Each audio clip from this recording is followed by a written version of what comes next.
Oh, Tommy Mommy for Fugler. He's been waiting for him for forever. I don't know. I don't know about that. It's okay. What do you mean you don't don't know have to about know. that? Fugler knows. You guys are being silly goofy. What do you mean? I mean, look, Kaiasai has Chakna. Bayhorn has Isolde and Glenn. No, It's it's time Isolde. it's time for Fugler to get a girl. Or guy. I don't know if Fugler swings that way. Fugler's bitchless. Bayhorn's memoryless. What You is should At least I change still it. have part of my soul. He never sat idle and could Well, earn it's up not to my 5%. fault somebody stole So it. as you probably Dude, noticed, I like, finally got holy my shit. own house with my own garage. Skill And diff. now I could build out my dream garage setup. And the first thing I had to do Saying was get this skill diff dirty because a junk child over got to their Boston. soul So it went stolen from is this to this. vile. And this came out absolutely incredible. You should have fought Next, I harder. installed a 2-post Who lift, added a and bow don't tie worry, to it? I'm still I going to be didn't do working with that. a jack and Very careful not to stand out.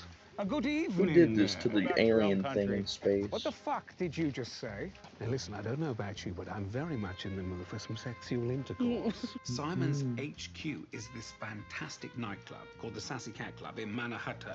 What the fuck have you got in your hand? Put that down. That's a wooden stake, you dickhead. The Look fuck at the is pictures this? on the glass. That's what we do in the shadows. Laszlo. This is what we do in the shadows. What is this? You fucking didn't. The show that Preston My watched. sweet cider pie. No, my sweet Where? cider pie, I've gone hard. In the Because he's my best activity. friend, he's my pal. Oh, He's in the my activity? homeboy, my rotten soldier. This He's my makes sweet cheese. no my good sense. time What? boy. Sorry for not Because taking it's so out you of seriously, context, my of course it pal. doesn't make sense. Nando! There's a fucking ghost on the front lawn. What? Not you two. I couldn't believe it myself, but what mine own eyes have seen, mine own eyes have seen. What's going on? It's Gizmo. He's been causing havoc in the household. Laszlo sucks backwards. Okay. Laszlo doesn't suck, and if he did, he certainly wouldn't do it backwards. Some chap's left his calling card at Timothy at Circuit City Stores. Happy to help, he says. Whoa! What clarion call is that? The clanging chimes of doom? What Whoa. are you doing with your hand? How Whoa. dare you? Get your hand off my wife's ample but firm backside. Thank you, darling. Give me the hand! No chance. You son. gave it to me as a gift. You took it by force from me in New York City. I'm sorry. What was that? I said I'm sorry. I couldn't quite hear that. No, I couldn't hear it either. I said I'm sorry. I walked into the John and someone had left a huge floater. After all that nonsense on Staten Island, I cut loose to Pennsylvania because it sounded like Transylvania. And we all know that sounds cool. I infiltrated the township posing as your average American Yankee Doodle dandy. And I took over Lucky Brew's Bar and Grill. The previous owner, he mysteriously disappeared because I killed him. Drinks on the house. And I've not looked back since. You say you're from Tucson, but you talk all fancy and Europe-like. This is the way we talk in Tucson, Arizona. I was doing the Arizona. podcast for 100 years. I love how he Arizona. says that word. I can play anything. I don't give a monkeys. Whether it's a three-way plunk box, Antoine Sax's metallic clarinet, Oh, yeah. or the Chin Grinder's wind piano, you gotta go and answer the darn tootin' door. I was told the witches. Someone contact the village washerwoman. Did I get you? Did you get? Yeah! I have no reflection in the rear view mirror. I think I swallowed the harmonica. I will not be paying for anything today. Got it. I won't be talked into any kind of Best Buy membership card or charge card. You're not in love. You may think you are, you dumb fuck, but you're not. Well, that changes pretty much fucking everything. Count me in. My darling, Bran and Toby are brothers with a keen eye on interior decor. They turn the most mundane property from shabby to chic. Ooh, a bit of sass from the bar. What the fuck have you got that boy doing? I told you I wanted him to grow up to be an interesting son of a bitch.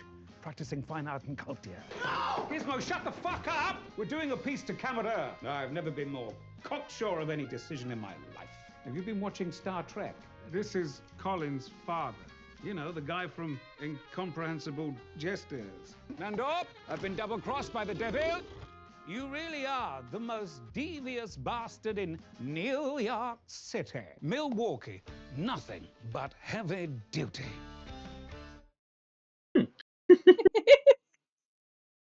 So dumb. I love Laszlo, man. He's definitely a treat. He is a All treat. right. Let's get to it. So you should watch the show now, Cedric. Yes, you need to watch the show. You should watch the show. Why? 100%. I don't think he was paying attention. What do you No, I mean? wasn't. Why? It's a TV show. It's to be enjoyed. What's it on? Literally, probably any streaming platform. I'm pretty sure. It's an It's F on of X show. Hulu, Is it on YouTube? It's on Disney Plus. It might be. No, buddy. No, I don't have it's not any free. of those. You pirate it then. I It's still not think that Pirate hard. Arcane. Hey, Crazy. there's- Anyways, there's no convincing you. You're a lost cause. crazy. All right. So, last we left off, the crew of the Valiant, upon departing from Quinmaris, the fallen homeworld of Chakna. Huh? Okay. Nothing. Okay.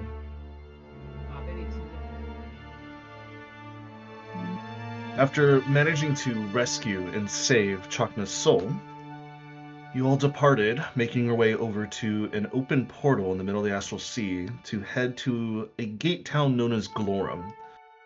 This gate town is located on the far reaches of the Outlands, where potentially you can use it as somewhat of a shortcut or a jump to get over to the Ruby Palace in the middle of the Astral Sea. But on your way there, you ran into a ship that is ran and specialized in a trading ship from the Dwar, this race of lovable yet very interesting penguin race of people. Upon doing some trade, some barter, exchanging of goods and services alike, meeting a very curious hobgoblin blacksmith, and making your separate ways after a few exchanges of gold and other purchases have been made, you'll had a peaceful 2-day excursion on the Astral Sea heading over to Glorum.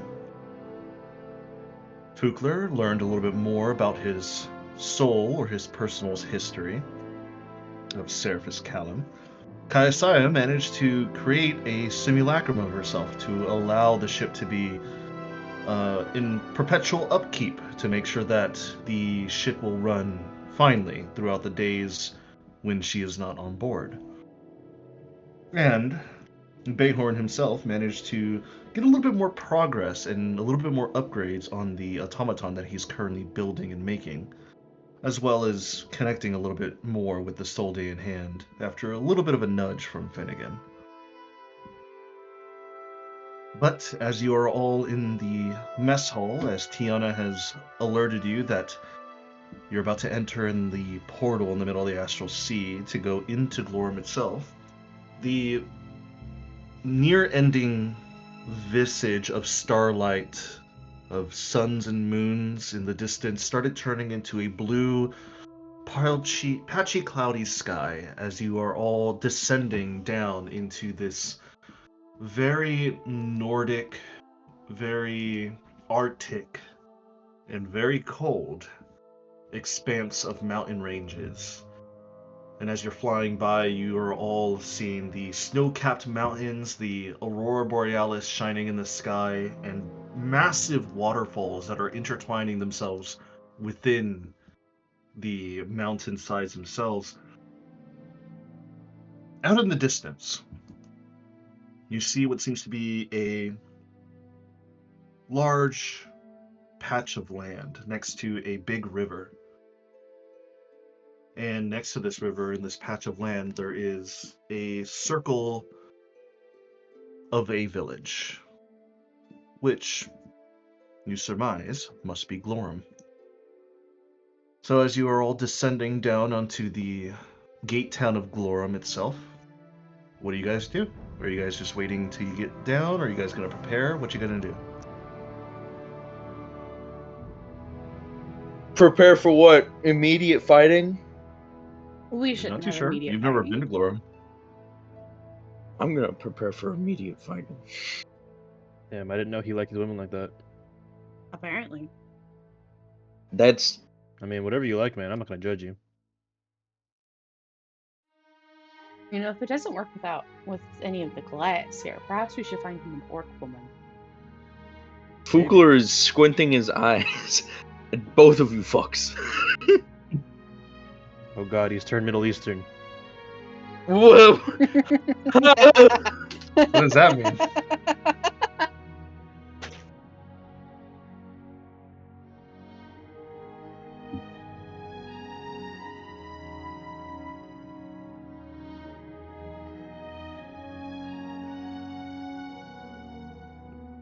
Well, I don't see the need to prepare anything, because I'm not gonna bottle the ship.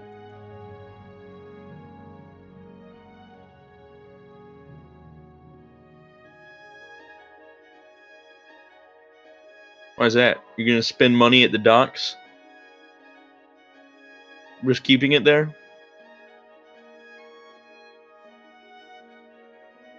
Well, A, if we stay for a while, we can easily, sleep. B, it's only a stopping point. Yeah. Why are we here again? A, Find you a girlfriend. it's a portal town, so we can kind of use this to cut travel time across the Astral Sea very shortly. They have a portal to the Ruby Palace, where we all could take a day or two of just vacation.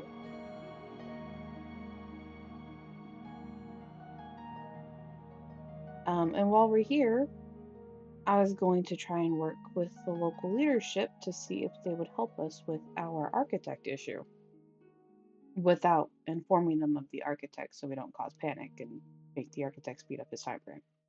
I feel like it's okay to inform the local leadership, just not the town crier. Well, Queen Aqua said not to. Why? Some leaders may feel it pervious and important to inform their citizens of imminent threat into the universe, and they may prepare in a way that would alert the architect. We don't want that. We want the architect to stay on its current timetable so we have time to try and prepare for it. Fugler looks really, really confused. What type of leader would tell their people to go and panic? I feel like at that point, I feel like at that point, they're just really bad at their job. Yes, that happens. Chuck, does that really happen in the Astral Sea? Sometimes.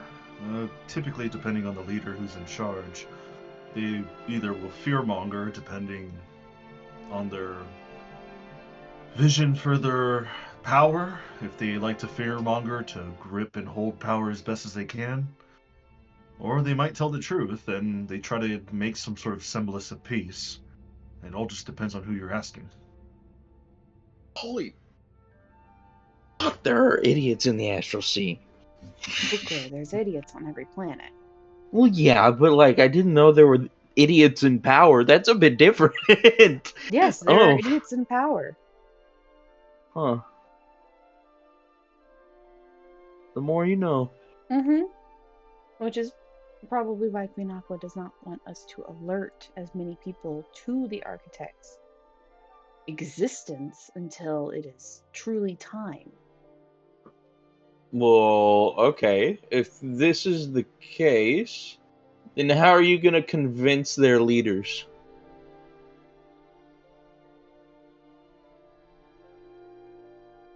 Because if you say there's just something urgent out in the Astral Sea and we need aid, I don't know if they're going to believe you. By forming and starting a coalition and unity Oh god. You Astral stole my bodies. space government idea. Yes, You Kukler, you have a brilliant idea, and bitch. we're enacting your Oh idea. man. We're doing space Nazis. We're not doing that. I want to be chairman.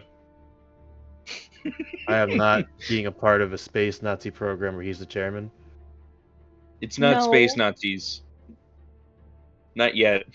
No. Also, what are I'll opt Nazis? out on this. Stop this. No. What are Nazis? We are working on forming basically an astral government, and we will form it on the principles of peace, justice, progress, prosperity, equality, liberty. Well, hearing the shit, she stole my idea. Folklore, I'm letting you know, yes, you have a brilliant idea, and we're gonna follow through on your idea. Okay, Sounds like if space that's the fascism. case. Huh? What'd you say, Baron? Sounds like space fascism. It does No. not. Not yet. We're not Not- going to do not space yet. fascism. I was thinking each planet can submit a representative to a council of planetary members. Yes, we killed their strongest members. No, they are then Oh. there to represent their world. Ahorn, I really don't think you understand what's going on. I'm gonna be completely honest, buddy. We're What? trying to. Bureaucracy was never my thing. Also, do you even know what fascism means? Slavery. No. Okay.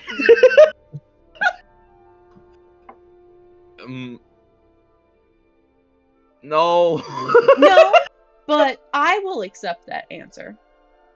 It's not the correct answer, but I'll accept the answer. Death slavery. What'd you say? It's death slavery. No. No.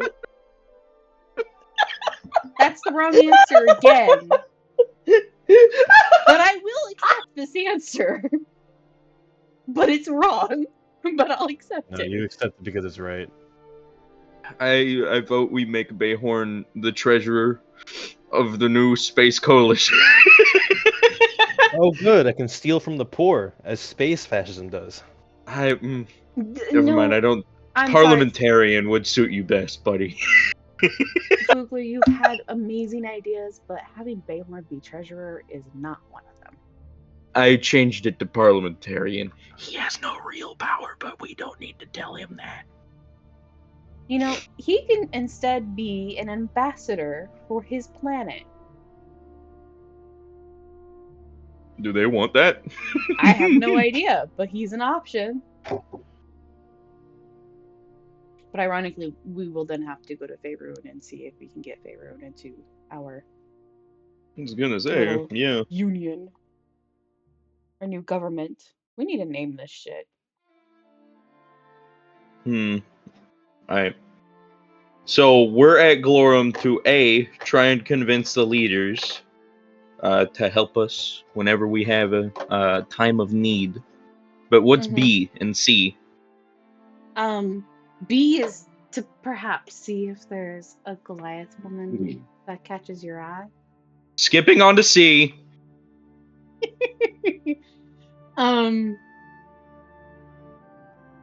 While some of us are working within the leadership trying to have them join basically our coalition. Oh yeah, that's A. So That's A. we're So here to while mainly A- get allies. While A is being worked upon, Plan C is to have some others work with some of the renowned fighters of Glorum in training.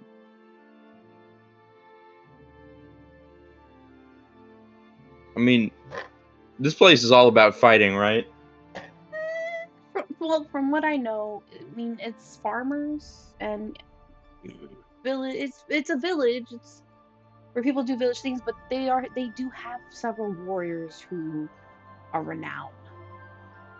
I was gonna say. So does that mean there's an arena somewhere? Perhaps. But this is He needs to also get all of his tension out. this is also a portal town. So there's portals to just about anywhere. Yeah.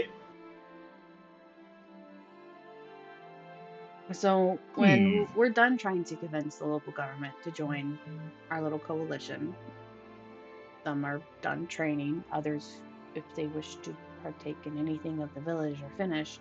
We will then utilize one of the portals here to go to the Ruby Palace.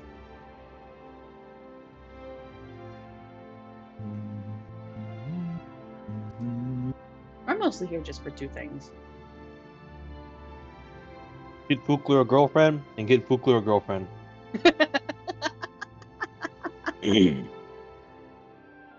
I like these You plans. guys, why are you guys putting your noses in my personal life? I don't know how I feel about this. Look, I feel bad. I have chocolate. Beorn You has don't need to feel Isolde. bad. Dude, Finnegan has Tiana. Finnegan and Tiana. That just happened, and it's so adorable. It is. It is adorable. So, even my own It's your sister turn. is married. I believe you're the only bachelor on this ship. Rad. And I mean, if the end of the world is coming, the universe does cease to exist within a year, wouldn't you like to go out with perhaps love in your heart? Perhaps. And if Pyra doesn't pique your interest, well, then let's go the opposite route.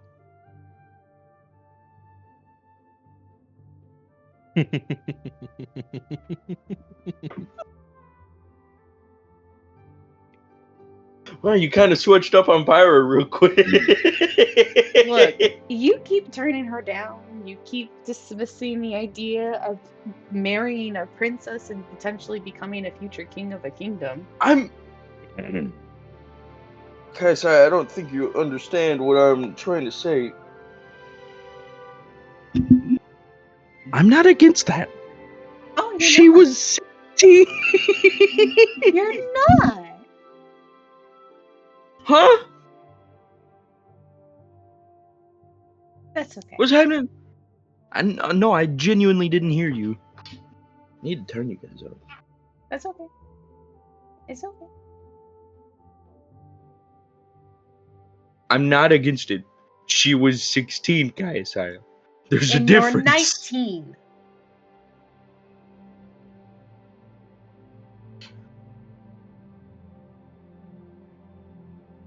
Yeah. What about That's it? a 3-year difference. 3 years. Someone's just being a big baby. Yes, someone is being a big baby. You two could have gone to college together. You could have been in Strixhaven classes together. You could have In had this college classes. romance. It could have She been was good. She was kept in the fucking castle for like several years of her life and was only recently let out.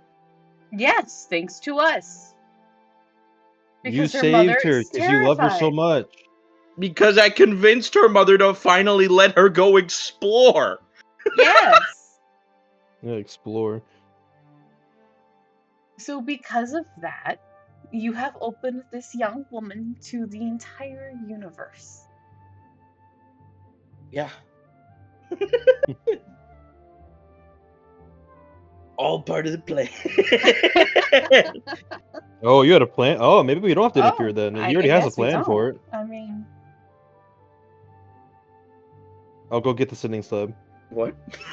oh, the Cindy's lab is right there. The hell you won't. Alright, I'm gonna hit up Pyra. Do it. Do you want to hit up Pyra? Can I hit up Pyra and say, Fukler has a question for you, and then pass it to Fukler? What's Go ahead and roll me a D100. What's your AC, D100? Bayhorn? Not high enough. Oh, it's an 80. Let's go. Okay. It's an 80. You feel the sending stone link. What do you say? Hello. Is this Pyra?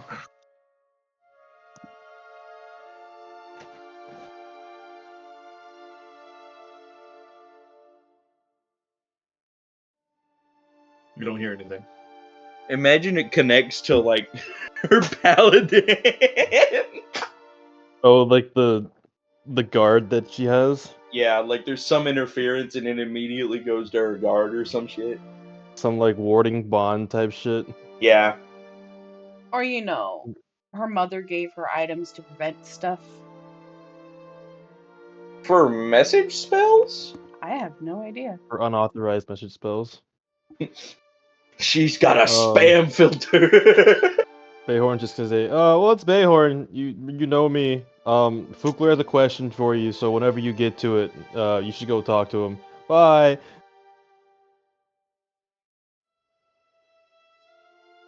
Really no response? I don't know. Yeah, no response. Maybe she's sleeping. They do Maybe that, right? she is Crystallines? Maybe she is I like to sleeping somewhere in imagine the the sending Astral Sea. slab manifested into Bayhorn popping into her dream and saying, "Hey, Fukler has a question for you. Okay, bye," and then popping back out. Kind of does. That's funny.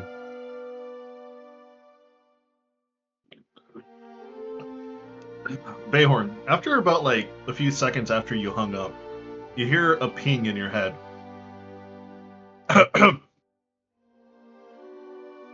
Sir Bayhorn, this is Gareth. I knew it. It seems like you interrupted Her Majesty's rest. Did you need something? Not really. It's more Fukler than me. You remember Fukler, right? The other Dragonborn? Yes, Fukler. I do remember him. You should go. I don't know how. Do you have like a message thing that you can use? I didn't know you could do that. The sending stone is pretty routine amongst the Gem Knights. Oh, yeah, I did see a lot of you guys carrying those. Well, no, there's nothing really important. I guess this is more of just like a random check-in. Making sure everything's okay. Well, I'm not exactly authorized to tell exactly where we are, but you are friends with the lady and Queen Aqua as well. I've heard of your endeavors with them. We are currently exploring about 100 miles away from Baldur's Gate.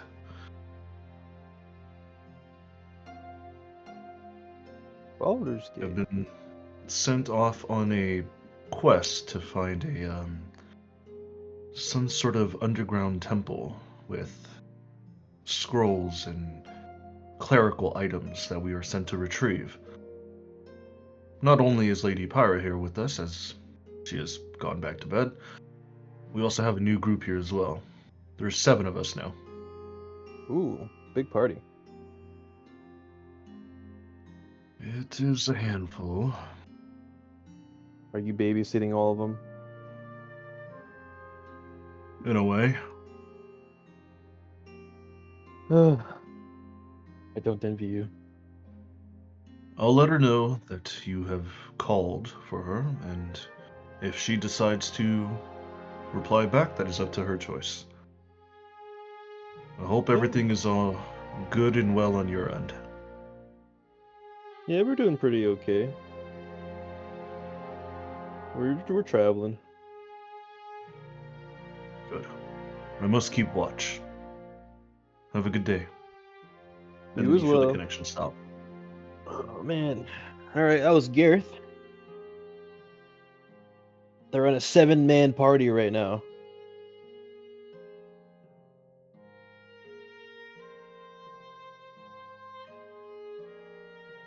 They're in a 7-man party? Yep. God dang.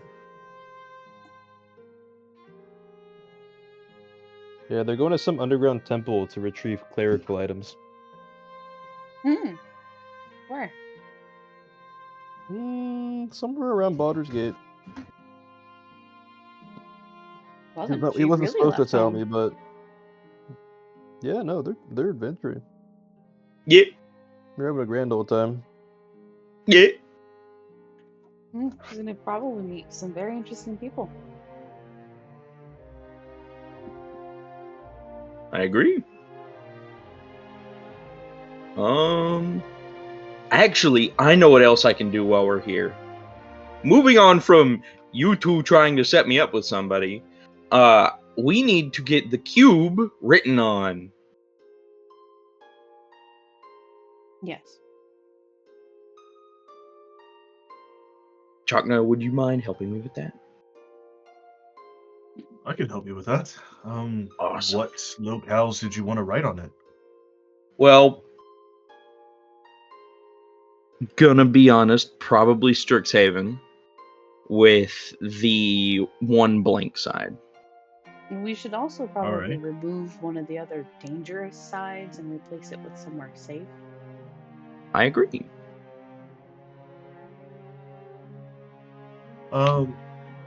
By the way, Bayhorn, roll me a history check. Why? Let's do it. 26. 26? Very historically. So, very, very historic from you, Bayhorn.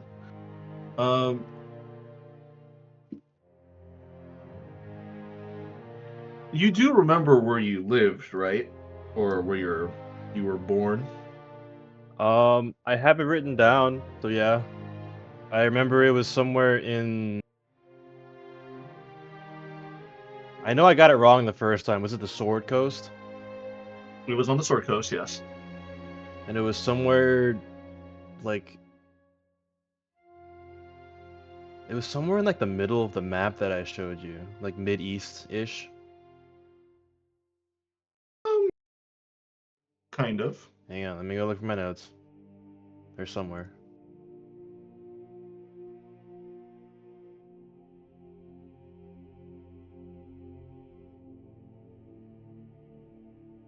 I really gotta put these on my desktop one day.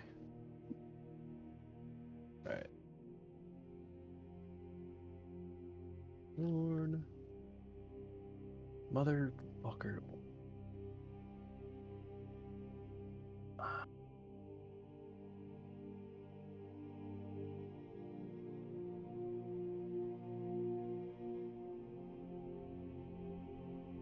I really regret having like 6 different notes pages.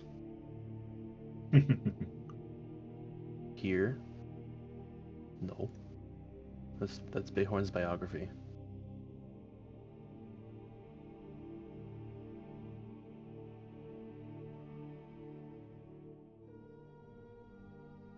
Alright, I don't exactly remember where.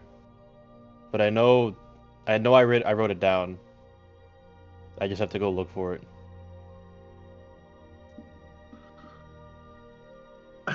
Alright. Well, oh wait. With the Sword Coast on the planet Toral. Mm-hmm. I didn't fucking write down where though. God damn it.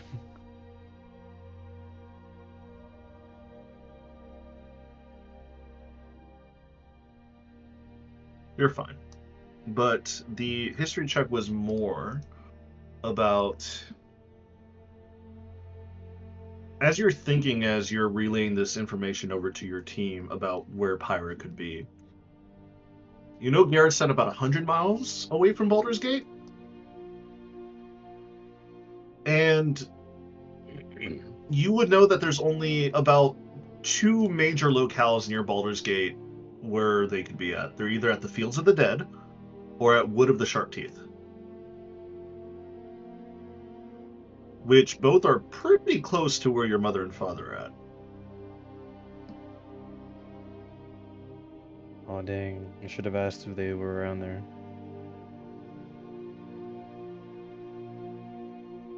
As well, with your high roll, since you got over 22,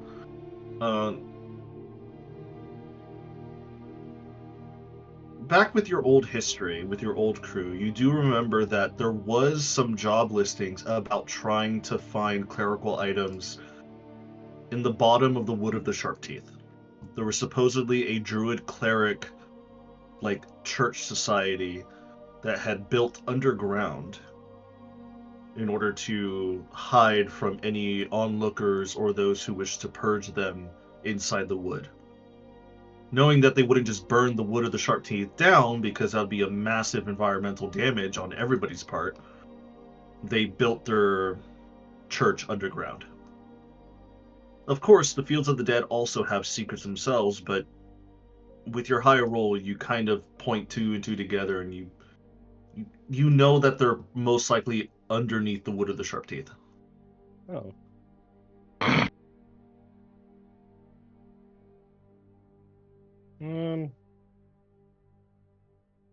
I'll just make a random comment. They're probably under the Wood of the Sharp Teeth. I remember something about a druidic cleric society underneath it.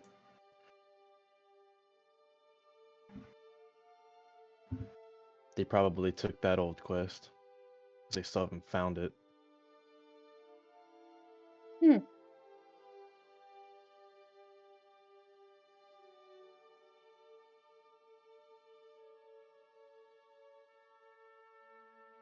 But as you guys are currently sailing down into Glorum itself, go ahead and roll me a perception check, all of you, as you guys are looking out the bridge's window.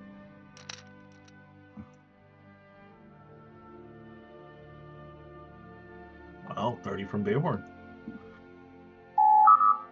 Perception. 21. Good to know. All right. All of you, as you guys are sailing down into the city of Glorum itself, Tiana does ask, so Cap, you want me to land in the river, or do you want me to land a little bit outside? This is what you see as you guys are coming down. You see these frigid mountains out in the distance with snow-capped forest trees and snow-capped buildings abound. You see boats, crates, and barrels left out in the open, neither not fearing for any thievery or just because it's so cold that it's just better just to have them outside anyways to begin with.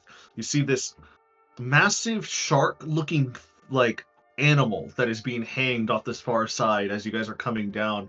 You think that they probably chop that up for food on a daily basis. But the other thing that you see is that far into the distance, possibly more than 1,000 miles away, you see that there's a small circular, almost like a donut, kind of floating in the middle of the air, way off in the distance. And you can't exactly tell what exactly it is. Guy Castle? Probably most likely a portal. Darn it.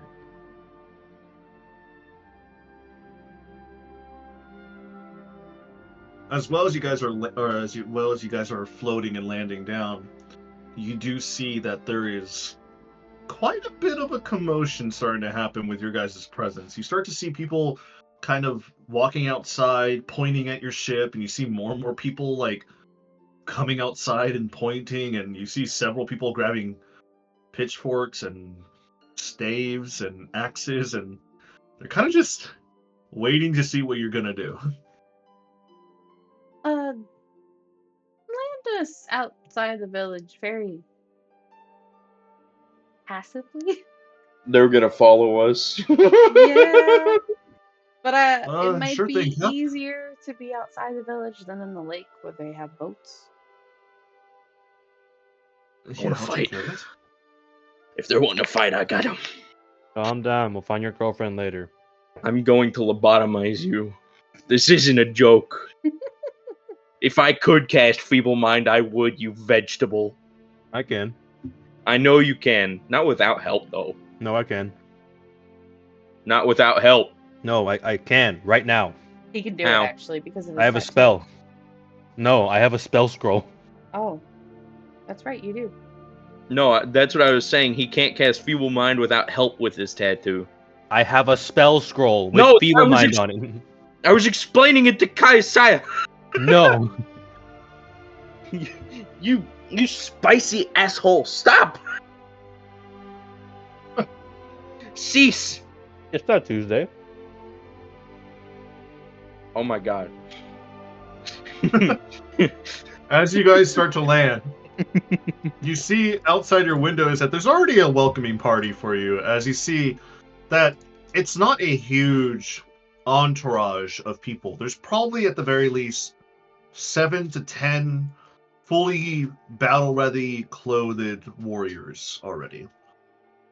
And behind them, you see several villagers who are in basic leathers or in basic cloth gear, who do have like simple weapons like spears, axes, maybe a short sword or a dagger. They're kind of just watching you guys. They don't look angry or ready to battle. They look more defensive.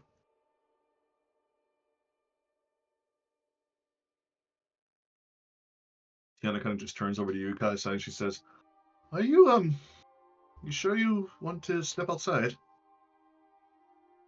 How else will we make contact with them and ask if they're willing to join basically our fight? They don't look very willing to join right now. You know, they look very defensive. I think we're scaring them. We should I'd really also make a illusion magic for the ship. Yeah, let's turn it invisible right now, right, I Bayward? just meant something less threatening than a warship. actually, she looks nothing like any ship in the Astral Sea. And that's why people are scared. We should make it into just a flying boat. I feel like people would just be more confused than scared, which is better than scared. This ship was a flying boat. There's a reason why there's covering all around it now. Well, I didn't say you had to make it back into one. I just said you had to make it look like one. You know, more illusion magic than redesign the ship. Also, that won't work on everyone. You do know that. Well, for people who look, Kukler looks out the window, more uncivilized than some people we've seen. Don't insult your girlfriend. Oh, look at this man over here. I'm just saying they don't look as technologically advanced, so they're looking up in the sky and going like, "What the shit? What? This is What?" It's a portal town. They're just Yeah. probably wondering if we're here to plunder or here to use the portals and friendly. You hear blaring horns coming from Well, I guess that means we within need more. the village itself as you see more and more people start to come out of this village gate. Ah, piss. I guess we gotta land. I don't We want are any more going to people. land, but Tiana And will turn the as the- controls and we'll go As the out. horn finishes, you feel this earthquake start to happen. And as the earthquake starts to happen, you start to see that the outside, some of the trees start to fall down as some of like the snow caps start to fall away from the trees as well. As you see a colossal serpentine statue starting to tower over the gate town, and it's looking at your ship's direction. Serpentine? Does it look familiar? Roll me a history check.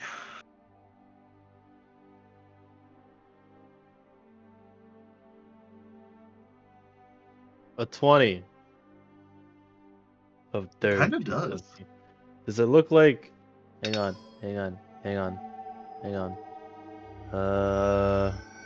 Does it look like Raikou? You see some features that look like it, but they don't completely match.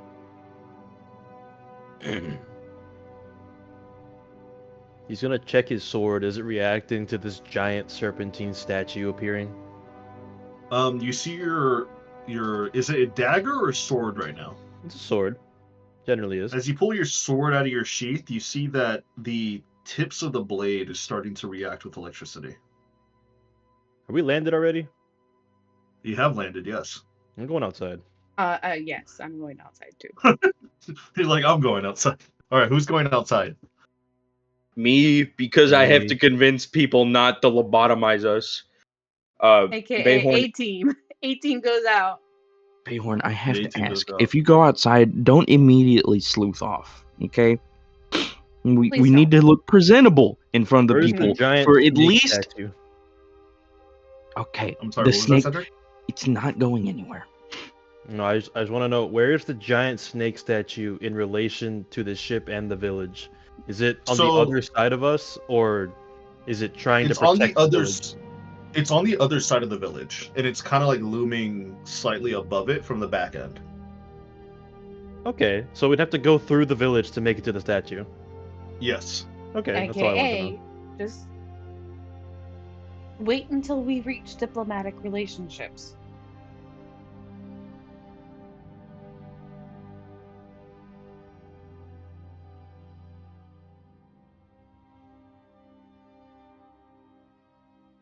As the A team starts to nervously collect yourselves and step outside of the ship, you hear war drums. You hear the thundering sound of these rhythmic beats of battle as you start to see that there's two other villagers dressed in like these almost like stone tribal like attire as they're pounding on the war drums, as you all feel like this interesting, almost bardic inspiration like musical magic that is currently affecting the villagers.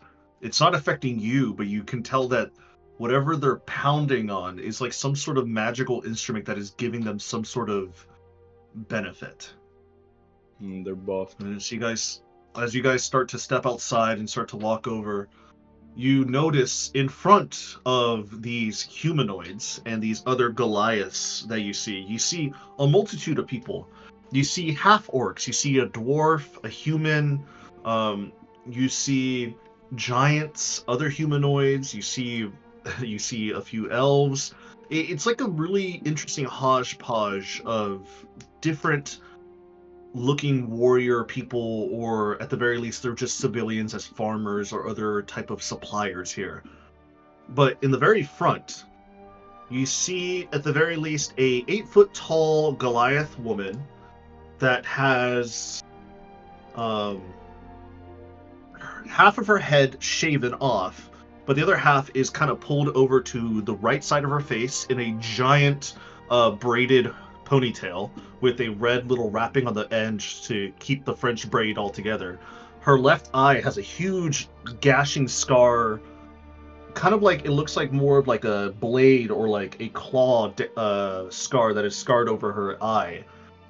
Her face has very strong, almost like a circular like feature, as she kind of has like a smirk on her face as she's kind of standing there with her one hand on her hip, and her other hand that you notice is a prosthetic hand that has it looks like she has a walking staff, but at the bottom of the staff you see it's actually a giant axe that she's hanging on to.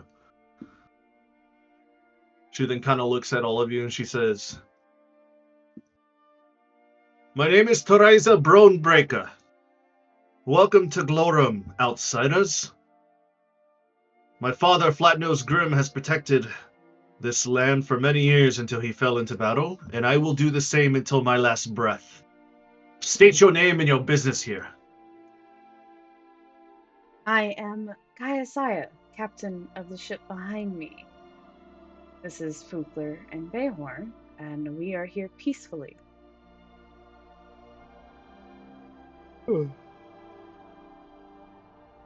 Peace comes in many ways, Captain Kayasaya.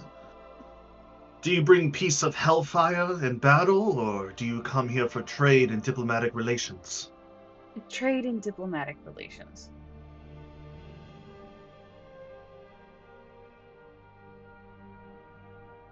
We noticed that you came on your spelljammer from the heavens above, not taking one of the more traditional gates here.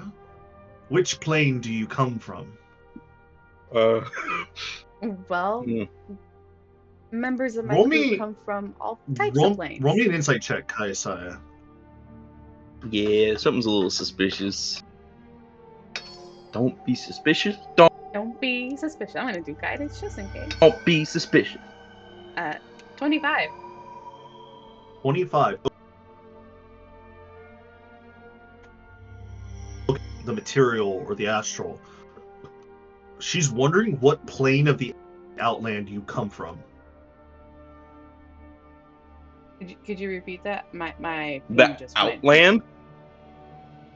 So, you know that the Outlands all have connecting portals to all the different planes of existence. She's wondering which major plane of existence are you from, and your Material. crew. Yeah.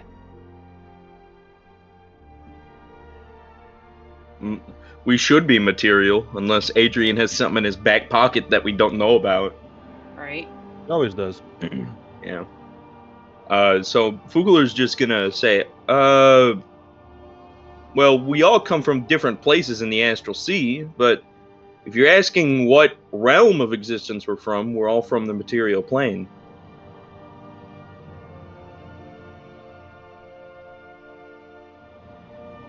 The material plane, I see. I was quite worried you came from Limbo or Pandemonium. Or at the very least, you might have came from Yisgard. But you didn't come from that portal plane.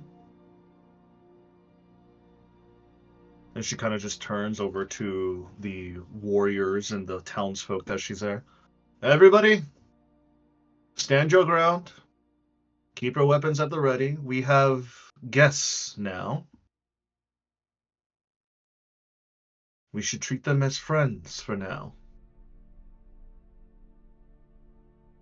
She then turns over to you as you see that the villagers and the other warriors that are next to her start to put down their weapons, still having them held onto their hands at the ready, just in case anything were to go down. And you sense and you hear the rhythmic drum beats of the war drums that have been being struck on the sides start to die off as you feel that weird bardic war music start to fade away from the air in this area.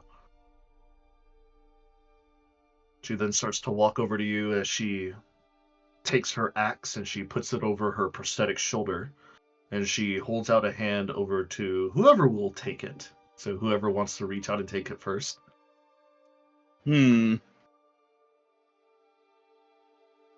I'll do so. Nudges Fugler.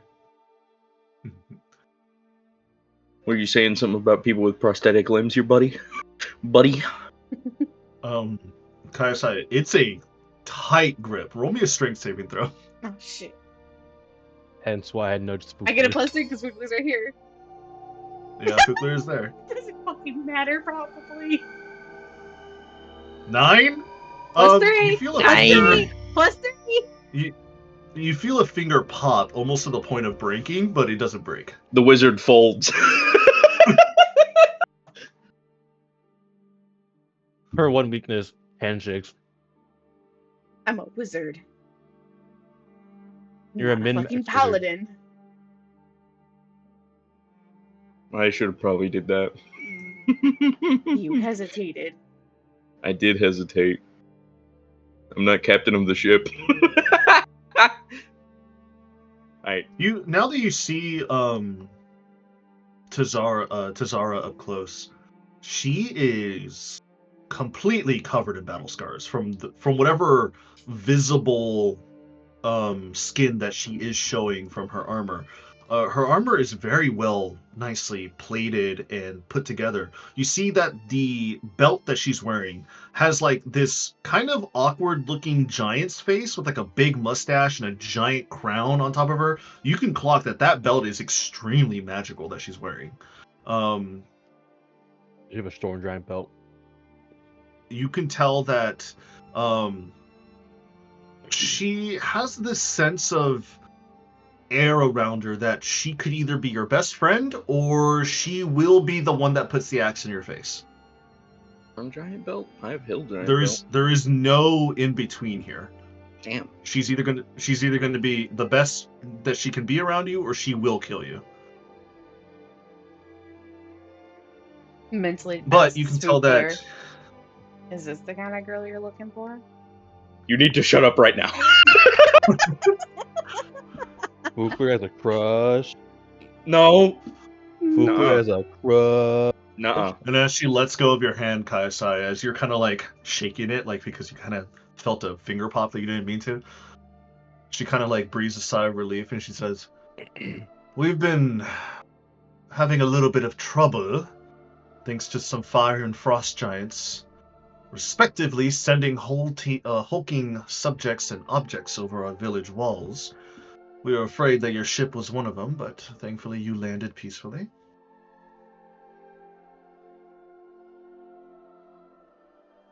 Does anybody want a drink? My Right? paladin here does. I will Sure, why not? A paladin, you say? Yep. Well, then let's all go over to the House of Glory. We shall have a drink and talk there. Come, I'll lead the way. Then she Fukler will follow turns you. around and starts walking.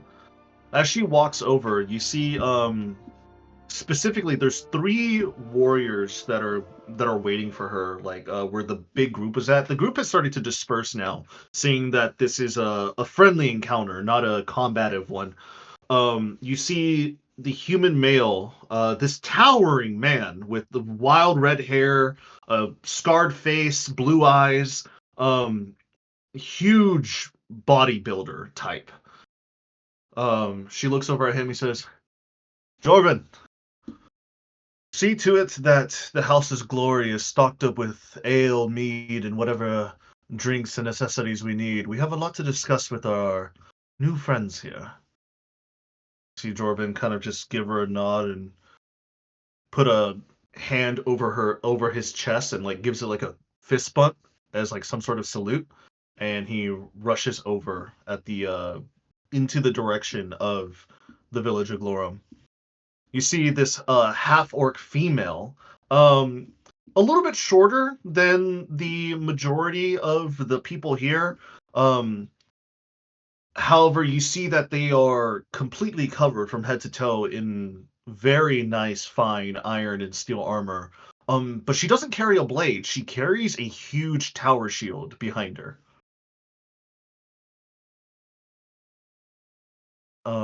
This half-orc female kind of walks up and goes over to the leader of the group here, Tazara, and she says,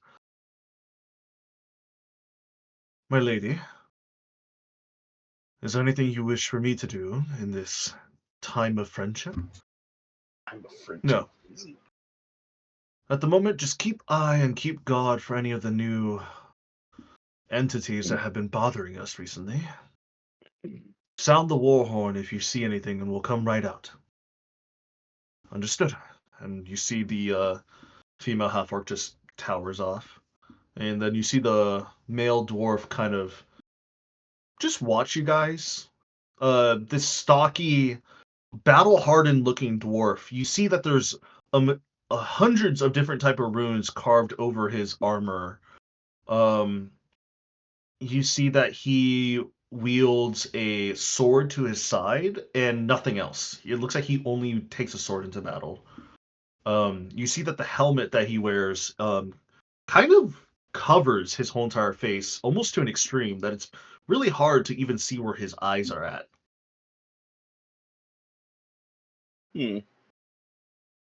Ryuk, go ahead and take point over with Elda.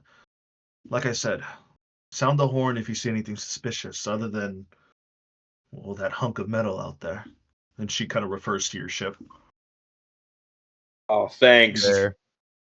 You just hear him kind of like grunt and just, and he waddles off in his dwarven run over to the half-orc. Well, welcome to Glorum. We have been on high alert for a few days due to the region's troubles, but nothing else we can't handle. So, tell me, what is your story as we walk over to the house?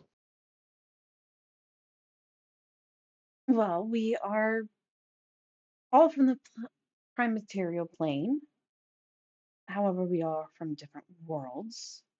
We are working on creating a Face united government. a united group within the astral sea of different worlds joining together of a coalition to help promote peace, knowledge, She kind of chuckles prosperity. at the word of peace.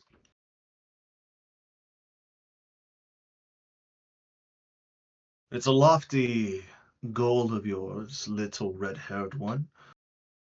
Little. However, peace in the Outlands and prosperity and togetherness, it's like mixing spider venom, oil, and water into one flask and trying to drink a drink of it. It doesn't really sit well in the gullet. I do commend you, though. You are not the first, however, to attempt peace in the Outlands and beyond. Only a few times in the Outlands history where I've known peace has actually been an option for once. My father enjoyed it for several years before he passed and moved the mantle onto me. But now things have been stirring in the Outlands. Creatures migrating from their respective layers to outer layers, and the magic of the weave has started to separate itself from Sigil itself. It's been a tumultuous time here in the Outlands. Thankfully, though, since we are in the ninth layer and we're in the outskirts, we don't get much of the more dangerous creatures and those who wish to seek harm and glory upon others.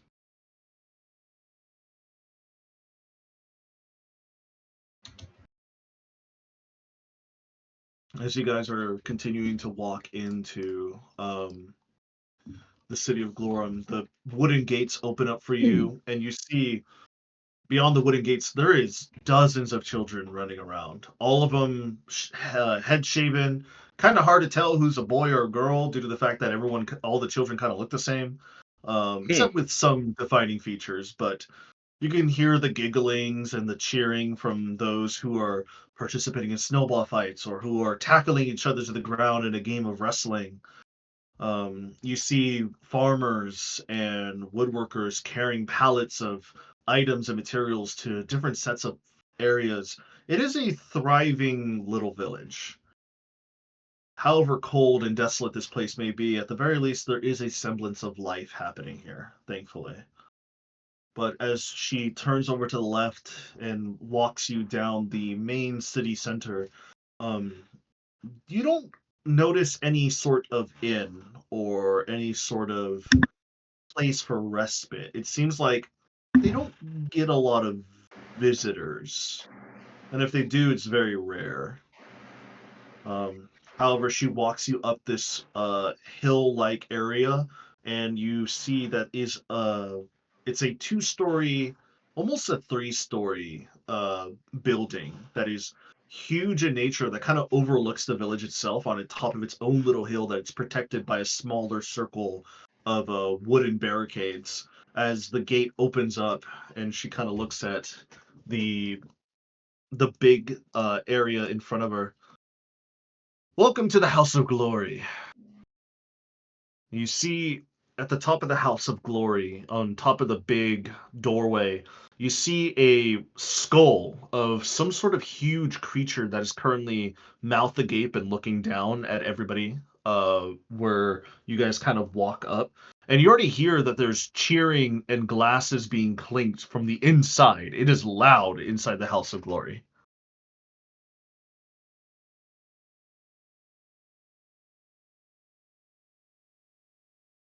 Well, Fugler, But if you can hold your booze.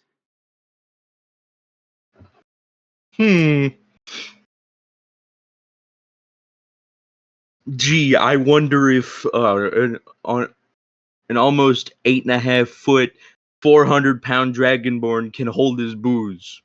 Lightweight. Fuck you. Smash Looks cuts at to all the the middle of other the night.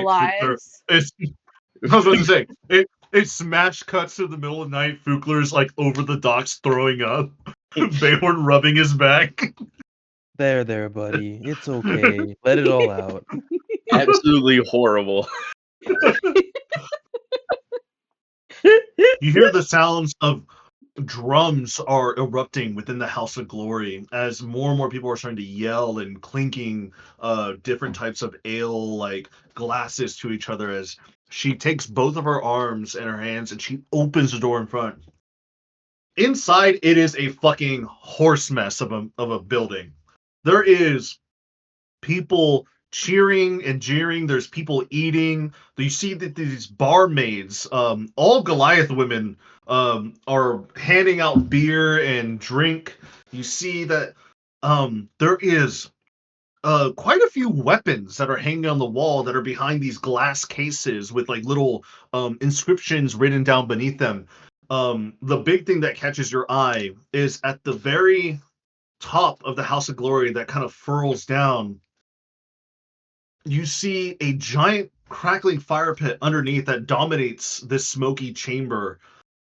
And you see over it a tapestry that is adorned with a scene of warriors fighting and doing battle on horseback with arrows. But as you're looking at the tapestry, the scene starts to move. It starts to change. You start to see that it is a moving picture of countless different battles, warriors fighting each other. It's almost like it's telling a story. This tapestry is magically enchanted to continue showing different great battles of war and great battles of glory on the battlefield. Oh my They god, have it's a proto TV. Buffalo Wild Wings. This What? place is Kind of. great. Yeah, This yeah. this place is That is- great. That I is love not it. where I was going with that, but okay. Fukler is right at home. This place is wonderful. I get to watch people fight on the tapestry. I get to eat. There are beautiful barmaid women here. This place is great. Oh, so his type is a barmaid. I'm going to beat you Oh, senseless. You are I going to be see. on the ground, bubbling.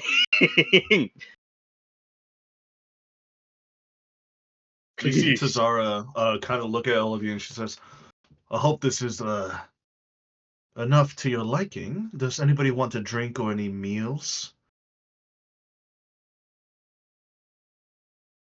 I am fine. Thank you for asking.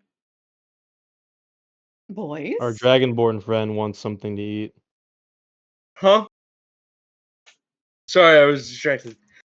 do you want food and drink, Hmm. Fukler? Do you wish to partake? Yes. She see Wouldn't that she mind. turns her head over to the open area of the House of Glory. You see that she brings up her thumb on her prosthetic hand and she flicks it, and you see that her thumb kind of detaches a little bit, and you see like a little hole that is inside of her thumb, and she blows into it, and you hear this loud, almost death-like whistle coming from her arm specifically, like an Aztec death whistle. It blows, and then all of a sudden, everybody inside the house just stops. Everyone, please be on your best behavior. We have guests tonight. Sigrid! And you see this female halfling kind of like poke her head from behind the bar table. This cheerful, slightly plump halfling with a bunch of freckles on her face, long black hair that is kind of tied up into this large ponytail that is kind of like hanging off her back that still is longer than her back. So it seems like this girl never cuts her hair in any place. She kind of goes, "Yeah? Get the feast. We have guests."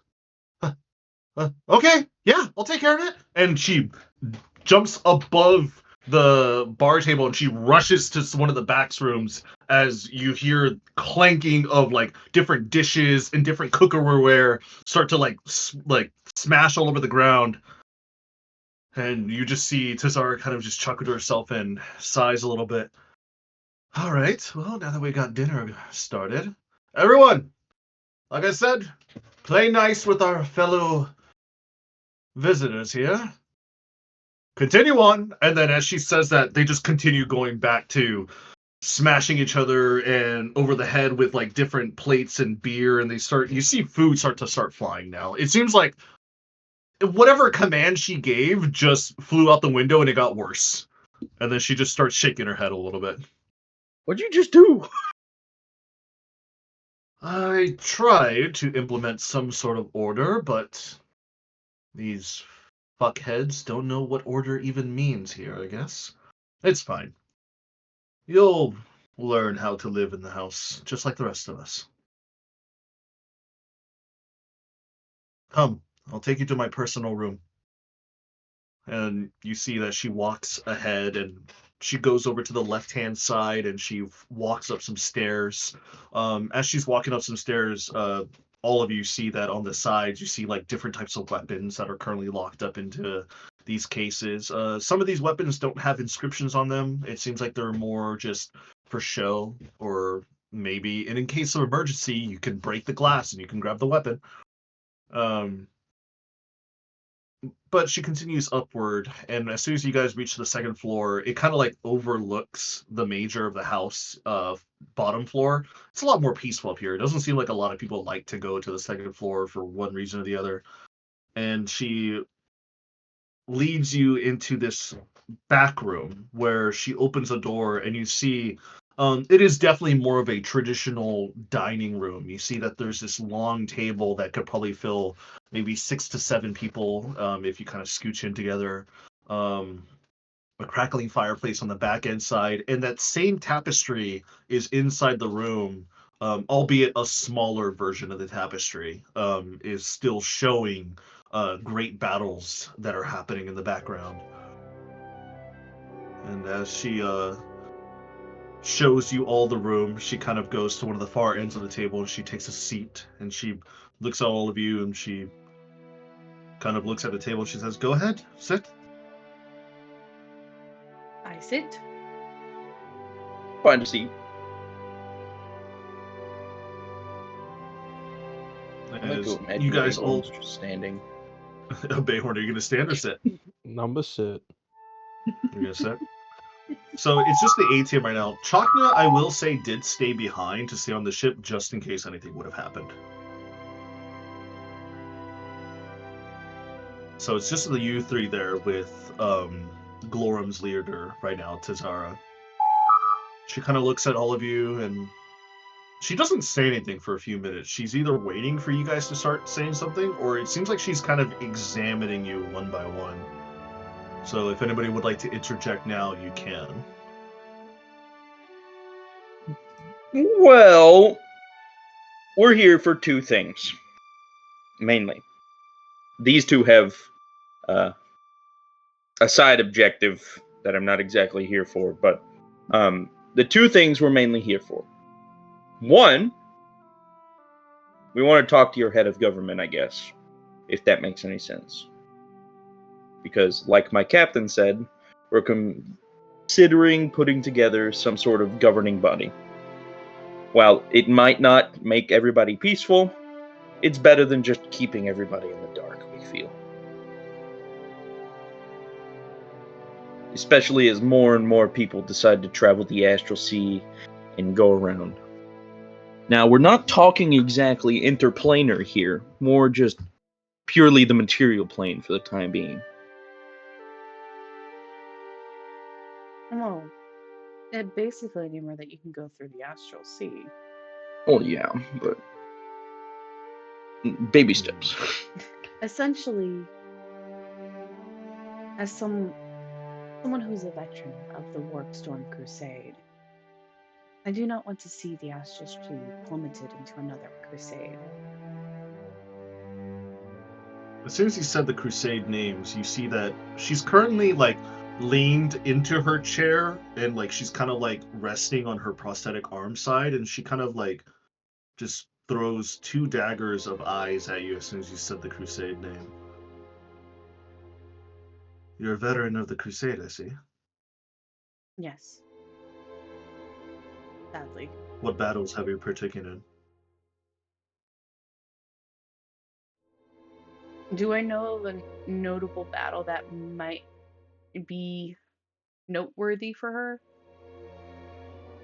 One of the biggest battles you partook in, which is the battle that the Valiant almost suffered catastrophic destruction like 2 to 3 times, was the Gith's last stand, which was mainly the Gith were pushed into an asteroid belt, and they were holding out their creches there, hoping to recuperate the losses that they lost during the war. And it was one of the last major battles that basically stopped the Githyanki War and the Crusade in general. Of course, after the battle, even though it was victorious for those who were going against the Gith, it didn't completely stop the Gith, but after that battle, a lot of people say that was the turning point. That was the point of it's like, how should I say, like in World War II, where the Allies took over. What's that one major city's called in World War II?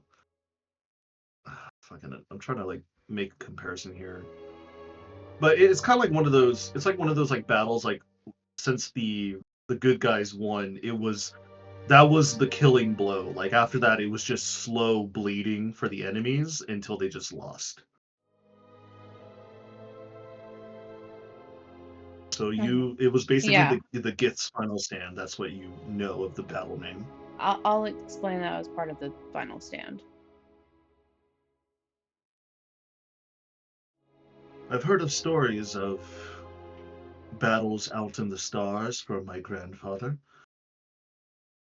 My grandfather and his father before him fought in said crusade. Uh, they were some of the first to ever explore outside of Glorum in the Outlands into the Astral Sea. I don't exactly remember the ship or who they were led by, but I remember my great-grandpappy never made it back, but my grandfather did. And when he did come back, he lost both of his legs, so it was not a pretty fight or sight. And the whole crusade was not.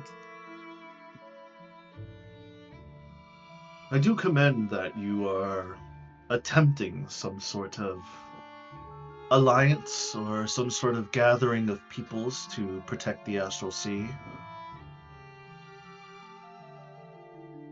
Against what threat is out there? Are the Githyanki back? Against anything. I want this to be more than just a protection from threats. I want us to unite in a peaceful cooperation of developments of magic and technology, of exploration, and of course assist with mutual defense. I want us to be able to be where we can share resources, knowledge, if needed, battleships, warriors, to defend those who are being attacked by nefarious people like the Gith did. It's a fine cause that you're aiming towards, but sadly, without a commonality or a common enemy, I don't really see your propositions really working with anybody. You might garner a few allies, but in this current time of pseudo-peace between the Outlands, I don't think you'll be getting that far unless you know of something else that is out there that is going to cause catastrophic destruction to everybody involved. When is there not? In the material plane, each world goes through horrific events, calamity level events on their own planet. At that point, it's just nature. But who's to say it is just nature? Who's to say it is not someone utilizing the event? Who's to say nefarious people, such as Vecna, coming out of the shadows to attack all life? And we don't need a common enemy to be united. We are united by our mortality. As soon as you say the name Vecna, Kayasa, you notice the tapestry behind you starts to shift and change to this massive stone spire tower and this massive visage of a lich behind it. With the arm of Vecna and the eye of Vecna, it's slotted into the lich's body. And at least 7 to 10 people flying on Pegasi or whatnot are currently doing battle with Vecna in the background.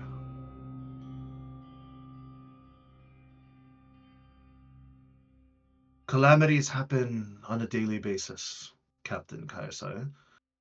Battles are wrought every day, personal to the superficious. It's like nature in every way when children are born and elderly die. It is just a natural way of life. I do commend that you are trying to... Again, let me reiterate before you cut me off. And she kind of gives you like this hard stare. And you feel slightly intimidated by it.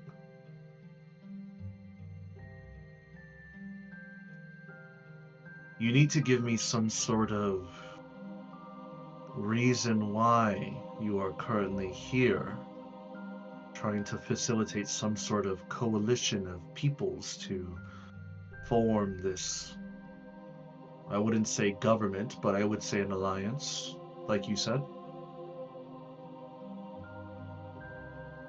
Dude, holy moly, my Discord keeps cutting out. Mm.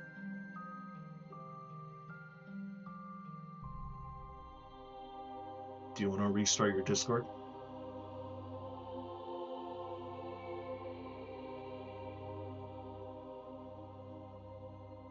Preston?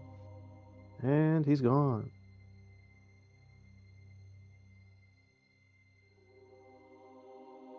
Did he like legit crash? I think he legit no. crashed. Oh. My Hello. Discord is shitting its pants. 1 second. Let me restart it. Because go I to missed restart. most of that conversation. I'm gonna be so real. Oh. Oh no.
Lovely weather we're having today.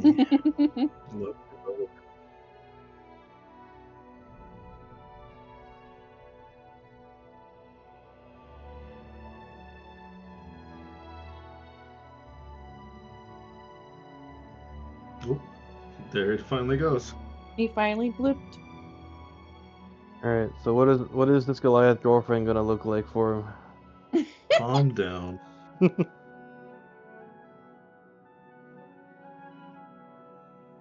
What if he doesn't even go for a Goliath girlfriend? He will remain bitchless until we find somebody for him. And I don't know what to tell you.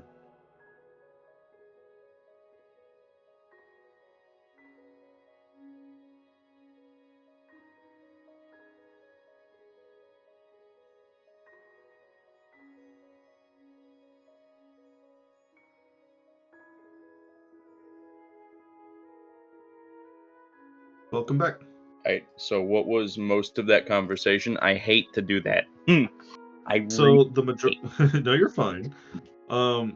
So the majority of the conversation was Kaisai explaining how she wanted to get some sort of coalition together. Like, I guess Kaisai can explain it herself better. I basically proposed that we're building basically an astral government that's more on just mutual defenses, but on exploration, development, uh, resources to help facilitate peaceful cooperation, to help start a foundation of equality, peace, justice, progress. Yeah. And she's like, nah, I need a bad guy. I need to know why you're doing this. I mean, you kind of clock Kaisai. They are warriors. Mm-hmm. They kind of need something to fight. If they're just going to be there just for peace and protection, and just because everybody wants to hold hands, they're not going to really buy it.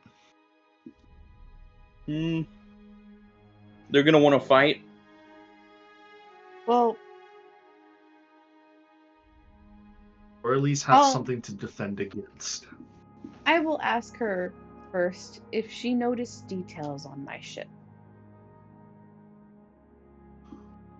I've noticed that the metal that you sport is high quality. The wood encased mixed in together seems like you've made some upgrades from the original Spelljammer that you've railed on. It's sleek, smaller than most other Spelljammers that I've seen, so it must be fast. Well... Hold on. As a warrior, someone who protects a village, what did you notice? I noticed that you have multiple weaponry systems on the sides of your weapons. I've also noticed that in the front you have a massive cannon that is aimed near my village. And I will tell you, from one leader and protector to another, we also have defenses clocked on your ship at any moment's notice if anything were to go awry. So, we are going around promoting peace, prosperity, cooperation, exploration. But we also know that there are people, entities out there who do not like that. So while we try to explore and discover unimaginable new things that we've never even dreamt of, we also know that we must protect ourselves. That when we lose the ability for diplomacy, and someone wishes to become an enemy, we must know how to fight. So as warriors, you would gain resources, development, mutual benefits of adding to your army and your army adding to ours. And you would have potential enemies to fight. Of who? I do not know yet. But there are also numerous things happening within the astral sea. Planets disappearing, the wall looking thin. Cooler shoots Kaisai a glare. And he uses message and says, well, breaking your own rules. I thought we're not supposed to tell them about that yet. No. I'm skating the fucking line. Let me fucking finish. She kind of looks at you with two eye squints staring right at you. There's also the issue of Strixhaven, of the occult taking over Strixhaven's military force. There are worlds where there are red wizards corrupting and harming their own citizens and people of the planet. Spilling the entire can of beans. Hold on. No, that's an okay can of beans. Anyway. No, I feel like Strixhaven was a What does her face look like after saying the Strixhaven thing? It's still very firm. Like, she is taking in every single bit of information, but she's also, you can tell by her eyes, she is dissecting every word that Kaisai is saying. It seems like, yes, she is a Goliath warrior. Yes, she seems like she's more brawn than brains. but you can tell that there's something in her mind that is extremely articulate to herself. There is also the issue of the elves of Quadradom, as they are keen on ruling the galaxy, and I am certain that there are several other groups out there who do not wish for a unified astral sea where everyone has a voice, but only their voice will. There will be plenty of people for you to use your axe on.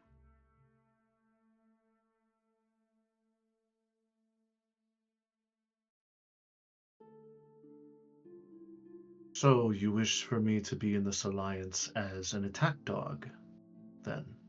If you wish to be an attack dog, and if that is what you feel your purpose is, then I will help you achieve what you feel you must in life.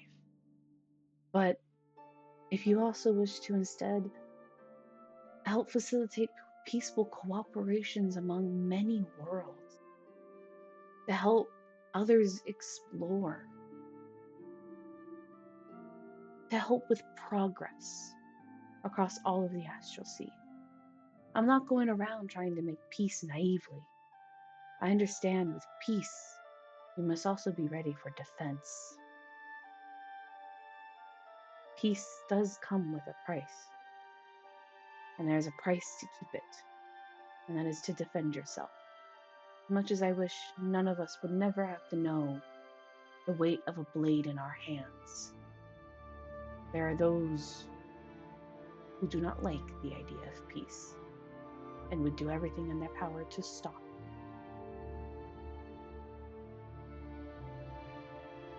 But I hope that by creating this unity in the astral sea, there is a future where our descendants can live in a far more peaceful world, where less and less of them have to know what a blade feels like in their hands.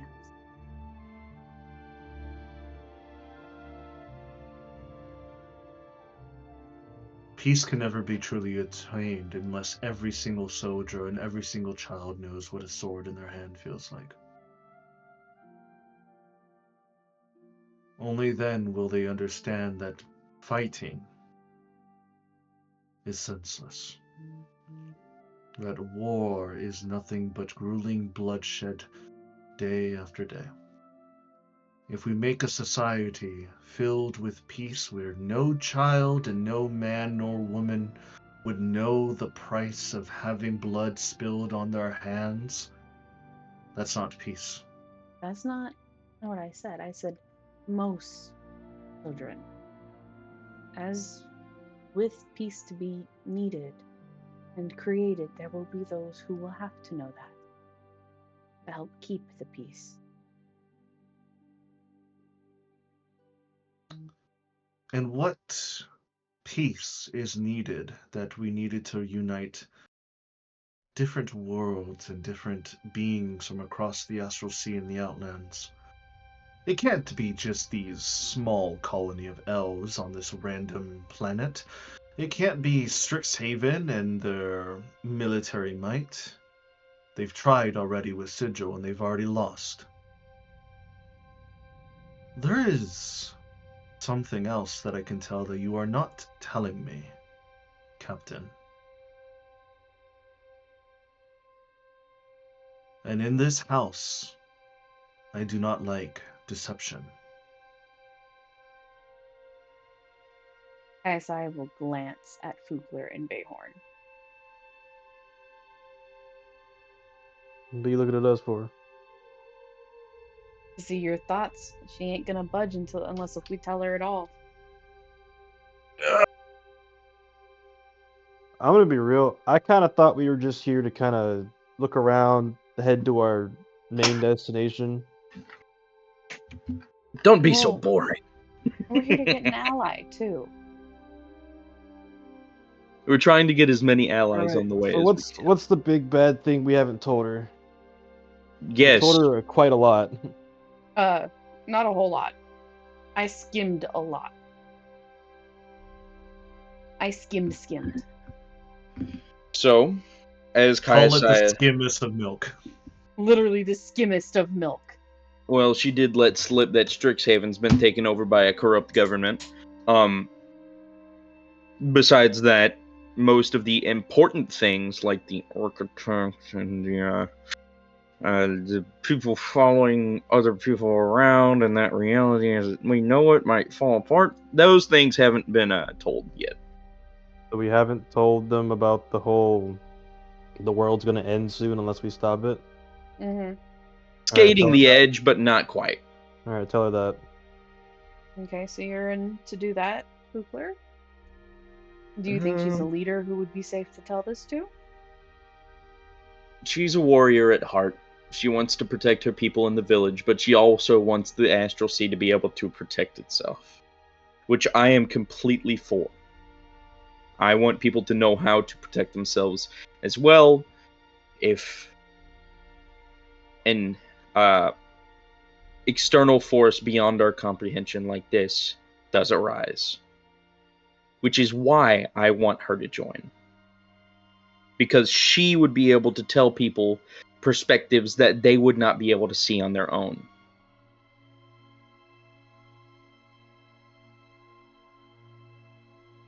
I think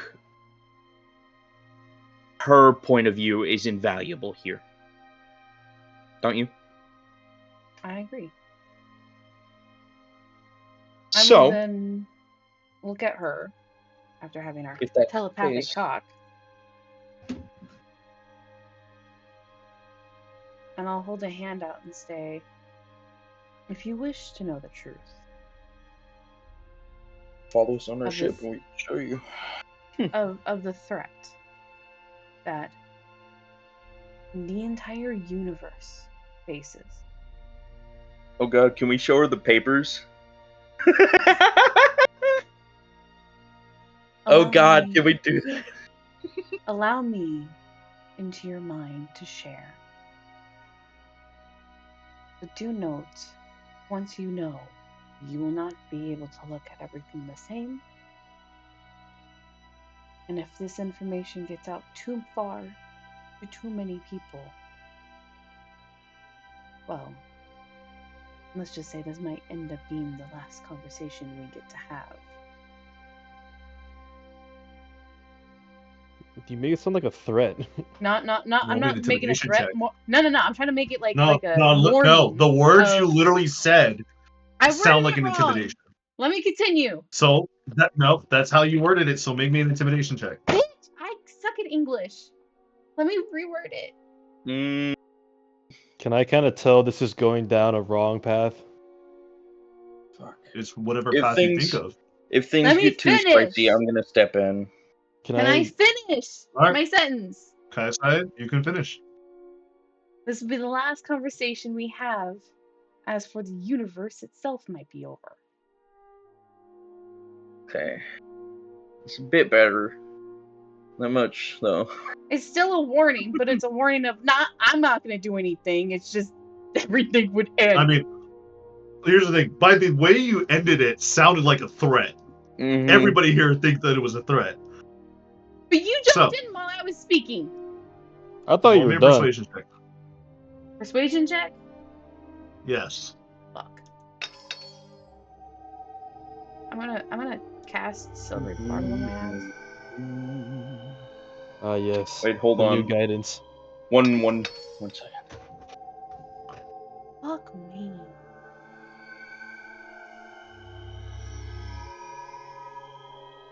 $14?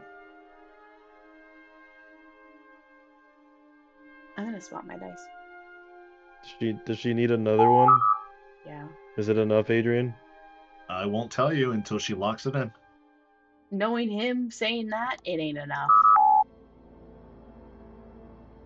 Then he I've would've said it just before taken when you guys had way above. No, you just to make us haven't. waste resources. What my captain What, Maya? is Oh. trying to say is there's a greater evil out in the Astral Sea.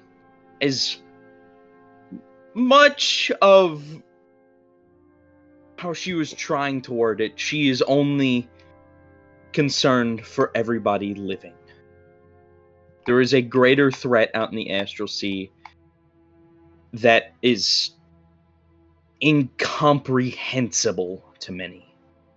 Somewhere beyond the astral wall is where that threat lies, and it's trying to peek its head through. In all honesty, not only are we trying to put together a government, but we are trying to put together allies for when that threat does and eventually will peek its head through.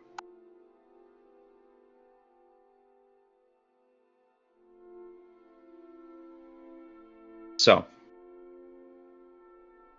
as my captain said once before, will you help us? I do commend the notion that you are willing to seek out allies to have a protection of the greater good and peace.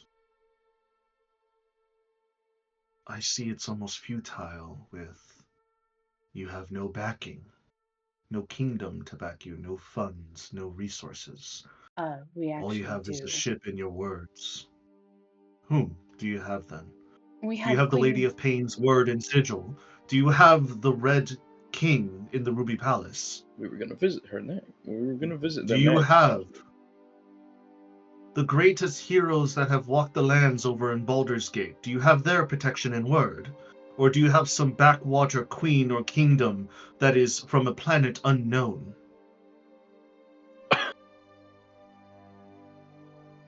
wouldn't say they're from a planet unknown. They are from a like a planet capital. No, they're from a planet unknown. So, yes, while we don't exactly have much to go on right now, you are one of our first stops. We are going to visit all of the places you have described, inform their leaders, and hopefully gain their allegiance too. We have no interest in, how do I put this, permanently leading these factions. We want them to be able to govern themselves with themselves amongst each other. We want to be able to form a defense. Like my captain said, the preservation of life, a defense against greater evils that individually we cannot handle alone. You no world can handle alone. are, well, as luck may have it, one of the first stops of many we are going to make.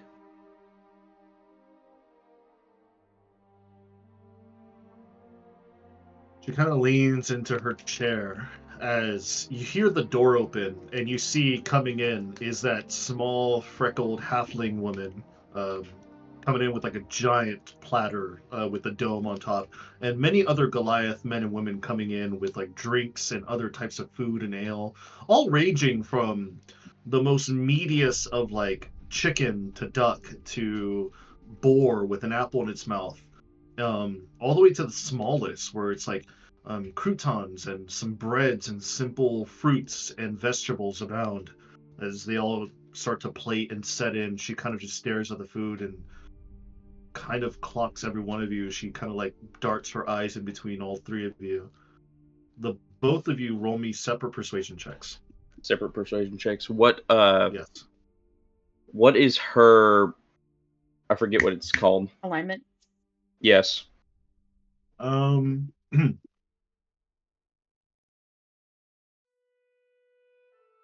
She is chaotic good. Yeah, I have advantage. Chaotic good, dude. I'm chaotic good. Oh my god. 24.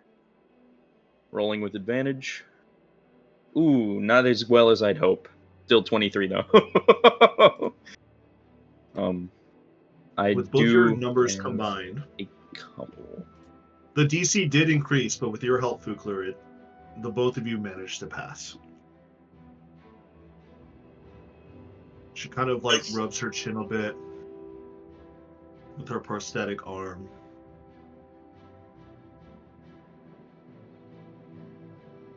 I am flattered that you are seeing me as your first stop, this little village known as Glorum. We breed warriors here. however few. Not all of our citizens here are legends or champions beholden to the blade or the shield. But those that do bear witness to great battles typically come from Glorm.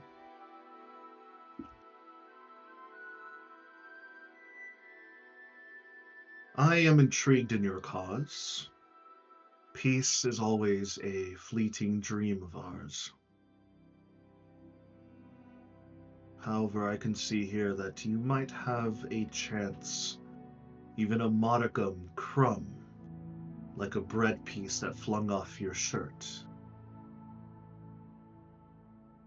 If there's ever a crumb of peace, everyone should be willing to try to take it.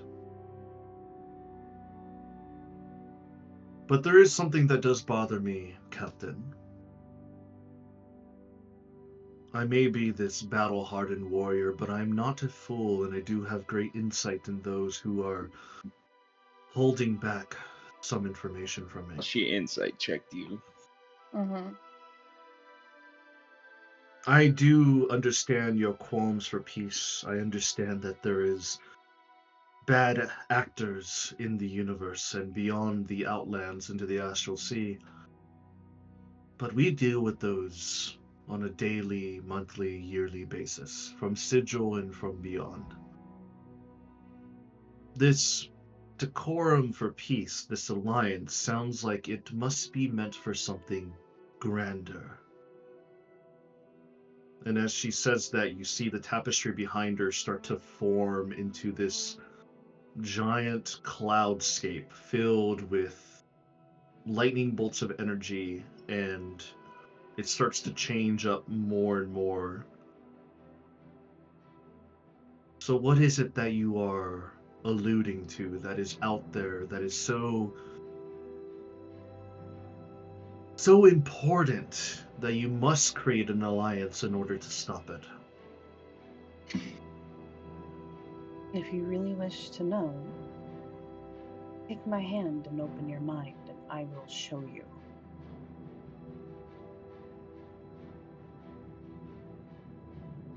She reaches out and she takes your hand. I will then try to telepathically connect with her. Easy as can be. You immediately connect with her.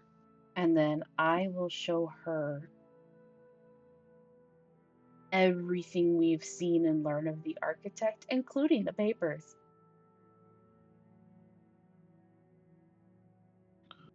After a good 5-minute incursion, as you are currently in this meditative state with her, Behorn and Fukler, the food is the food looks and smells delicious. Do you wish to partake?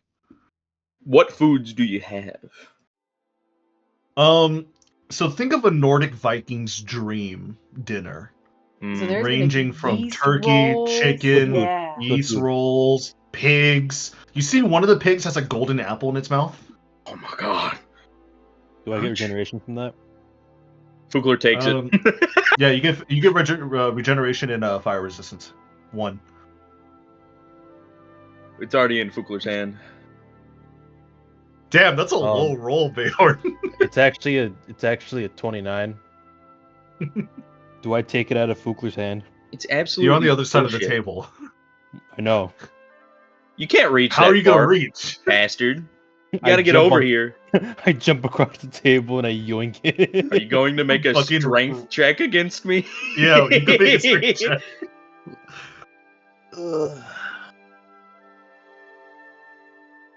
Oh, I was hoping for a natural 20. Womp womp. My strength is 21. Damn. Sorry, Bayor. You don't not need the special armor. you do not grab that. You weren't going to give it to me anyways, bastard. You're Womp, keeping womp. it for Rigby. Womp womp. You can't hold that over my head. I know you're not gonna do it. I know. He can't hold over your head. He's too short. Exactly. It's Your reach okay. is I'll too make great. Rigby tall enough to do it. Rigby will never be as good as the original. I'll make sure of that. Damn. As you finish your melding of the minds, Kaisai, you see that she lets go of your arm and your hand, and she kind of sits up in her chair a little bit as she's more attentive now. Huh. What'd you show her? Everything, including the papers. The papers? I've heard of I've heard of stories and these rumors and these tall tales that my village used to say about the astral sea and beyond, that every so often, every millennia or so, there's always some sort of event that happens, some sort of cleansing, some sort of reset, some sort of event that shakes the universe and the multiverse abound.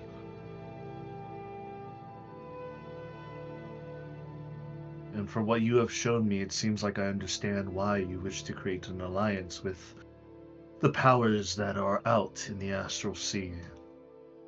With only a united front, maybe have a chance of surviving.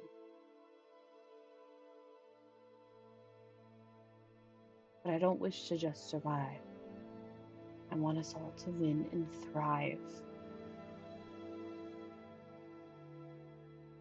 It's a noble act that you are doing. Would you be okay if you failed, though?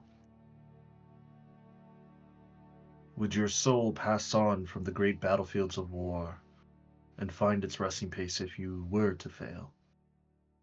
And just let things happen as they will? As long as my soul follows a specific other soul, I wouldn't be too upset. But I'm not planning on failure.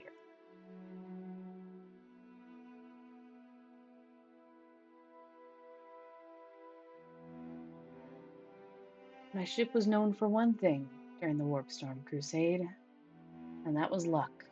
I'm hoping my ship can continue its luck.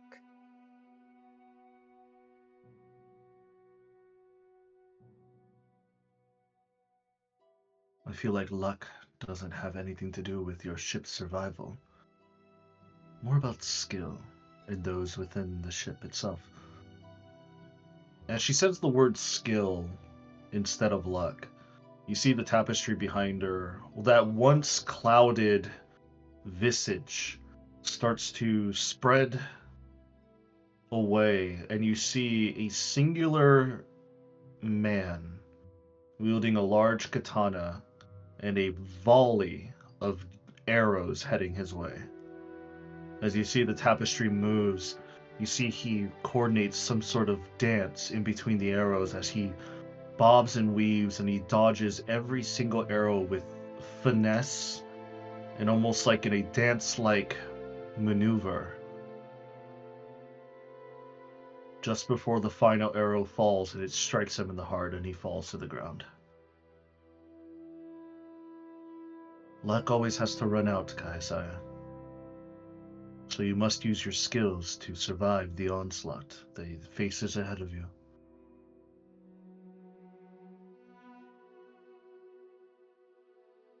And are you willing to die at any moment's notice if you were to fail in this mission of yours? I am. I've already died twice. What's a third? What if the death doesn't come from an arrow or a sword at your throat? Will you be willing to sacrifice yourself for the greater good of everybody else? Even leaving those that you love behind?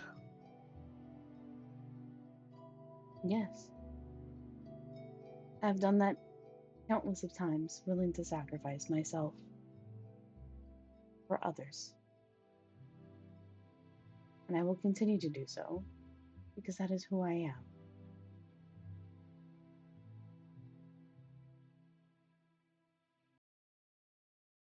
And what say you two? A captain is only as good as her crew, and her crew is only as good as the loyalties and the protection that gives to one another. I'll start with you, the elven man, with short blue hair. What do you think of your captain? Well, we've kept each other alive for this long. This is just another stop in the journey. Will you be willing to die for those on your ship? I'd say so. Any one of them? Yeah, they're all family to me.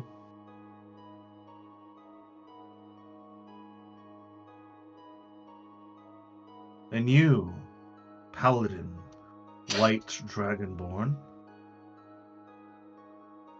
What are your feelings amongst all this rabble? Oh, this was my idea. I randomly had the brainwave, and told my captain about it, and she liked it. And it was just after a journey we were returning from. I really hope you do, in fact, become a part of what we're trying to set up.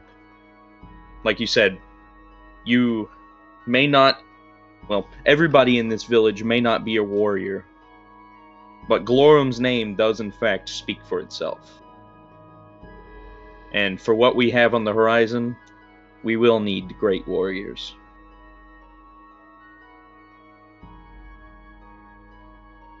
As soon as you finish the term Great Warrior, you see the tapestry zoom in onto the face of the soldier that fell from the arrow. The soldier's face is slightly rugged, not clean shaven at all. Elven man.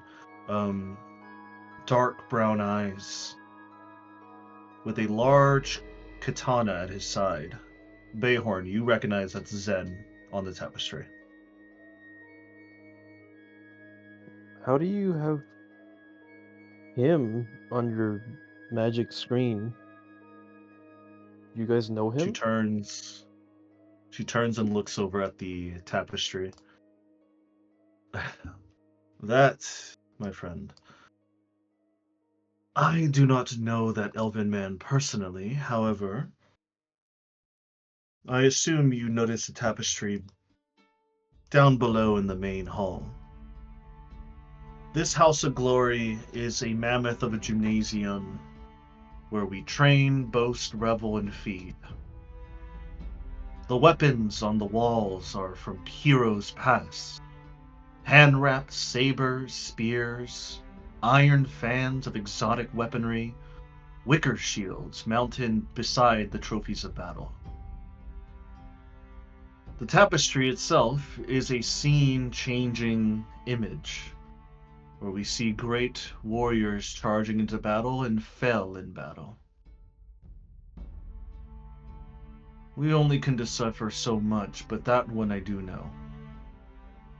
It was a battle on a beachhead, a front, where this man was sadly ran out of time.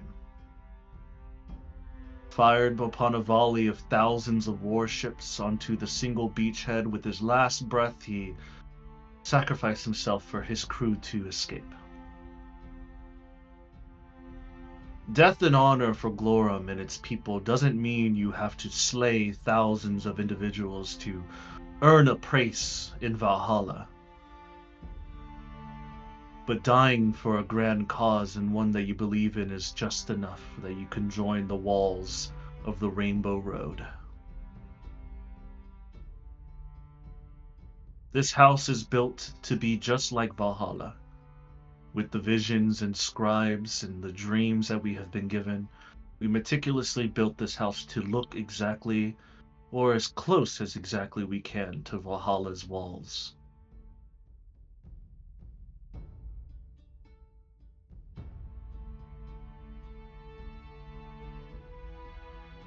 And she kind of turns over and looks over at you, Bayhorn. How do you know this, gentleman?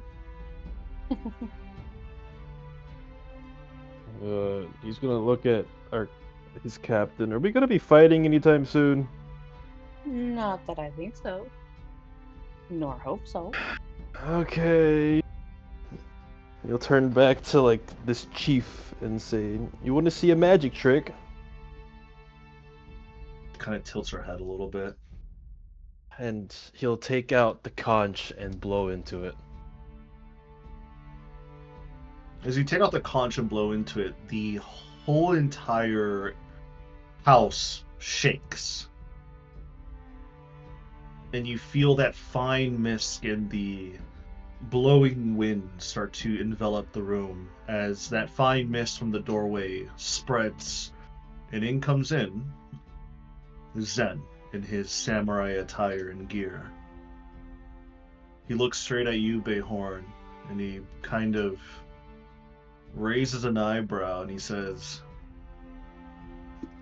"Why are you in my meeting room?"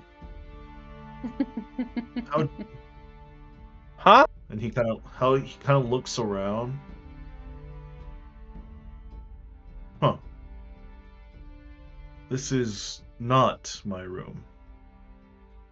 And you We see are on Glora. you see Tazara kind of like looking at him almost with the mouth fully agape, but just slightly agape, like almost like in a shock.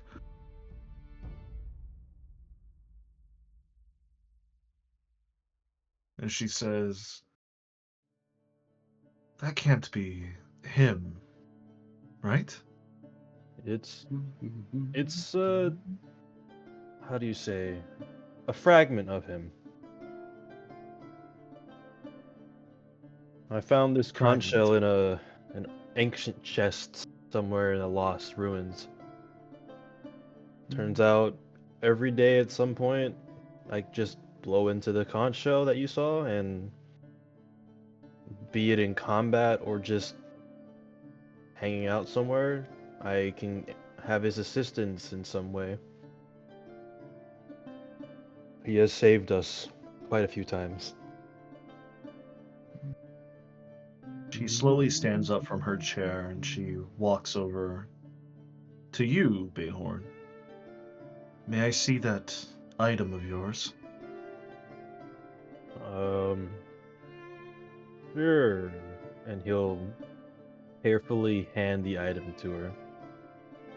You see she takes it and she cradles it with both hands, and her hands are massive, like twice the size of yours.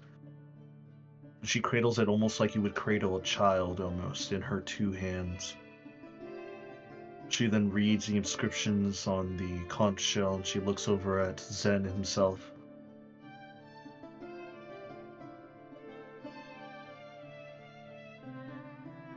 "Do you remember my father?" And Zen kind of just tilts his head a little bit and looks at her. "I know your father. I've fought with him many times. And against him. I assume since you're all grown up and you're asking a question in such a way, he is no longer with us. Is that correct?" She just nods her head over at him.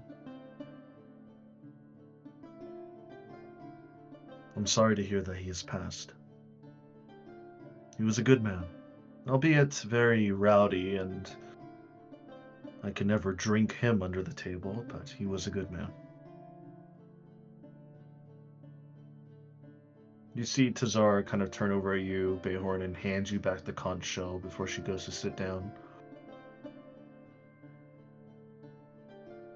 "I see you are all full of surprises. You, about surprises. Paladin. Yes. Before I sadly was interrupted, and the interruption was not a bad thing. Thank you for showing me your item and granting me the privilege to see this great warrior in my eyes.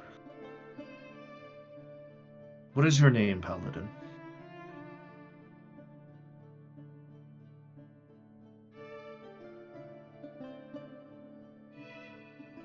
Fukler. I am the true paladin of Ytuld, the Raven Queen, as some might know her. We have a very special relationship, the Raven Queen and us in Glorum. Death is not uncommon here.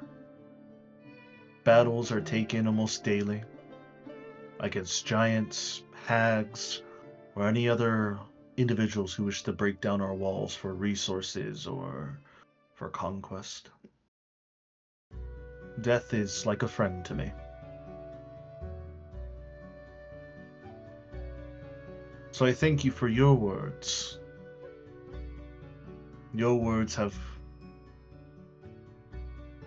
gave me enough insight about what you, your friend, and your captain here wish to do.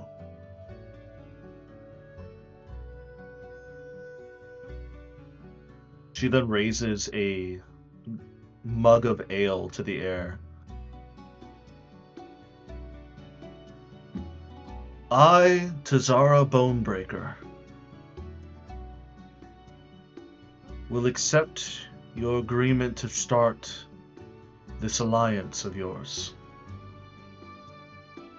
I will do as much as I can under my power and the resources that Glorum can provide to you, the three of you.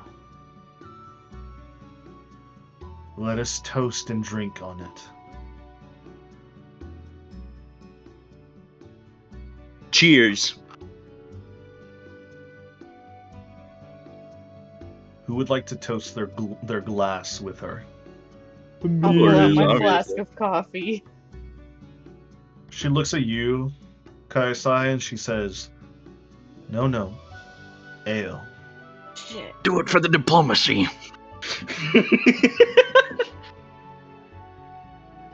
Looks at Fugler. This has not ended very well, so you're gonna have to deal with any fallout. But for diplomacy. And I will pick up an ale and very reluctantly cheer. We'll just knock her out. It'll be fine. As you reluctantly cheer and you clink together,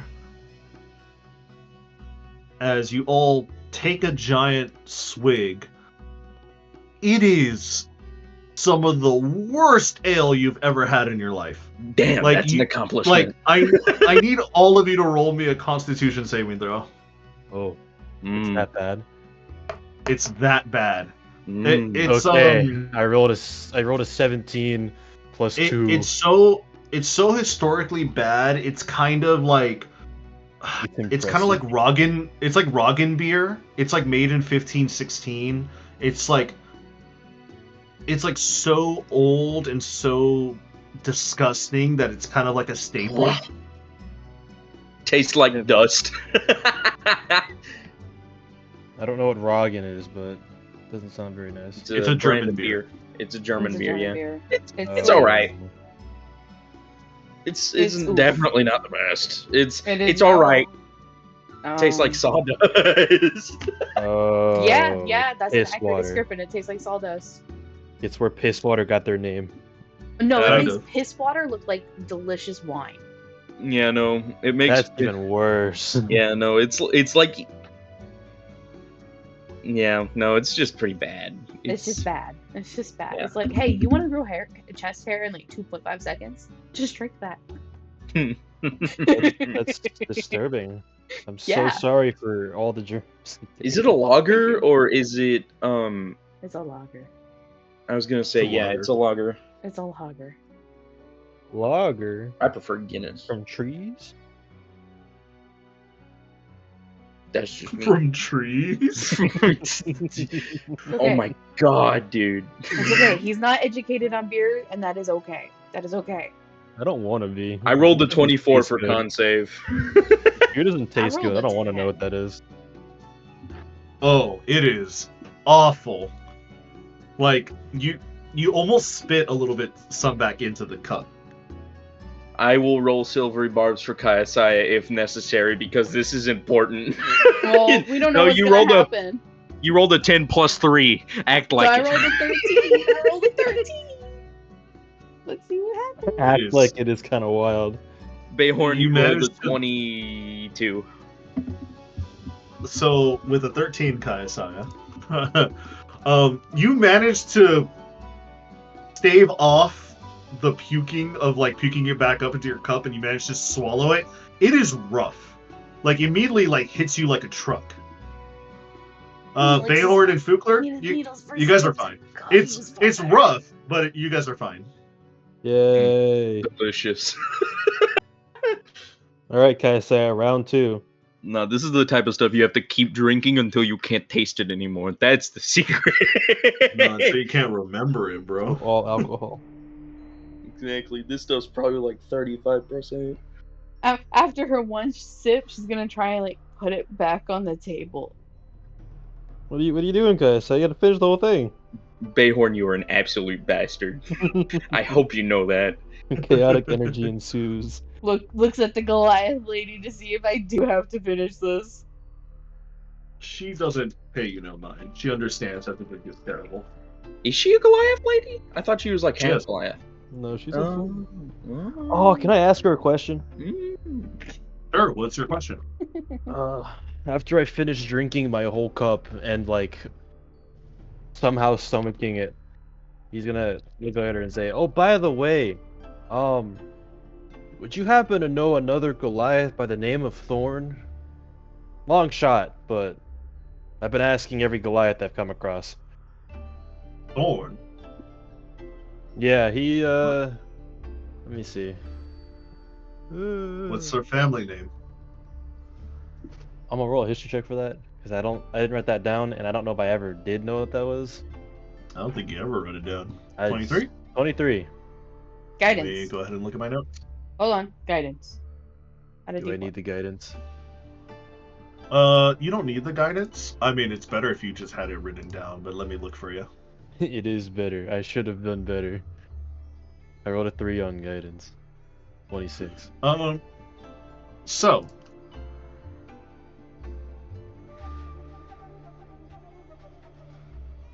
You remember that Thorn never... Let's see.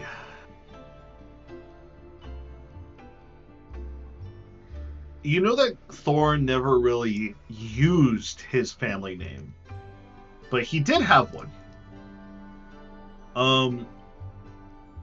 His full name was Thorn Vuma Tholik. Okay. I'm gonna tell her his full name and say, well, as I recall, I think his full name was Thorn Vuma Thorlik.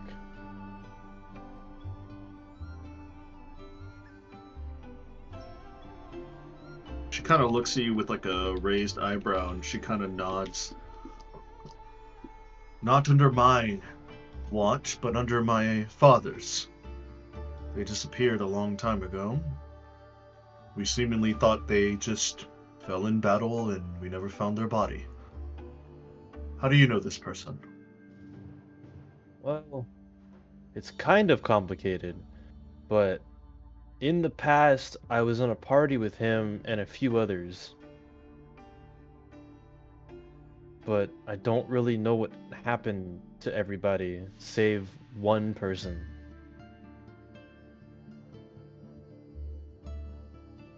So I'm kind of just looking around for, I guess, my old party as I see different opportunities. Kind of just piecing together my life. I understand. Sadly, the Tholakes' last family member died out about 15 years ago. No. Their bloodline has ended. Sorry to hear that for them. Do not be sorry. More... accept the fact that they're on their way to Valhalla into the next step of their lives. He definitely was a hell of a fighter whenever I knew him. You hear a cough coming from the doorway and you see Zen kind of still standing there. He's like, do you need me for anything? Battle? Stories? He's kind of looking at you, Bayhorn. I mean, You did summon him. I'm surprised you haven't taken his seat yet, man. Come on, sit down. Have some very delicious ale or mead or what is this again? Ale.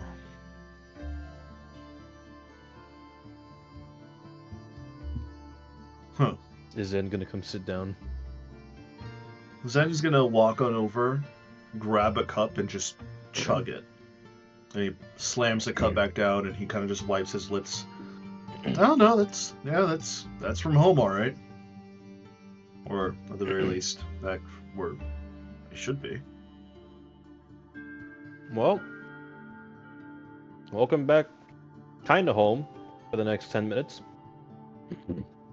I can see that. I'm gonna be honest. I'm gonna go I honestly explore. just summoned you just to show the chief that I knew you. You can do whatever, man. Have fun. All right, you gave me permission, and he runs out the door. All right. Well, whatever he does is only semi my fault. And he jabs a thumb behind his head to the door. Within a minute or so, as soon as he runs out the door, you hear a loud whistle coming from outside, and you see a giant bright light happening to shine through the window. Should we be concerned? And he's looking at Zara. Did this ever happen before?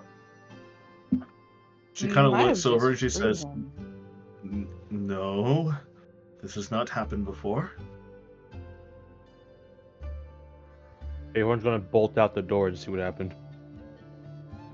You see that in the middle of the house, it is like a tornado went through. There is food, ale all over the ground and on the walls. You see the tapestry has been torn down from the center place near the fire. You see that the door is completely wide open, and you hear shouts and jeers coming from outside. Oh, he reverted back to fucking fisticuffs, didn't he? As he runs out the door. Who did? As you run out the door, you see out in the distance, flying above on his scabbard for his katana, almost riding it like a skateboard, is Zen as he's flying off into the distance. Zen, what the fuck are you doing? He cannot hear you. He is too far away. Can I channel the magic from the conch shell and like poof him back on the ground next to me? You could not because you gave him the words "do what you want." You freed him. Can I unsummon him? No. Roll me an Arcana check. A 27. A 27. The conch does not respond to your command. Does it just feel like it's still fulfilling his 10 minutes? It's still fulfilling his 10 minutes, but you gave him the words, "do what you want," almost. And he is doing what he wants. Well, he has been stuck in there for God knows how long. He needs a little bit of time. It's only 10 minutes. I'll regret that I say that, but it's only 10 minutes. How bad can it be? No, Bayhorn knows better than to say that. He knows it's gonna get bad, so he's just gonna say it's only 10 minutes. I just when you said 10 minutes, I just see the smash cut in my head from Always Sunny to saying it's only 10 minutes. You know what I see? Rick and Morty. In and out, 20 minutes. In and out, 20-minute adventure. You just see him flying. He is flying over the mountains, and he eventually just disappears. Wait. All right. This is kind of a far fetch. Can I try and mirror him? Can you try to what? Can I try and imitate what he's doing with mine? Can I ride the lightning? Yeah, try it. Roll me an acrobatics check. Can I tell if my katana scabbard can do the same thing? You have no idea unless you try. I so badly want to auto crit this just to be funny about it. I'm gonna silvery barbs.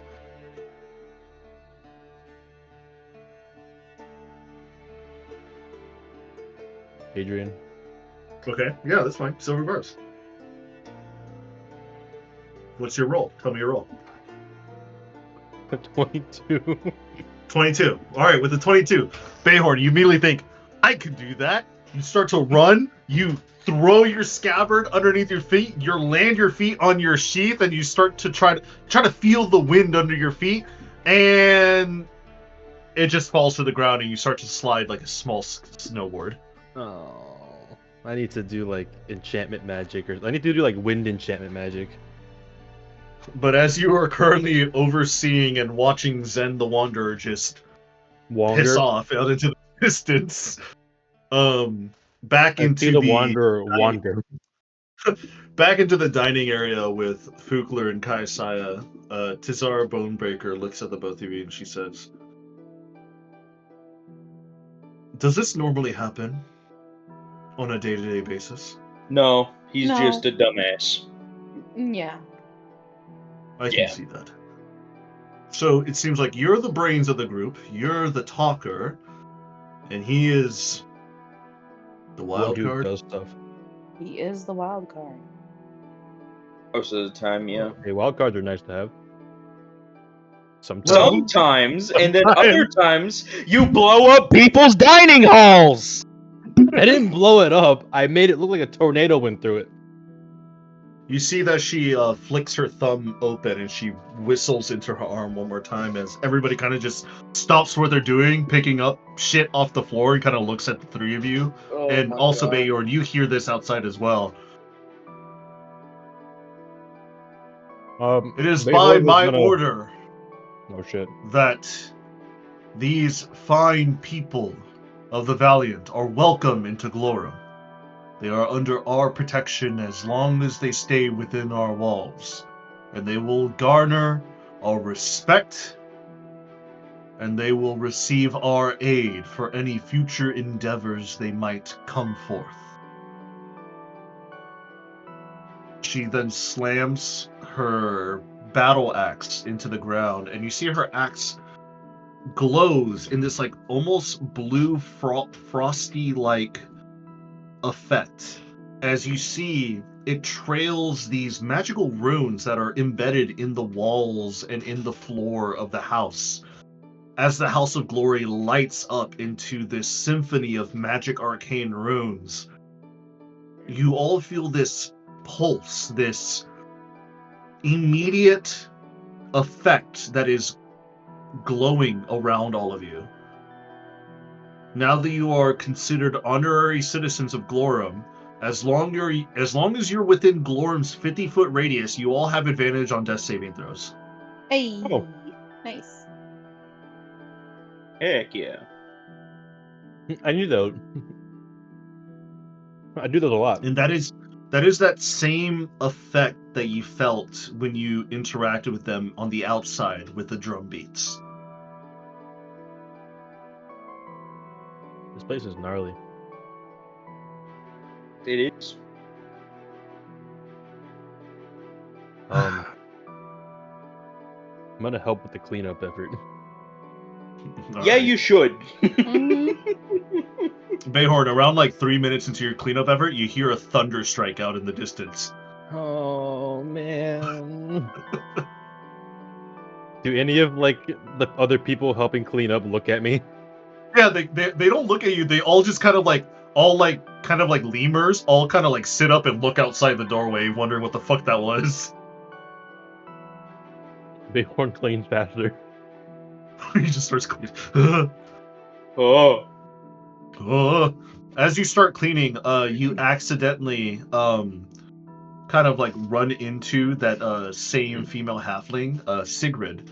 She kind of looks at you. She says, "Oh, hi. Did you see that crazy guy that just ran in through here and left? Yeah. Is it part of your crew?" Kind of. That's my bad. Kinda. Well, if he could do it again, that was actually really fun.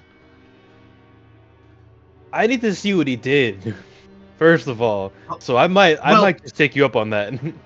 Well, he literally came in here like a whirlwind. He started like gathering food and drink, and he started like putting them all up into like this giant sack of his in front of him, and then he started like eating and started drinking as fast as he could, and then he punched some guy out. He's knocked out over there, and you see he's like, there's like a guy with like an ice pack on his face. Oh no. Oh man. And all of a sudden, like this giant wind gust just started happening, and he just flew out the door. He is specialized in wind magic, so I believe that. I mean, that was pretty fucking cool. I'm not gonna lie. Well, But anyways, if I'm still hi, here my name is tomorrow, I'll Sigrid. try and do it again. Cool. I would like to see it. She holds her hand out. I give her a handshake. She kind of like shakes your hand very like violently. She's like, I'm a goat hoarder. I also make cheese as well. If you want any You say cheese or any cheese? goats for your ship, yeah, I make cheese. Oh. You got to show me how to make cheese. Oh yeah, I make some of the best butter here in Glorham. Alright. I'll have to come find you later. That sounds like a good idea. Yeah, I'll be near the goat farm. I usually sleep there. Based. Alright. I'm gonna go But ask... if you do come around, I can show you my goat. Alright, what's the goat's name? Goat. He's the greatest of all time. What a goat. What a wonderful little man.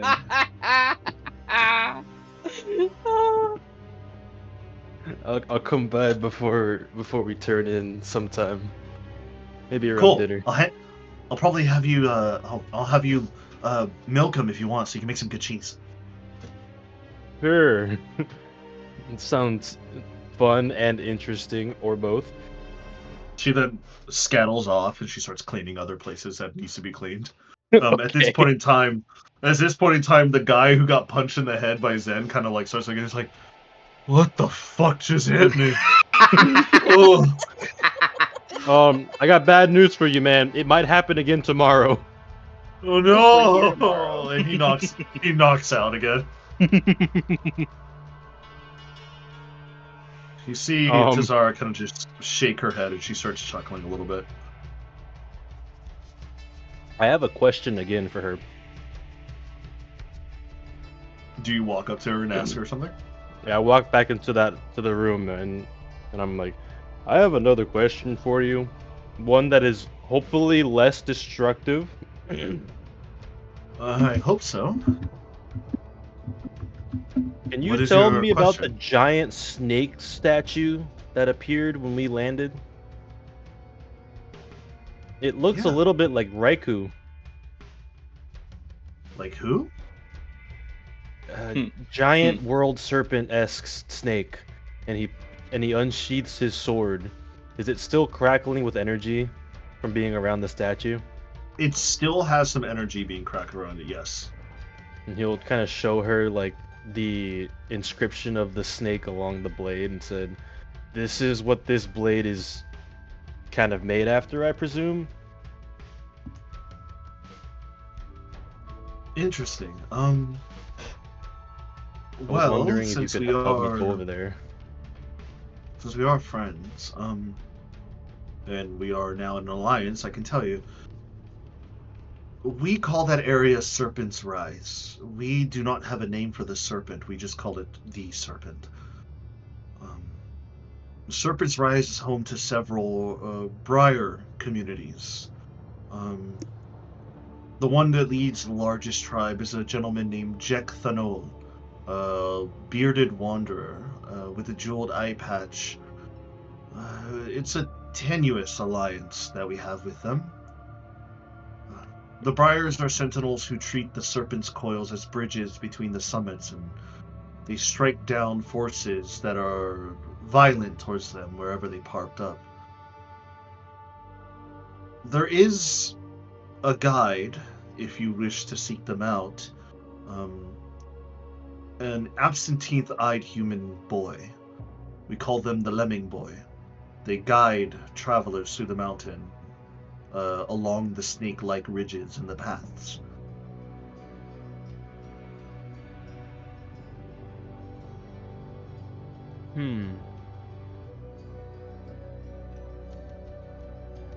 I might be interested in doing that. because I've been trying to kind of figure out what this blade's all about.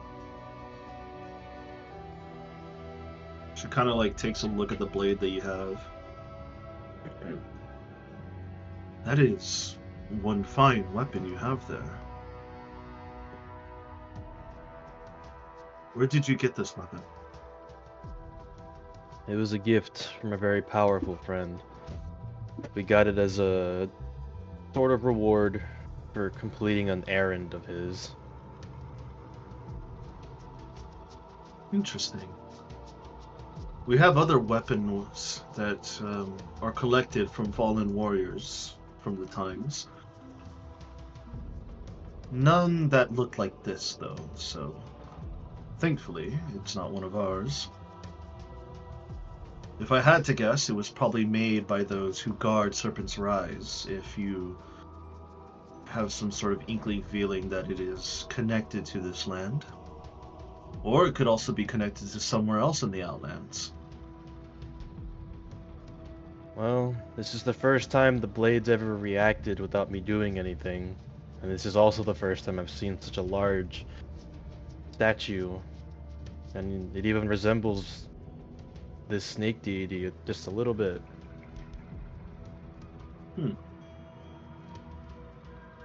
Well, two things matching cannot be a coincidence.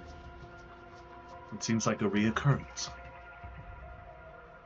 If you wish to travel and make your way out to Serpent's Rise, I won't stop you. I just will warn you. A lot of adventurers and travelers typically do not make it their way back from Serpent's Rise. So I'd be careful if I were you. Noted. I appreciate that. Of course.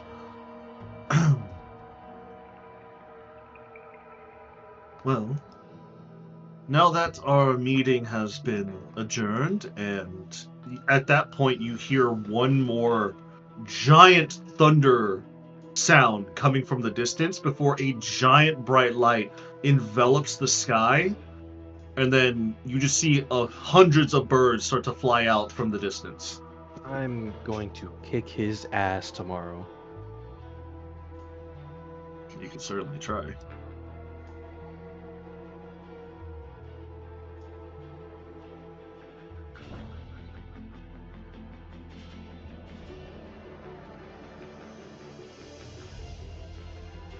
Well, my sincerest apologies for the potential harm that's been caused to the surrounding lands. I did not know he would go on a full-on chaotic rampage when I said do whatever. I thought he was just gonna kind of explore, enjoy the food and drink, you know, normal things. But I also forget that he's been trapped in that conch shell for a while, so he probably has some things he wants to do. It's alright. You do not have to say sorry for his actions. Just keep him bottled up next time, or at the very least, don't let him go on a rampage. Yes, I will need to be sure to really specify what I mean when I give him commands.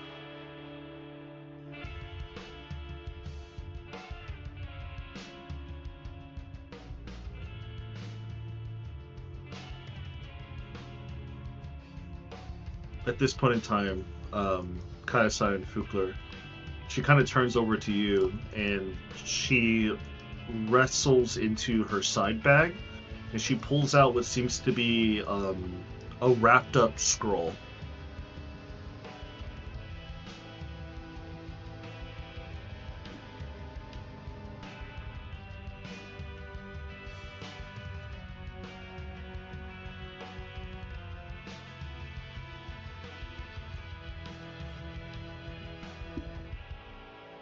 Kayasai, Fukler, Mm-hmm. you there? I'm here. Okay. Preston, you there? Indeed. Okay. She takes the scroll and she hands it over to you, Kayasai. I take it while looking a little green. This is the map of the Outlands. Not entirely detailed, but it does have the locations of settlements and some divine realms that are connected to the land itself. Take a look. I will take a look. You unfurl it, and it is a very well-made, how should I say, map of the Outlands, and this is what you see. I've put your ship in the far right. That is where Glorum is at. This is a sick map.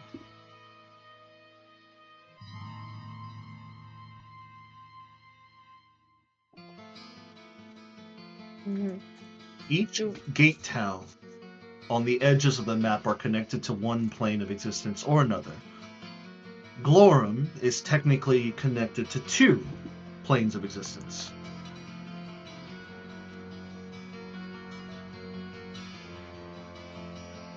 Place called Ribcage?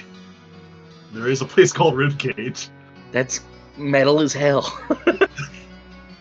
If you want to ask, she can give you some stuff. Stuff. Have you ever been to Ribcage? She kind of chuckles a bit. She says, I have been to Ribcage once or twice before. Really? What's it like there? Well, it is a ribcage. Huh? The ribcage is a gate town that is fortified with stone walls with giant barbed spikes on the tops that is built into a fallen demon's ribcage.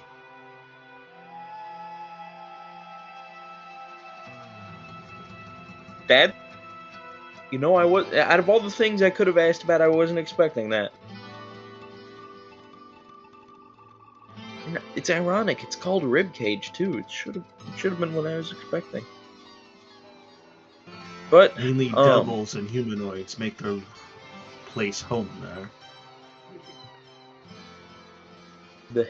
However, it doesn't mean battle. People in Ribcage typically like to form infernal contracts with one another.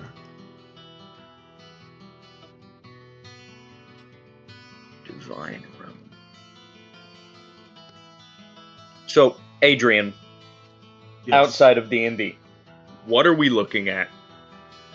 You are looking at the giant circular map of the Outlands. Hey guys. Huh. We might not have to go to Strixhaven. Why? Sigil. I forgot about it. Sigil? I don't know. You do see in the middle of the map is this giant spire-like structure with a donut-looking object that is circling over the spire, and that is the donut thing that you saw upon landing onto Glorum, far off into the distance.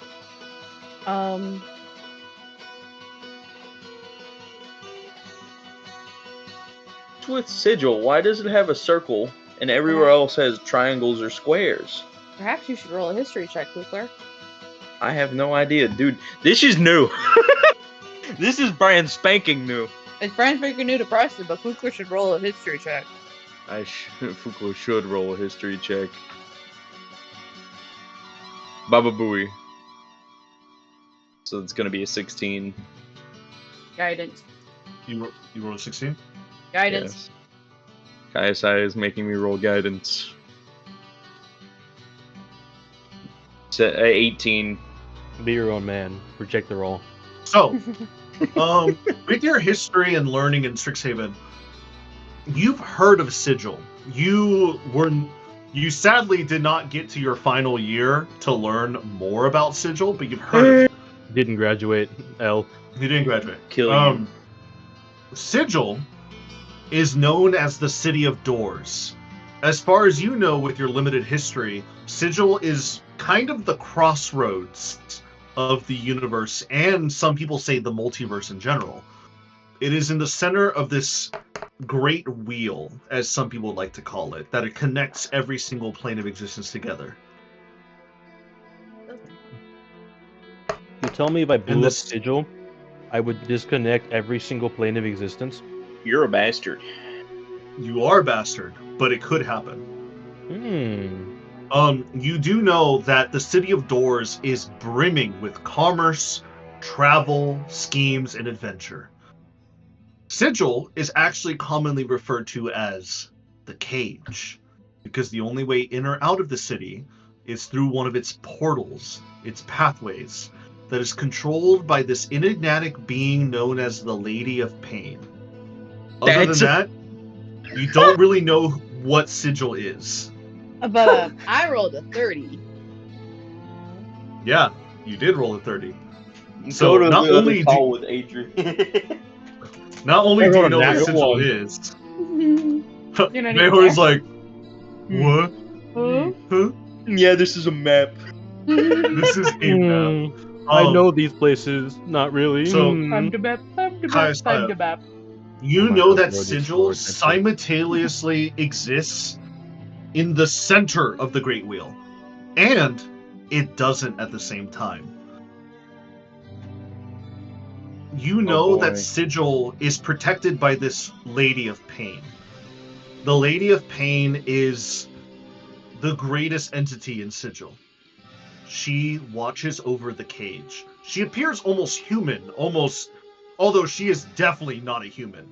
She wears ornate robes that shroud her body and a mantle of blades clothed in like green and blue vergratis that surrounds her mask-like face. Nobody knows who the Lady of Pain is, or if it is a person at all.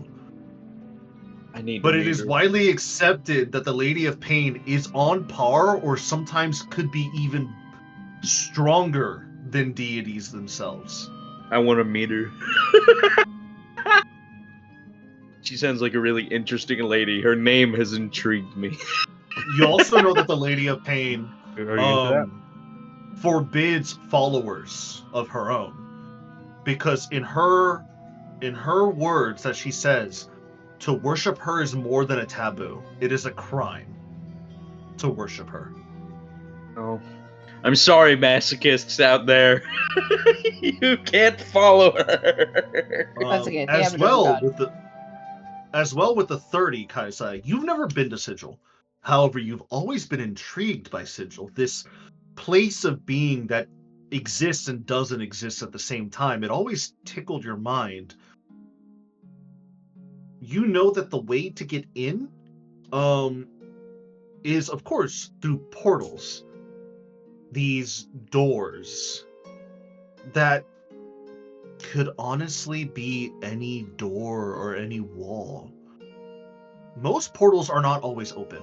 They are only open at certain times whenever a particular condition is met, in a response to a word or a phrase, or whenever a traveler is holding a specific portal key to get there. Or sometimes you've heard of rumors of people just leaning against a wall and they fall into Sigil itself. Back room. I'm gonna try and lean against the nearest wall I see. The Lady of Pain has requested your presence. You will attend. You will attend.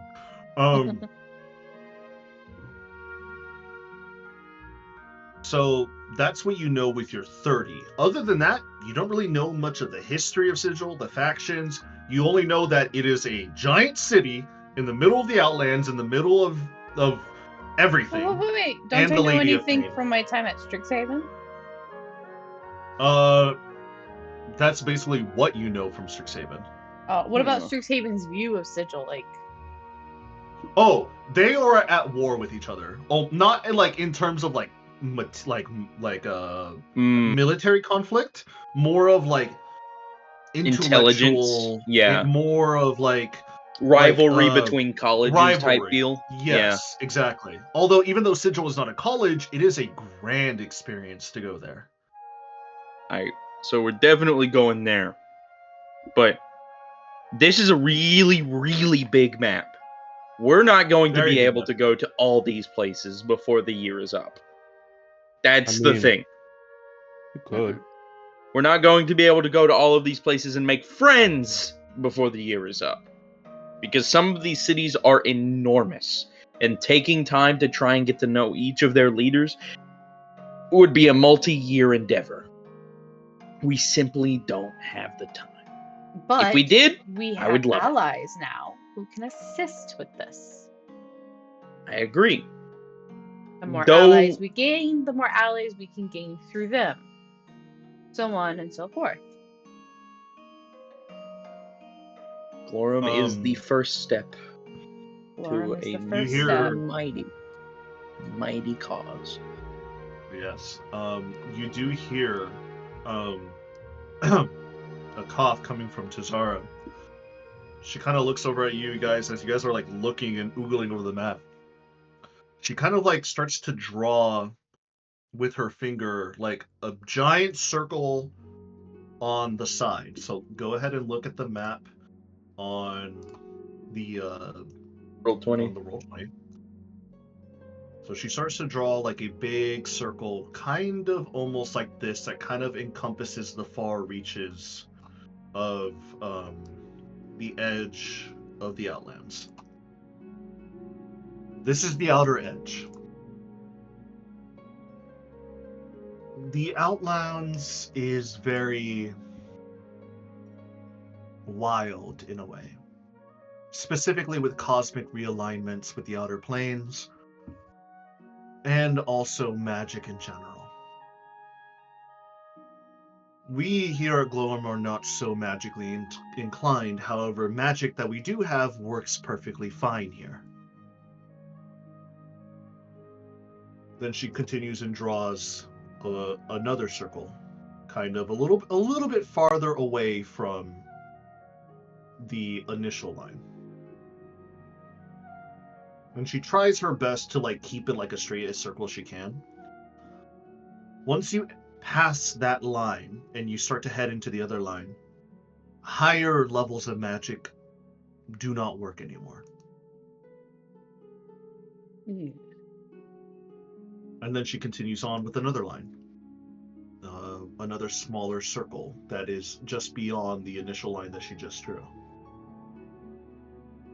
Once you get here, magics of the 6th and 7th level degree stop working.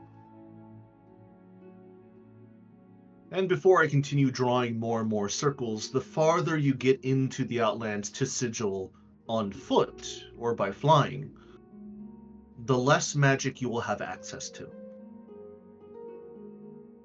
She then finishes and she does one more just generalized circle near the middle where Sigil's kind of at. And she kind of like draws this circle like right around here as best as she can.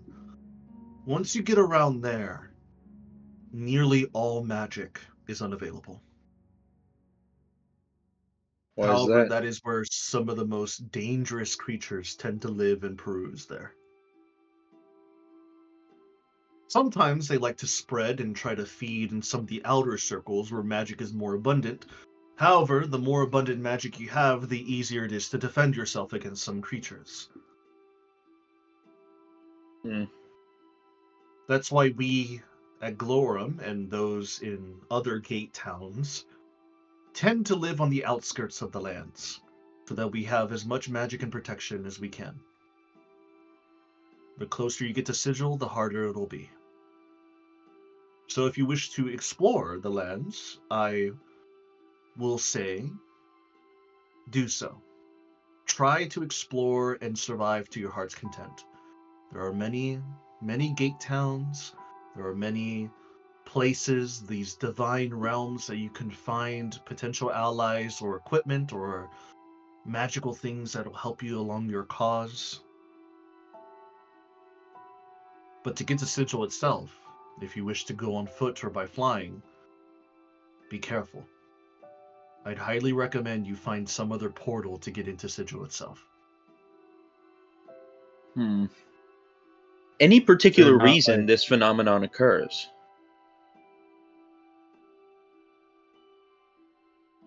Well, think about it, Bootler. If this lady is so powerful that she could rival the gods, and she might hold knowledge or items beyond our comprehension. And is a rival to Strixhaven itself. In our universe, we utilize magic a lot. What's the best defense against anything? No magic. On top of that, Sigil's a portal, massive portal to other things, including potentially other universes. There's other universes that don't have magic. And perhaps because of magic, we can't easily teleport into another universe unless the walls of the arcane is so thin or gone that we can then breach.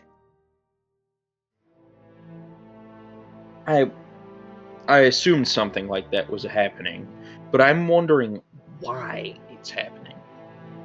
Are you saying it's just as a defensive maneuver? If that's the case, there are simpler ways to defend more people.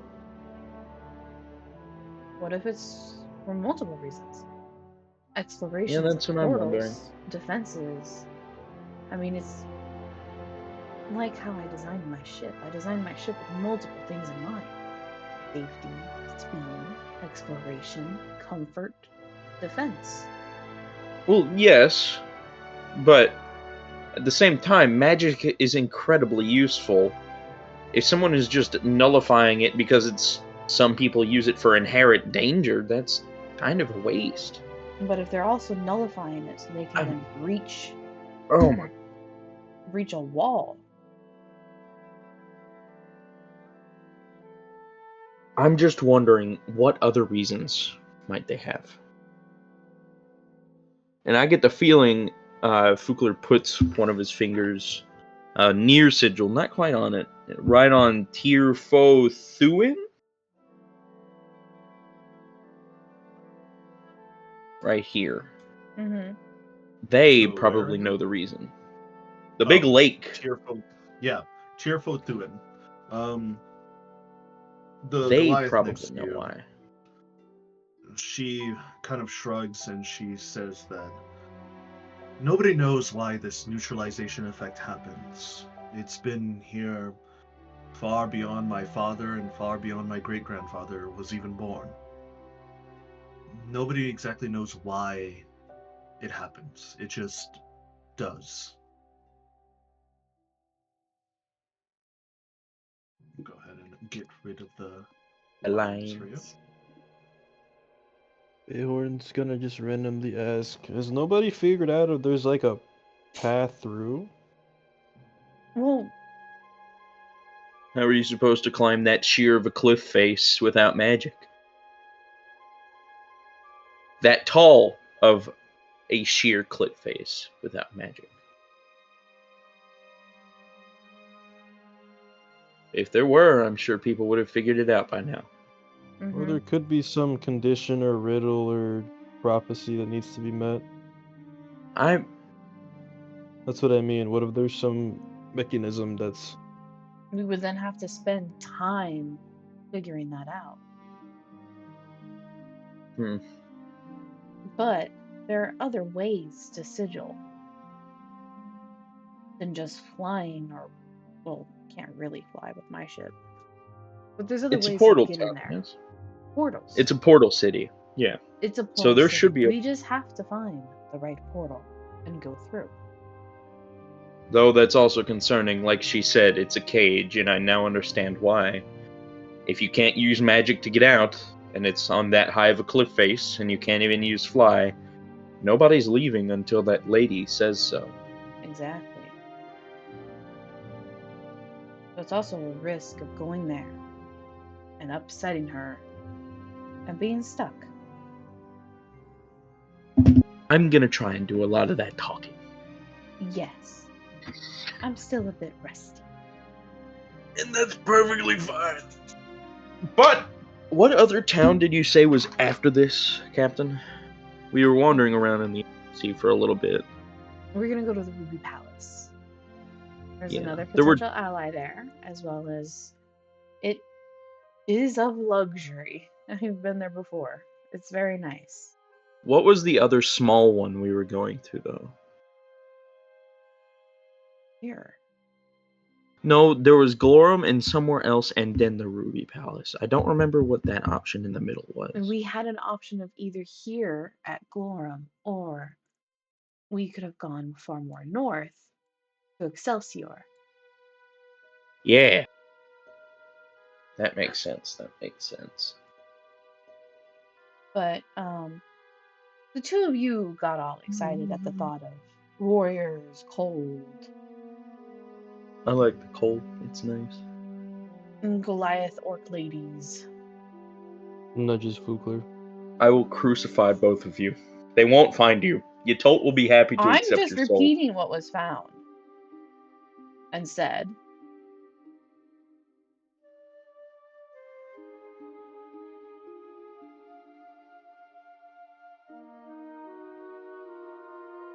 Well, is the Ruby Palace a portal town, or does it not have that luxury? It's akin to the Radiant Citadel. However, it is more catered to luxuries and relaxation, gambling, shopping.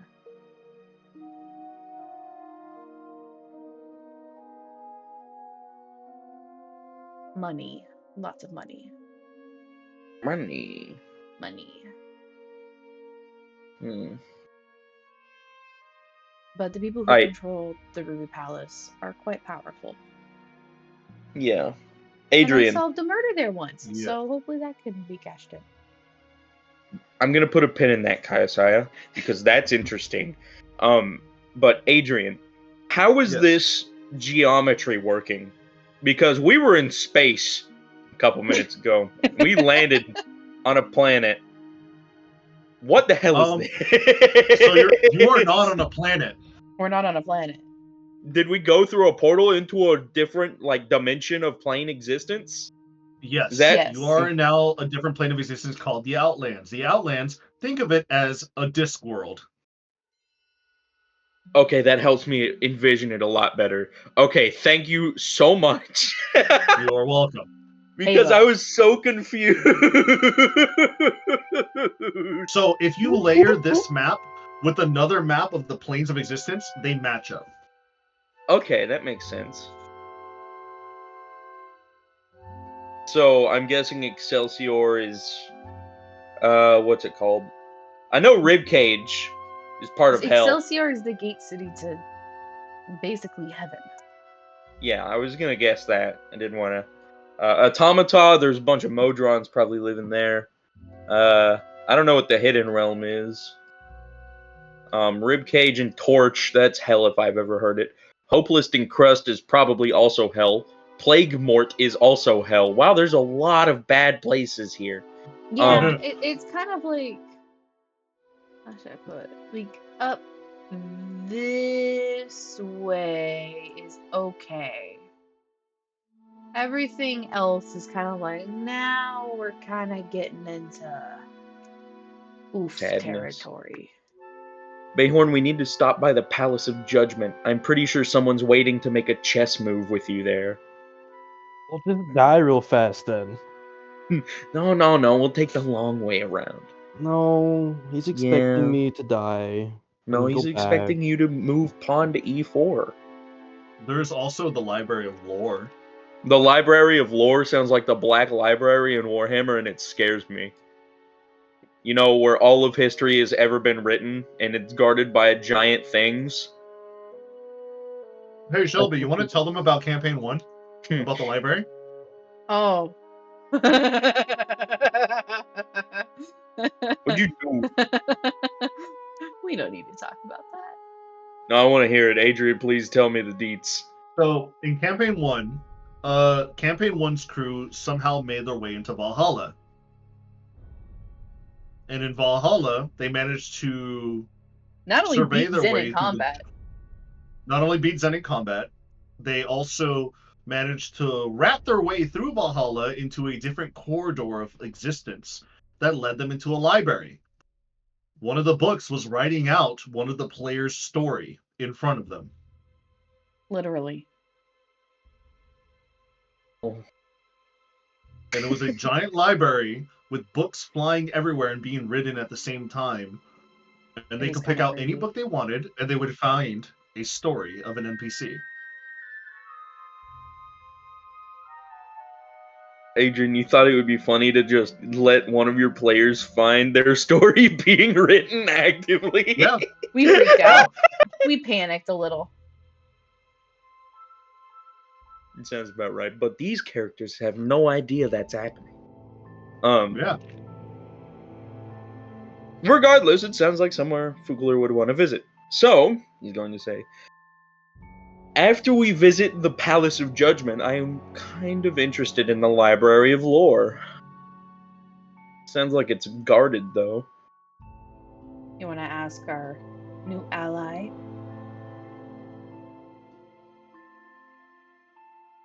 Is it guarded? And he looks at the nice orc lady, or the nice Goliath lady. Give me 1 second here.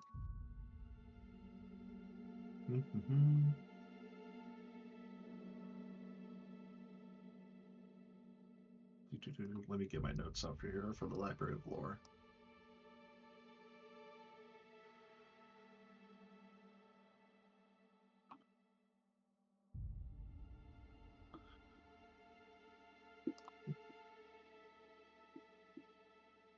There it is.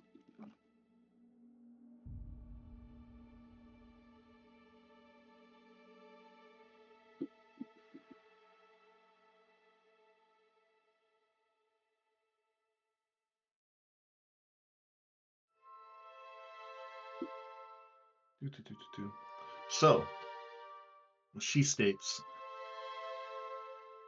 the Library of Lore is not only, how should I say, hidden, or at the very least, guarded by most nefarious creatures.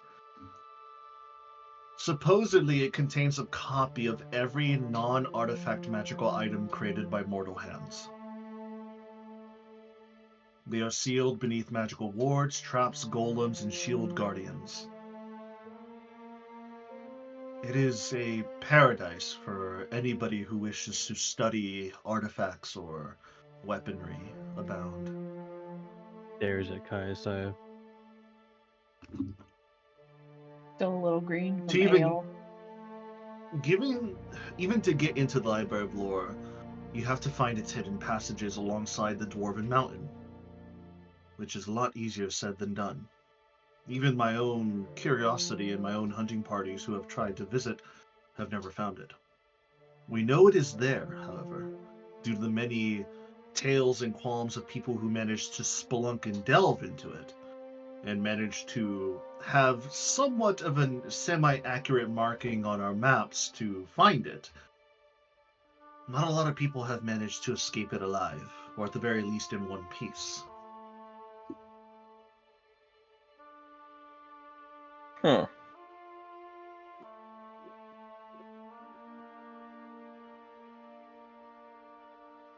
The only way to access it, supposedly, is by ascending a single great staircase guarded by an elder elemental of each type. And nobody can get inside unless you have permission or you somehow sneak your way by them.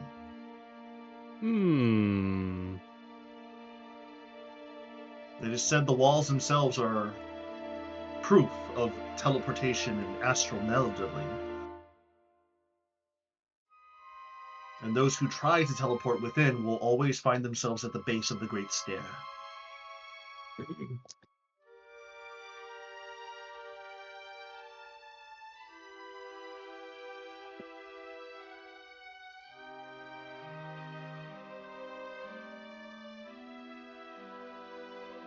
If you Sounds wish like to find it, be my guest. We just might have to look around a little bit. But I think it's impossible.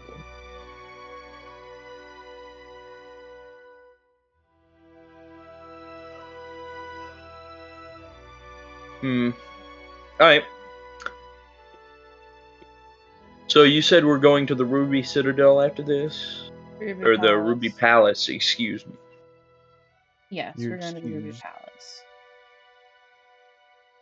And give everyone a break while we try and gather another ally. Caius, I just had an idea. What? Okay. So, we'll need to find someone very, very smart. But, Yeah. if we do it right, can we not take our ship and propel us, even though the engines won't work after a certain point, can we not take the ship and propel us fast enough over the mountains and through the plains to land in Sigil? No, because then we would Gain momentum crash. and then go. We would then crash into Sigil because we would have nothing on the ship to then stop. Hmm. We would You're also right. have no other ship functions to where we would feel the impact. You're also right. Hmm. The best way for us to get into Sigil safely would be to try and find a portal. Safely. That's the issue. Yes. So how about after the Ruby Palace, we come back and go to Excelsior?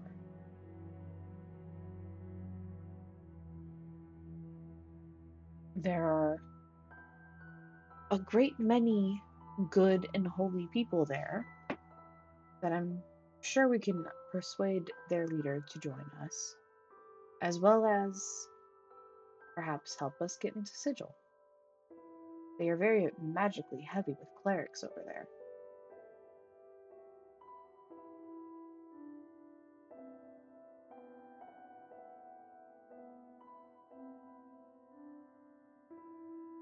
Excelsior is also at the base of the stairs that lead to Mount Olympia.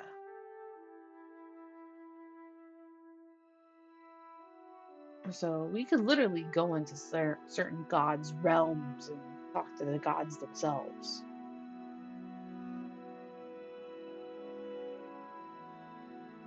Hmm.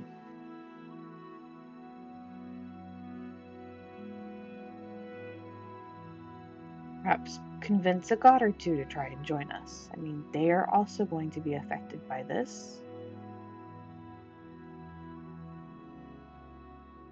Good luck.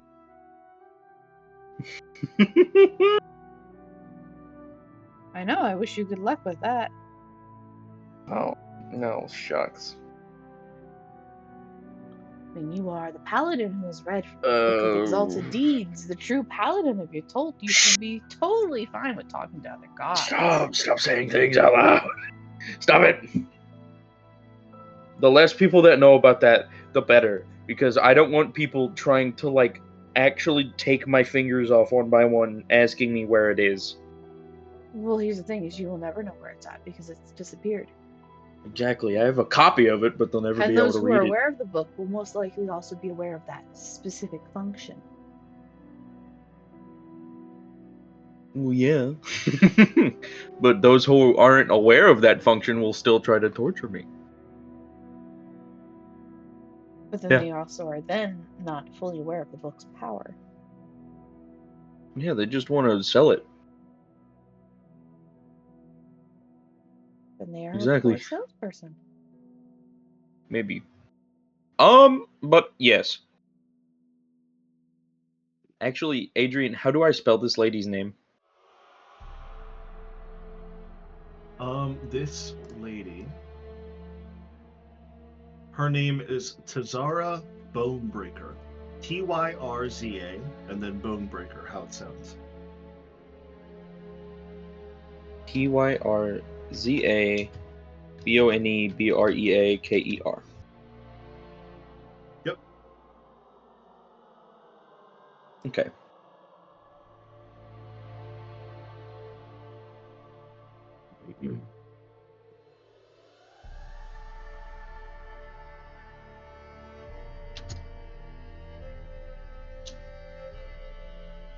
So,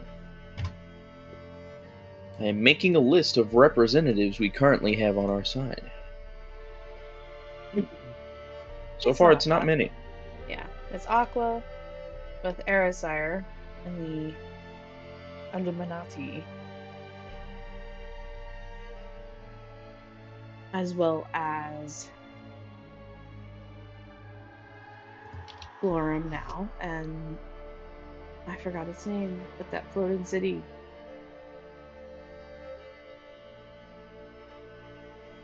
Bayhorn, what was the name of the city that your son was sacrificed in?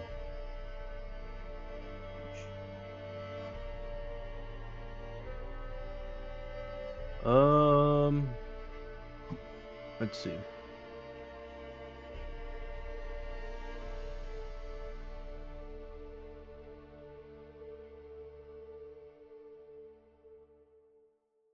I'm not sure if I know that. I just called it the Sky Castle every time I referred to it. I forgot exactly what we called it though. Sure.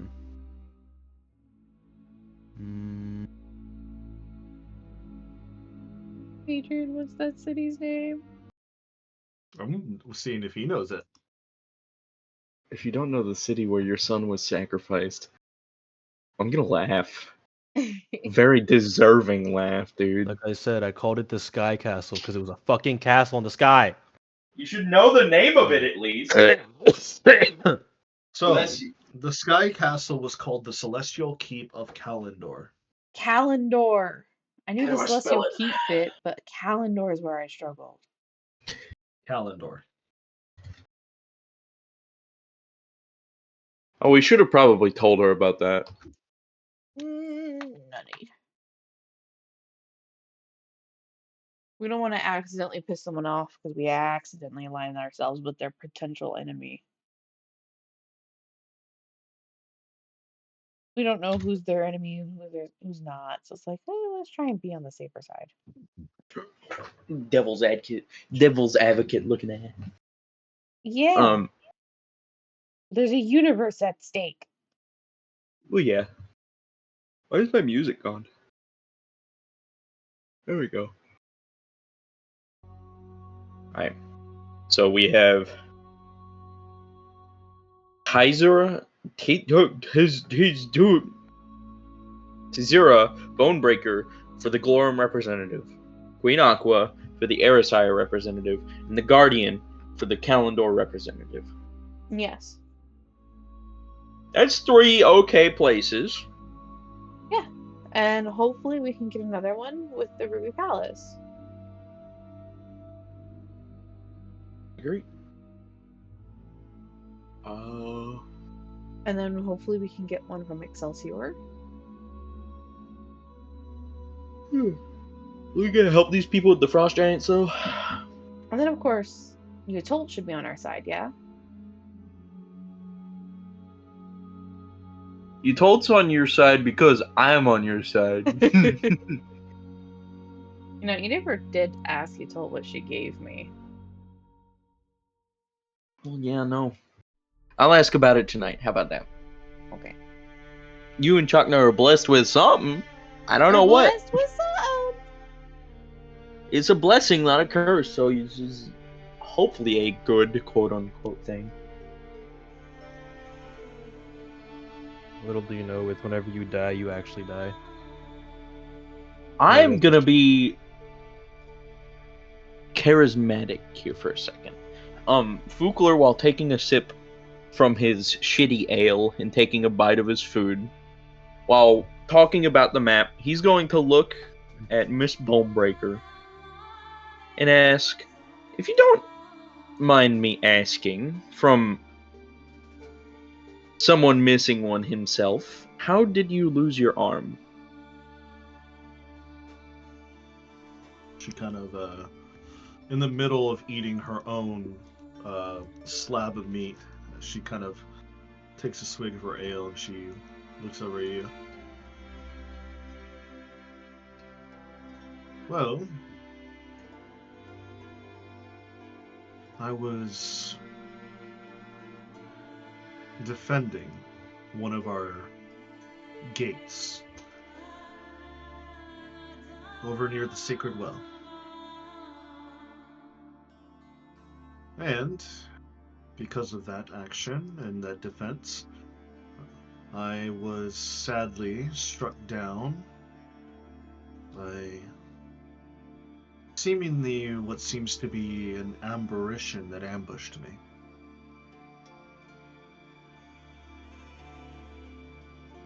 As soon as it struck me, it took my arm off, and as I was profusely bleeding all over the snow, I took the last bit of my strength in my great axe here, and I dealt the killing blow before I succumbed to the cold and the blood loss.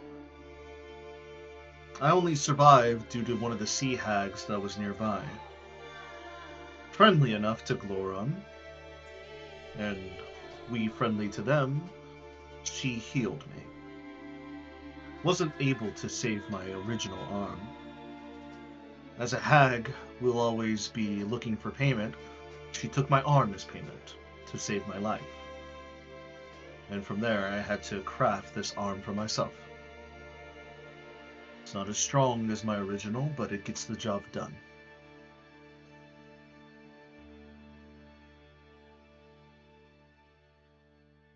I feel you there. You know, I know you're probably not experiencing this, but usually I don't have 5 fingers. It's taken a lot of getting used to, but in honor of you actually answering my question, I'll tell you a bit about mine. Me and my crew here have been traveling for a while through the Astral Sea, and Yatolt charged me with taking down a specific necromancer. This necromancer had, in the form of a phylactery or 2, a eye, and he points up to his eye, and hand, and he points down to his hand. Now, these phylacteries had certain enchantments on them to where they couldn't alone be destroyed. And so I took it upon myself to, they're preserved, but the damage done to me was too great for them to actually be reinstated. But after they were removed, the eye and hand were put onto me, and I was struck down with a specific blade to break the enchantments. Once they were burned and gone, I was revivified and, treated to some nice replacement parts.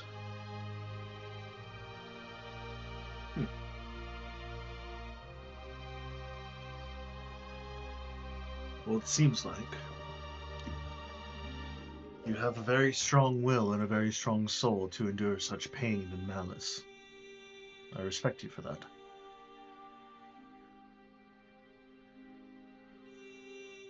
You have a warrior spirit. That much I can tell.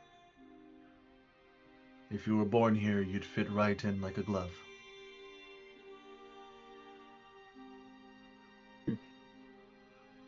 I'm sure.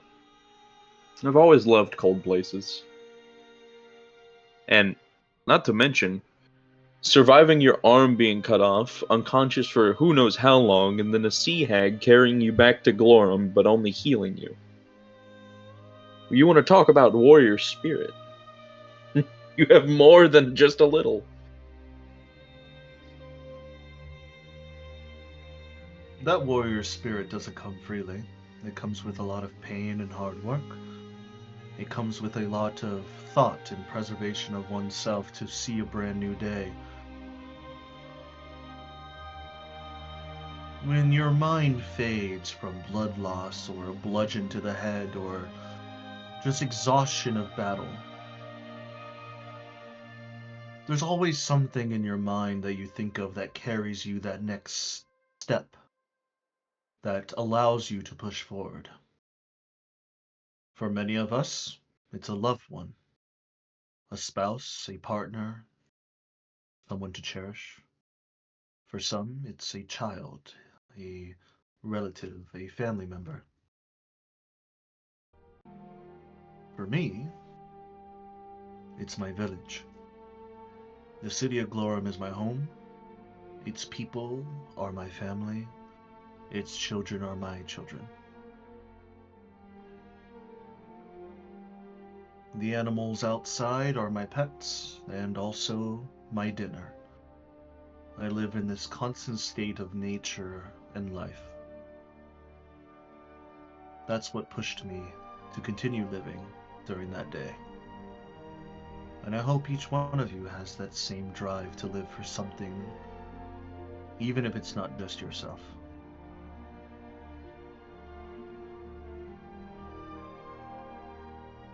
That's how wars are won. That's how battles are survived. You fight because you fight for something.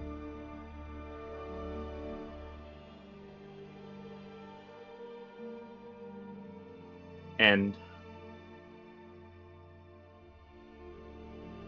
as much as you don't want to think about it, it's how peace is made.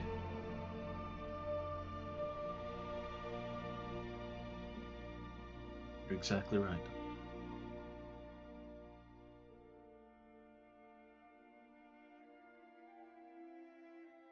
You see that the tapestry behind her, you see it changes into a visage of not of battle, but of two hands joining together in a firm handshake as the tapestry zooms out and you see two armies staring at each other, still weapons at the ready, but not fighting anymore. It seems like the tapestry is overlaying some sort of visage of peace, however strenuous it may be.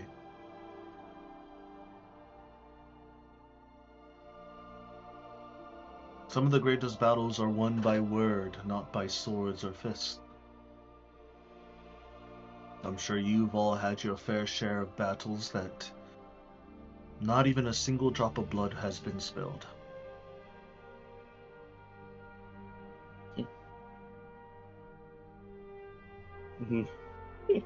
Plenty. Plenty is all I can say. Good.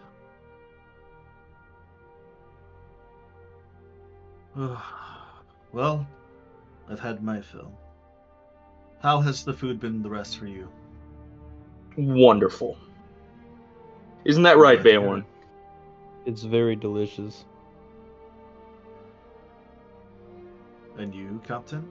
I see you don't eat any of the swine or any of the goat or bird. I don't eat meat. Started with it's because of your religion.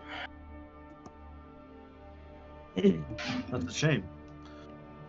Our livestock is precarious and sometimes scarce. It's kind of a shame that you do not partake in such bountiful feasts. But I understand.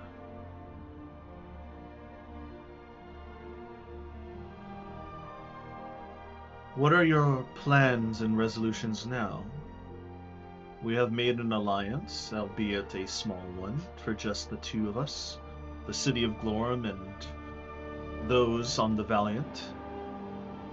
What is your next step? We gather more allies. Don't quite know how many that will be, but within a year's time, we might have to call upon you. I just wish for you to know that. I'll try to stay alive as long as I can. However, if I do somehow perish, I'll leave a note for the next one.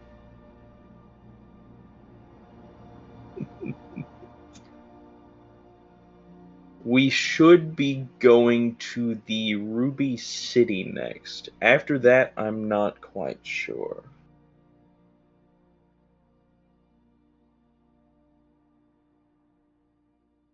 Do you know what the course is after that, Captain? After that, we could hit Excelsior as an option to try and get an ally there. Anywhere else within the Outlands, we can always try to hit. You can also go to other realms of existence within the prime material plane, such as go to Baldur's Gate and see if they're willing to become our allies, plus several other worlds.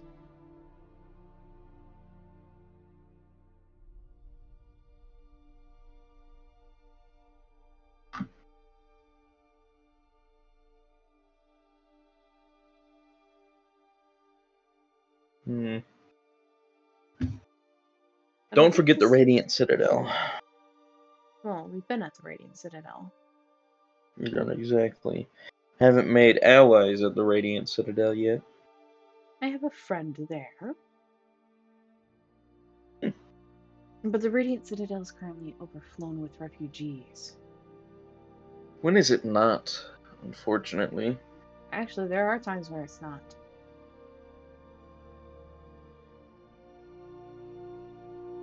Those times seem extremely few and far between.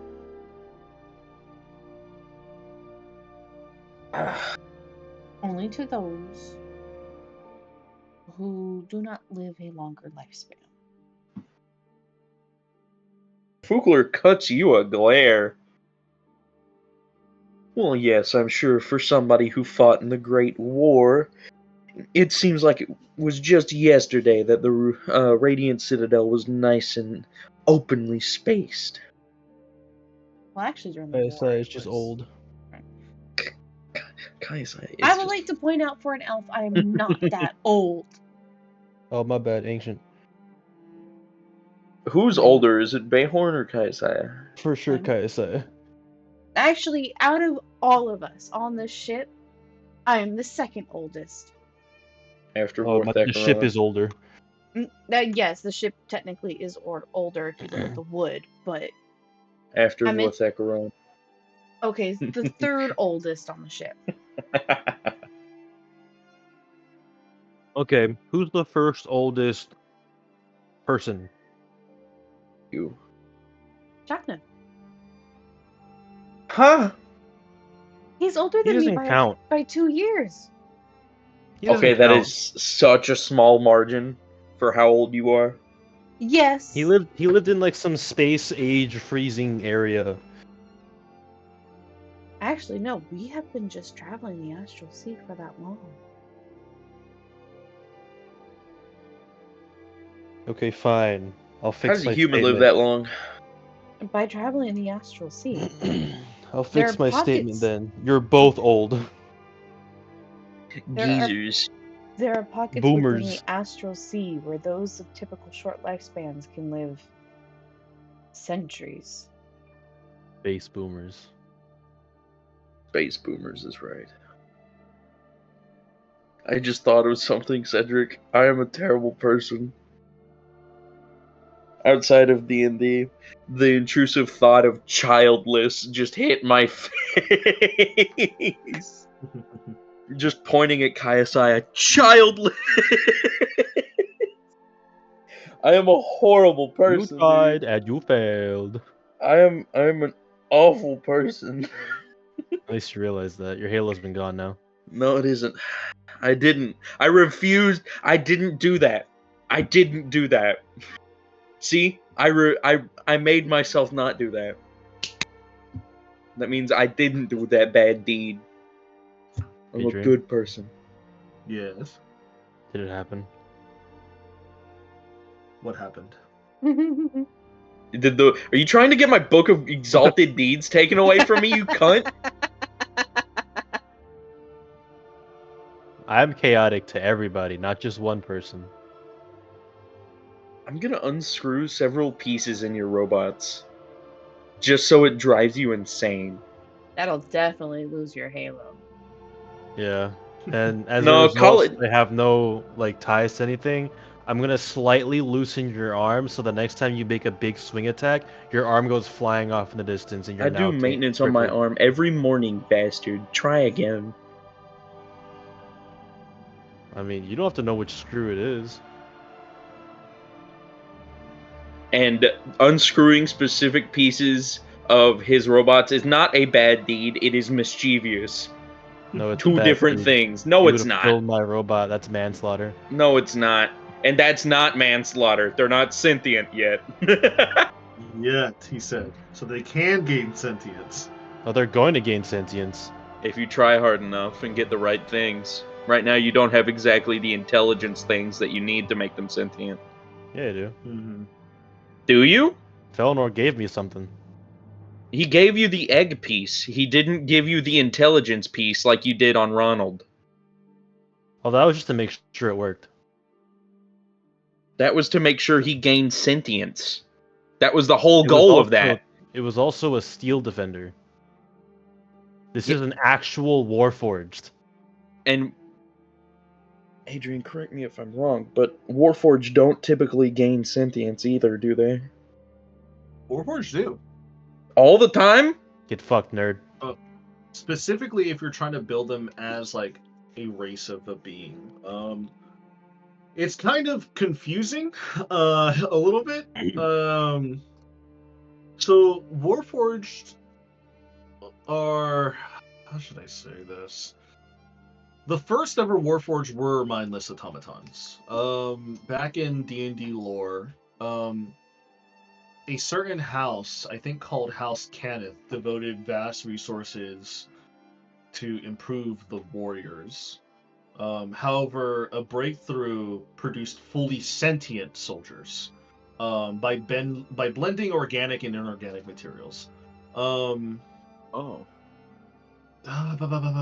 So like I think like in D&D lore, like officially, like it was just like a sudden breakthrough. They went, holy shit, let's make more of these. This is amazing. They're actually gaining sentience. And then that's when everything kind of went wrong, because when Warforged started gaining sentience, they started feeling pain and emotion. They didn't like being built as weapons. They kind of rebelled a little bit, and then they made their own peace, and then they made their own people, and yeah. So Warforged can be a sentient ally. They could be a cold-hearted killing machine, or a visionary. They can be like scribes or mages and stuff like that. It just honestly depends on who is building the Warforged.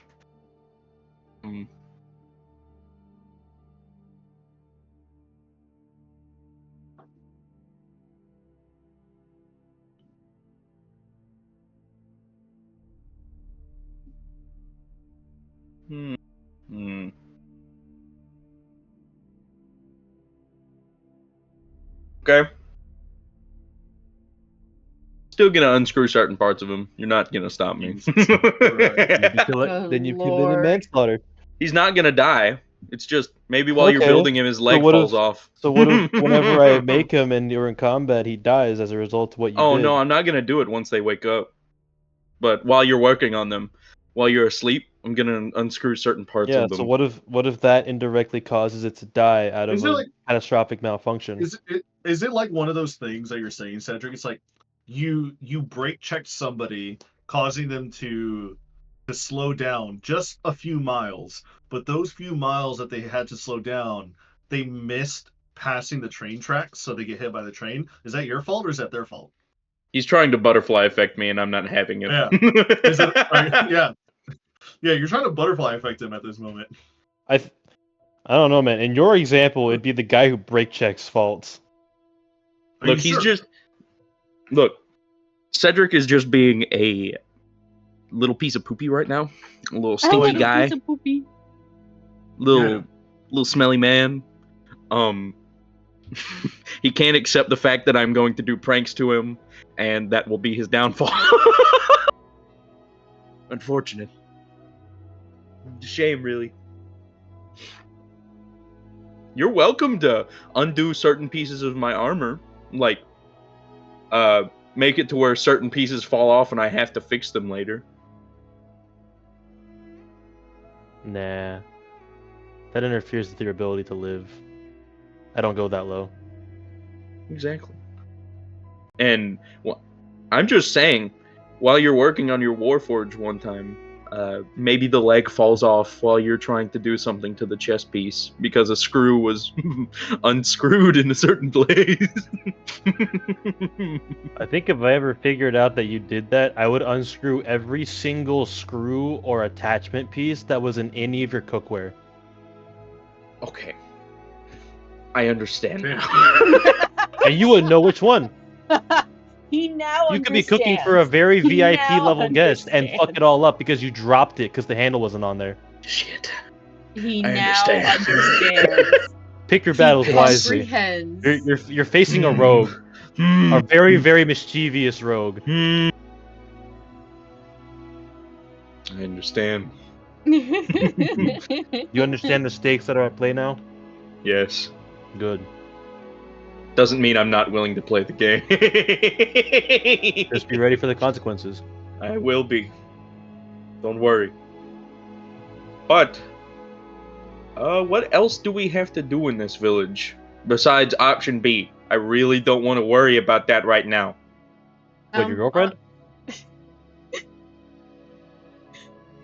I was just joking.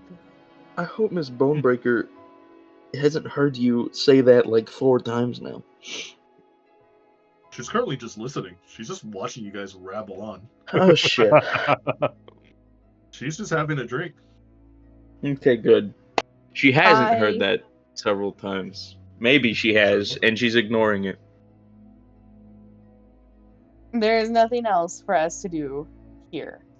So we can Okay. always depart to the Ruby Palace and start a day off.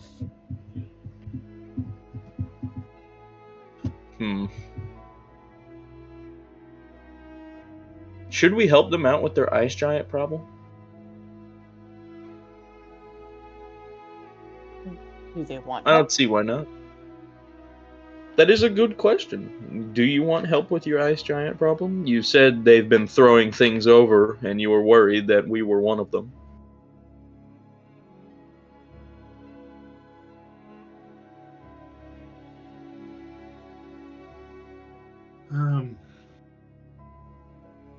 Well, they have been slightly a problem.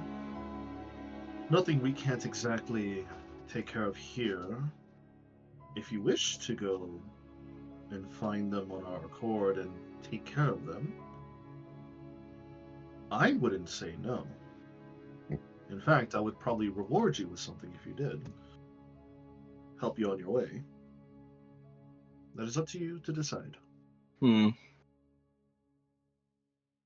Adrian, how many days left in counting until the universe allegedly ends? I have it right here. Hold on a second. He legit has a counter. Oh, shit. Here are my notes. Where are my notes? There's my notes. You have approximately...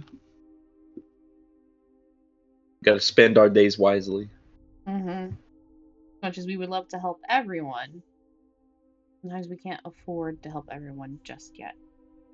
I feel like it would be a good offering of good faith for our first town to be put in the alliance, to be helped a little bit with some particular issues. It's been about a month since you've talked to Queen Aqua and Grenexia Juniper about this ensuing incursion of the Architect. Wow, You have approximately 330-ish days left. Approximately. Because they said about a year. They don't know if it's strictly a year, a little bit after, or a little bit before. Okay. So, seeing as we have about 11 months-ish left. Yes. 10 to 12 months.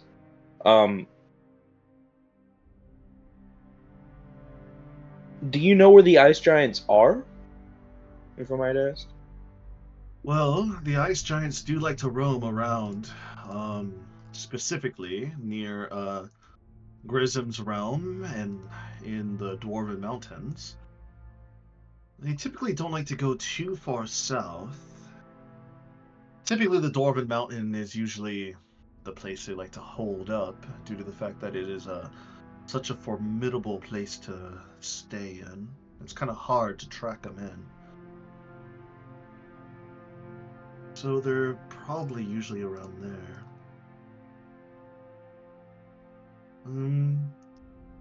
There Not is... too far into where we lose magic? No, not too far in at all. You might lose some 9th level spells, but nothing too crazy, unless you have somehow the repertoire to alter the reality itself. Not yet. No, I'm scared. Don't be. I am wizards. I'm never giving her that book. Why? You're literally how you're acting is the reason why. Rude. She's getting too powerful. Oh yeah, I still need to take a spell from that book. Mind if I take one? Take a spell. I'm gonna pawn the book for 100 gold. Don't you fucking dare. We have a lot more people who needs that book. Like who? Me? B-team? I heard me team. Me and B team. Alright, Finnegan can have it. I just hope he doesn't turn into a lightning elemental. Are his legs permanently disabled now? I mean, kind of. Why we made him like bracers.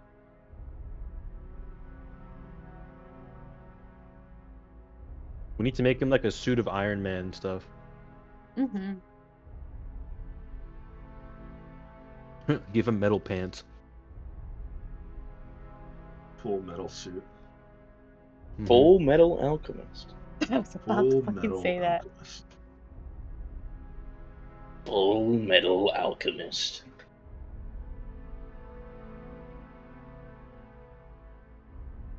Where is it?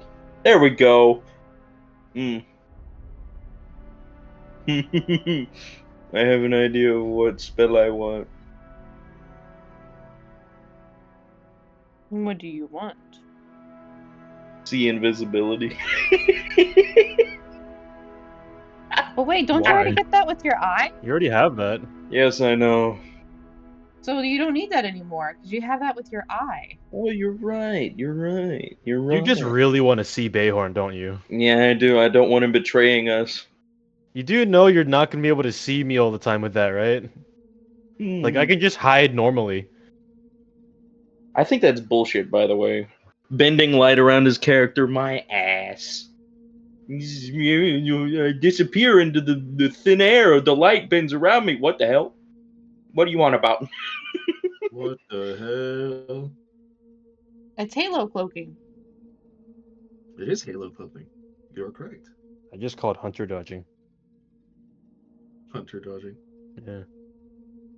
Find entrance. Gentle repose. What does gentle repose do again? Besides, I don't want to hear yeah. it from the guy who can summon actual Genesis magic in a smite. I earned that. So did I! I earned that. Bitch!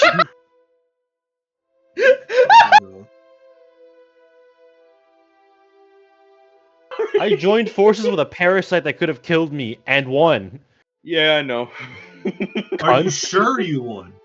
I mean, it hasn't killed me yet, has it? I mean, what do parasites do? It might be draining your lifespan and you don't even notice. Yeah, it could be. You might be losing a year per day, homie. As Even an though elf, got that's a plenty. lot of years. I'll be alright. So, Just means you can't have any of my years. can I get fucking Eldritch Blast? Yeah. That's what I said. Yeah. It's a cantrip. You have cantrip up to third level spells. Yeah. Higher levels, the spell creates more than You get one like beam. 3D, I think. Mm-hmm. Yeah, it's like 3d10s. It's actually pretty good. I was thinking about going into Warlock anyways. Well, then probably don't take that. Yeah, I know. You should take something outside of your class. Classes, I should say. So if Yeah, you're no, gonna go... I'm looking at the entire list. Like all of the spells. I would say something bardic or wizard based that you can't get, because you have sorcery spells. You're gonna potentially get warlock spells. You're a paladin, so you have access to a good portion of cleric spells. So something druid, wizard, bardic.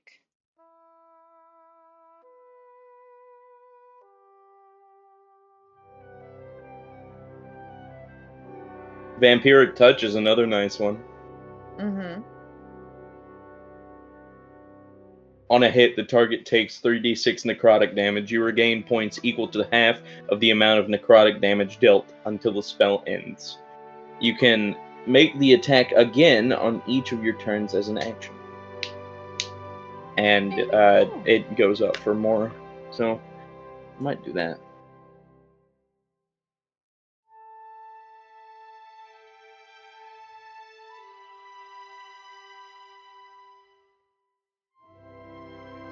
What's Word of Radiance?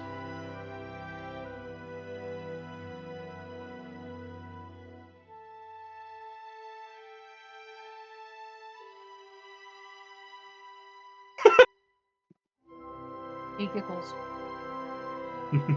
Word of Radiance. You utter a divine word. A burning radiance erupts from you. Each creature of your choice that you can see within range must succeed on a con saving throw, or take 1d6 damage. This is a cantrip, so the spell's damage increases by 1d6. And you reach 5th level, 2d6 on 11th, and 3d6 on 17th. No, excuse me, 4d6 on 17th, 11th, 3d6, and 5th is 2d6.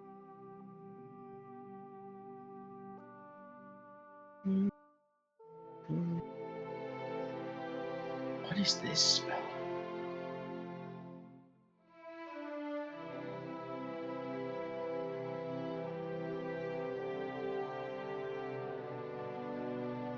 Oh, this is funny. Oh, he found a funny. This one's not even like a proper spell name. This one's Unearthed Arcana 7 Modern Magic, Transmutation, Cantrip, Techno Magic. On/off parentheses UA closing parentheses. This cantrip allows you to activate or deactivate any electronic device within range, as long as the device is clearly defined on or off function that can easily be accessed from outside of the device. So can I just turn the ship off? No. No. No. Yes. Yes. No. Yes. No. Oh my god, yes.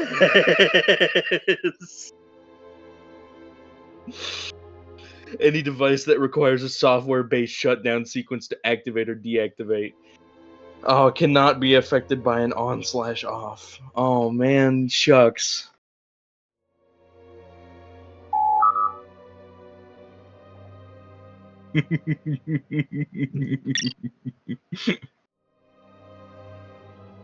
But yeah, no, I'm just looking through this. I'll tell y'all. The Dwarven Mountains is probably where the Frost Giants are, right? I'm sorry, what was that? The Dwarven Mountains are where the Frost Giants are probably. That's what she said, that's where most likely they are hiding now. She doesn't have an exact location. Yeah, so we would have to then go searching for them and then get lucky.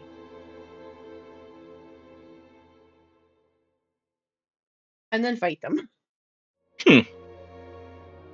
Which could take us a few hours to a few days. If she had an exact location, we would probably be able to do this within the day.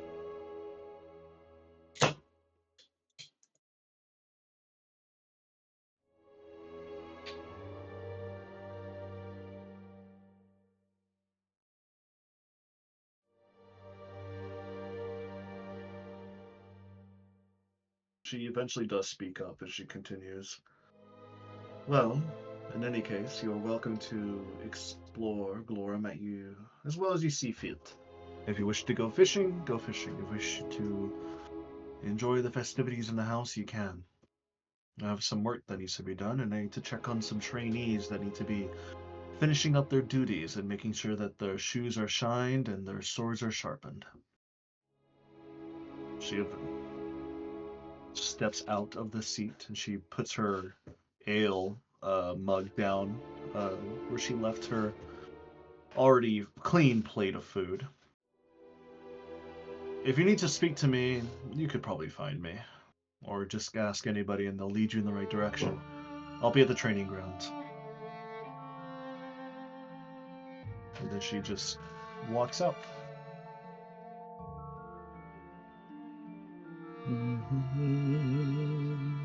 So, with the three of you in this secured dining area on the second floor of the house, with the tapestry still in the foreground, or the background, sorry, still portraying battles of war and glory, what would you guys like to do?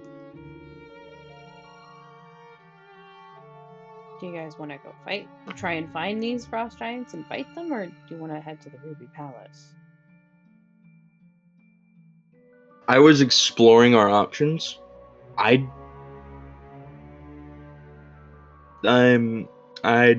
hate to say I don't care, because I do care, but like, I'm not gonna be affected either way. We're progressing either way, if that makes sense. Mm-hmm. So I don't really have an opinion. I'm gonna be real. Ask Bayhorn. He might have other ambitions. Bayhorn? I'm gonna go talk to the big snake statue.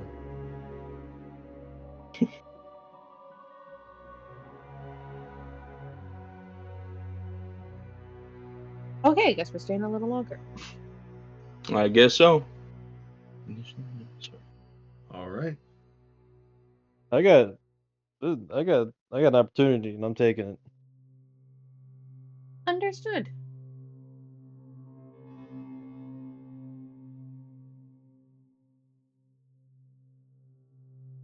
So, as you guys exit this dining room in the House of Glory, as you guys are walking past several of the weaponries on the in the cases, you do notice that some of them do have names. You do see that specifically there is 5 that have these placards underneath of them. One of them is a great axe, one of them is a spear, one of them is a shield, one of them is a long sword, and another one is a battle axe. As you read through them, from the list starting from the great axe, it's called Frostbreaker. The spear is called Riverbite. The shield is called Unbroken. The sword is Sundrift, and the last axe is Bloodsong. And Bayhorn, as you're passing by the weapons on the wall, roll me an Arcana check. Me? Arcana? Yes. Arcana. Can I use Silvery Bar? You can.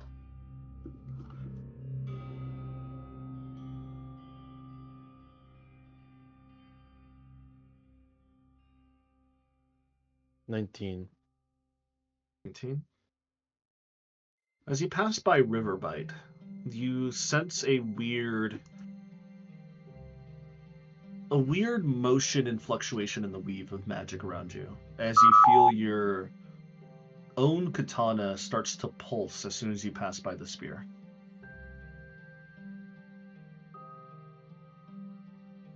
I'm gonna look at the spear really closely. Does it have inscriptions on it? It does. The description for the spear for Riverbite, it is a barbed spear that has at the top of the spear where the blade or the metal should be. It doesn't look like metal. It looks more bone in structure. The staff itself is wrapped in like this aged sort of leather or skin. You're not exactly too sure what it is. and you feel it like it's almost like it's resonating in like a weird hum.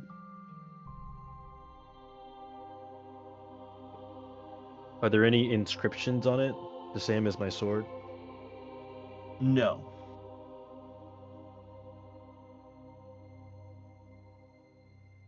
He's gonna like half unsheath his katana and see what it's doing.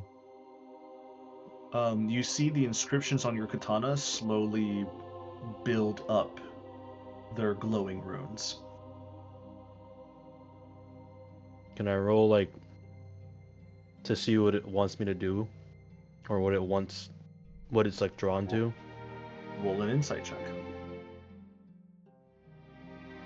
God damn it. 18. 18? That is enough. You feel that the blade is somehow resonating with the spear, because for some reason you feel like the magic is starting to intertwine with them. Is that a good thing or a bad thing? You do not know. He's gonna fully draw his sword and kind of hold it up near the spear.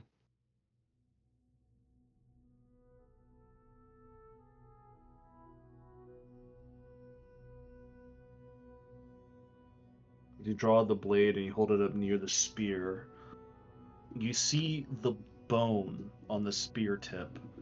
You see little etchings of runes that were scribed into the bone start to reveal themselves. And it seems like the bone runes start to somewhat match the runes that are on your sword.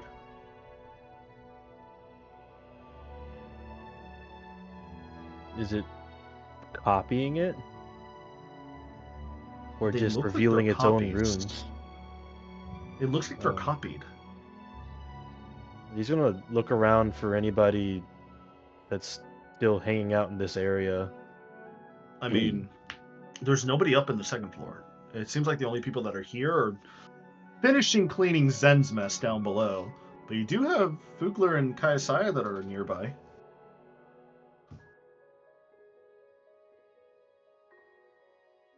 I didn't hear if they said I could touch it. So I'm gonna touch it anyway and ask for forgiveness. It is behind a glass case. How are you gonna open the case? Oh no, I want to break into it. Remind me again where Zara was going. I'm sorry, She what said she was was going. I said, remind me again where Tazara was going.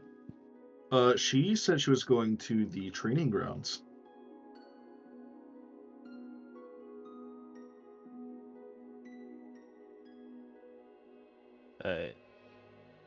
I'm going to quickly pop downstairs and ask one of the people cleaning who look like they may be like more in charge than the others if they could help me with something upstairs.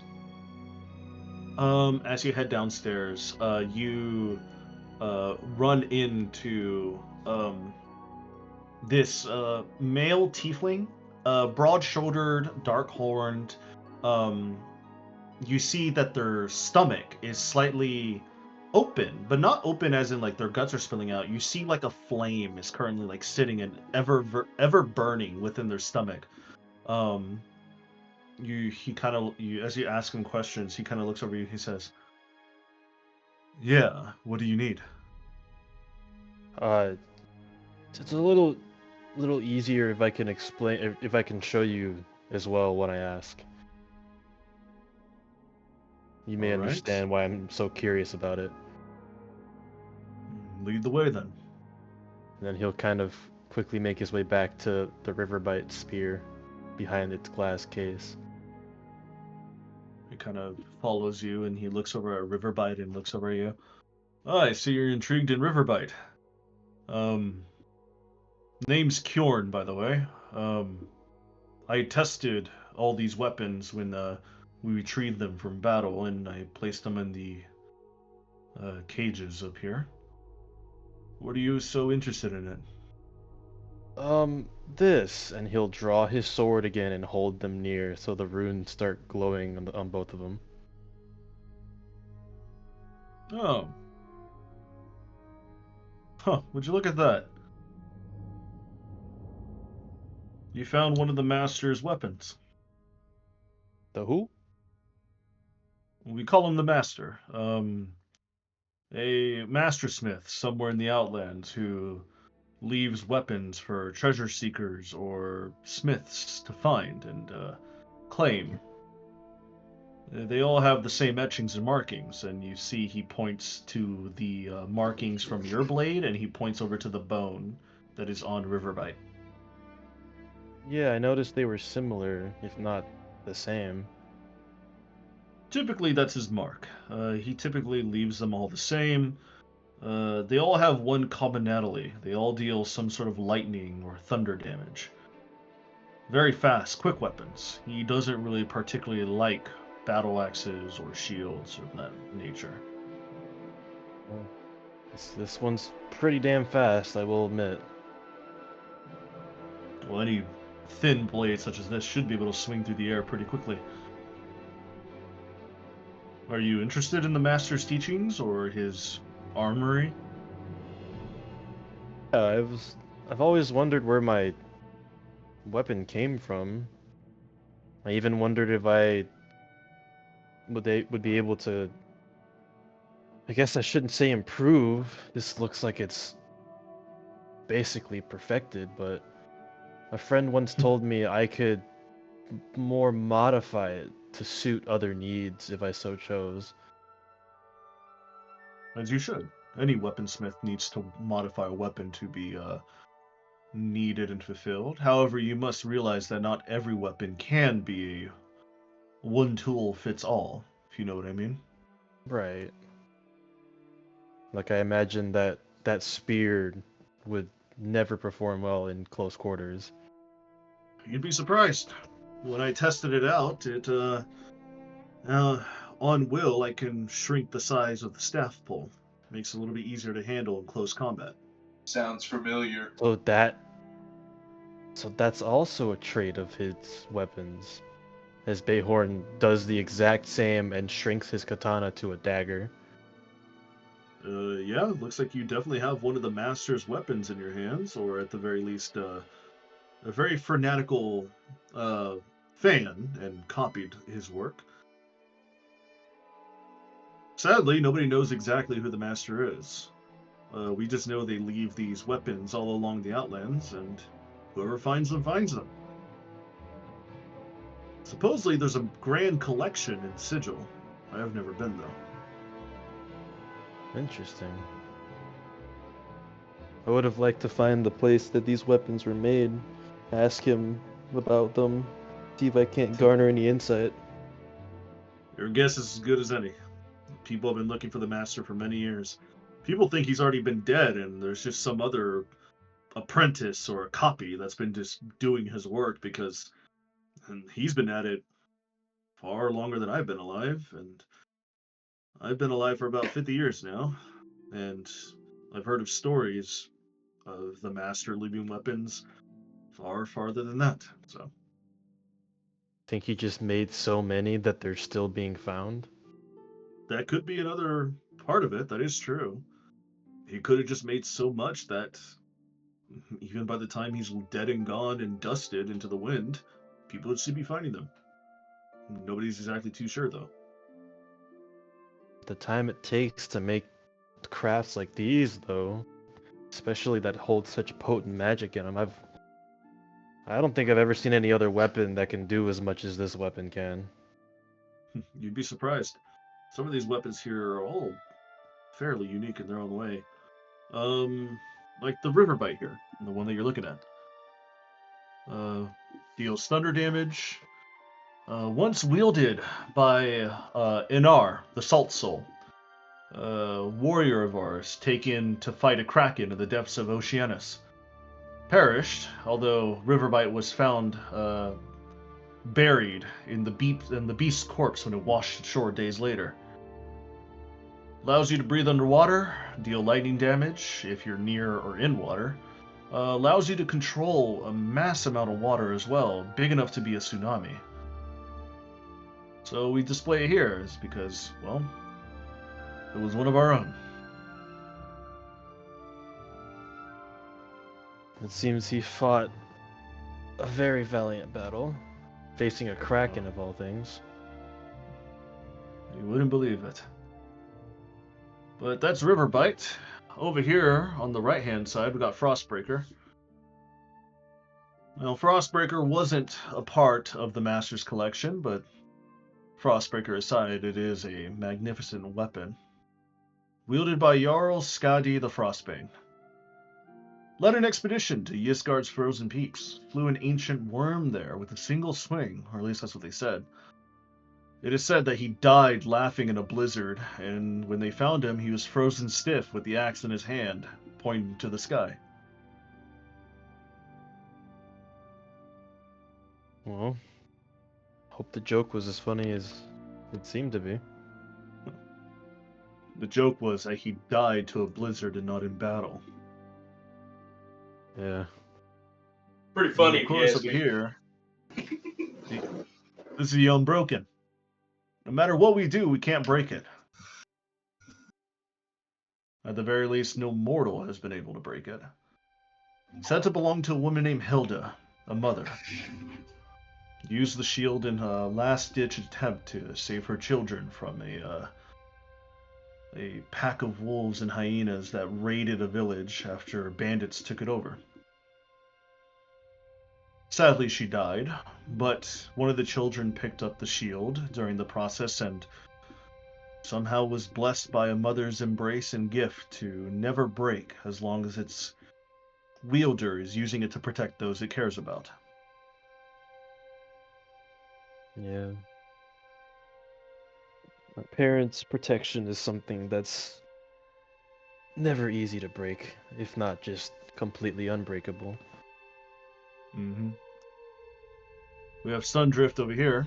Finely crafted longsword, golden hilt, blade that shimmers like the sunset. Honestly, looks more celebratory, more about tradition, less than bloodshed. The balance is perfect. I've never seen it rust once. It was wielded by a gentleman named Skyfarer. Don't exactly know their first name. Supposedly, they were the first and only warrior of Glorum to set foot upon Ysgard and farther in. Of course, nowadays we do have travelers of Glorum that go to Ysgard on a yearly basis, but they said that he was the first.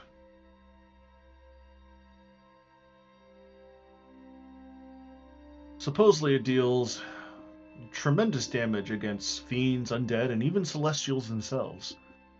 Able to fly when you have it. Could also plane shift into Ysgard if you so will. Only if you're proven yourselves in combat with the blade. And then finally, Bloodsong. It's cursed. I wouldn't recommend touching it. You see the hand axe? You see the runes that are carved into the handle? When it draws blood, the runes start to glow crimson. It sings an eerie battle song when it's swung, almost like a bardic tune with every swing. It used to be wielded by somebody named Gunnar Redhand, a warrior whose lust for battle overcame and consumed him. He fought with anybody at any turn, man, women, even stooped so low to fight children with it. However, we found the axe after his blood craze had ended and he ran into a storm laughing. We never found his body. And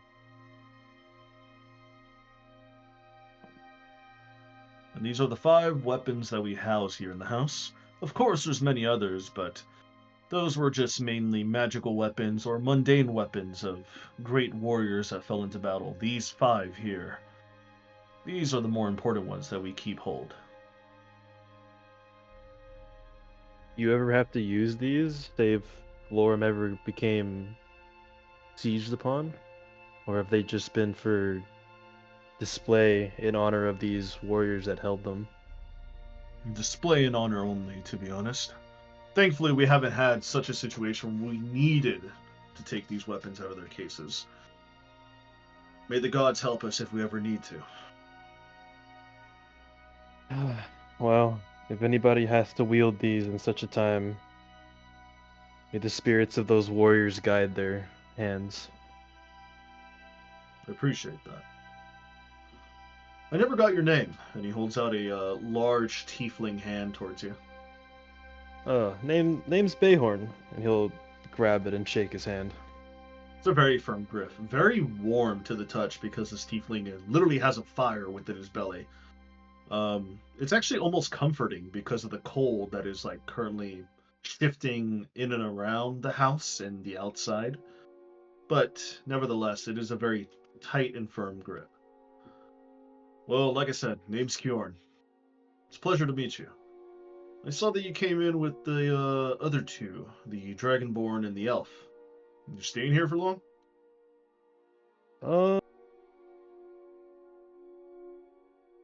I think we'll stay here for an extra maybe day. I personally have business with that big old snake statue that appeared when our ship came down. I've heard that I might get answers with my sword.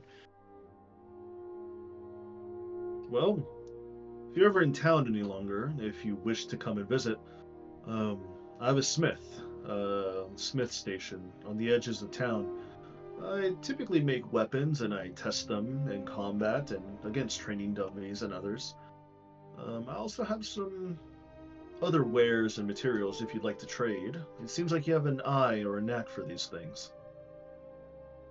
I'd be more than happy to come visit. I probably will stop by at some point before I leave. Although I do have to also stop by, what was their name? A real social one. Something about a goat and cheese. Best cheese in Glorum. You've met Sigurd. Last name, it's kind of fitting.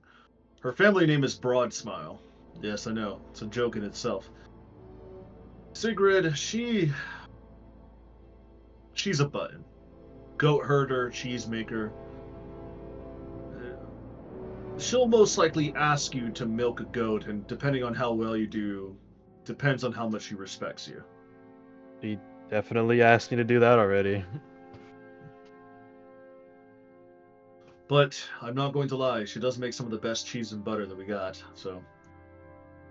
Also, don't make her too mad. She once killed a troll with one of her milk buckets. Just her milk bucket. You know, I've only met her for like 30 seconds, but I could definitely see that. Yeah, like I said, I wouldn't get her mad, or else you'd be the next troll with the milk bucket. Well, I surely don't intend on dying to a milk bucket. Be quite funny though. Yeah. I think the God of Judgment would be laughing when I go back up there. What do you mean back up there? You've already met him? I've met him like 3 times, man. I've had a rough life in terms of that. You've Luckily, I died 3 have times and you friends. came back? I have friends who bring me back. I would say after the 3rd time, just leave you be. Yeah, it's gotten so much that I've actually started a chess game with him. I feel like this is just way too tiring. Trust me. I mean, it is. I feel like after the first one, I'd be somewhat okay with it. The second one, I'd probably just leave me. If I die twice, I'm clearly not good enough. A 3rd time? Oh, shit. Well, the ways that I've died are not exactly satisfactory to me. They've all been to strong effects or magic spells. You ever gotten hit with power word kill? No, and I never wish to do so. However, It's I rough. must rebuttal. I feel like nobody would ever have a satisfactory way of dying. I feel like dying anyway is just sad. Like, kind Well, of brings dishonor. I'd say if you're a warrior, you'd much rather die in battle, weapon in hand. Dying to just That is some true. random magic spell slung at you is really, really underwhelming. Fair enough. I agree with you on that part. But anyways, I need to help finish cleaning up. Whoever that man came in through made such a mess of everything. Yeah. Look at Olswin over there. Guy just came in and punched the living shit out of him. Yeah. Yeah, no, I saw him when I was helping clean up. It wasn't pretty. Yeah. I sure do hope it'll be- nothing lasting happens. I mean, to be honest, he's always kind of a prick, so I think that hit might have done it some good. But we'll see. Well, if Anyways, it was nice to you need meet to you, get hit big one. again. We'll see. It's nice meeting you. If you ever need Likewise. me, just let me know. I'm practically the only tiefling in town, anyways. Okay. And he decides to take off and make the steps back down, and you see he already immediately starts like helping people lift tables up, and he starts to get back to work.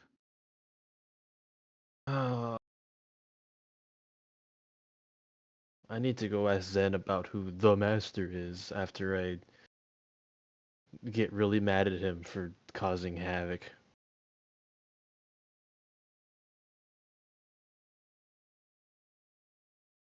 As you decide to leave the house, Kaisai and Fukler, what are you guys doing?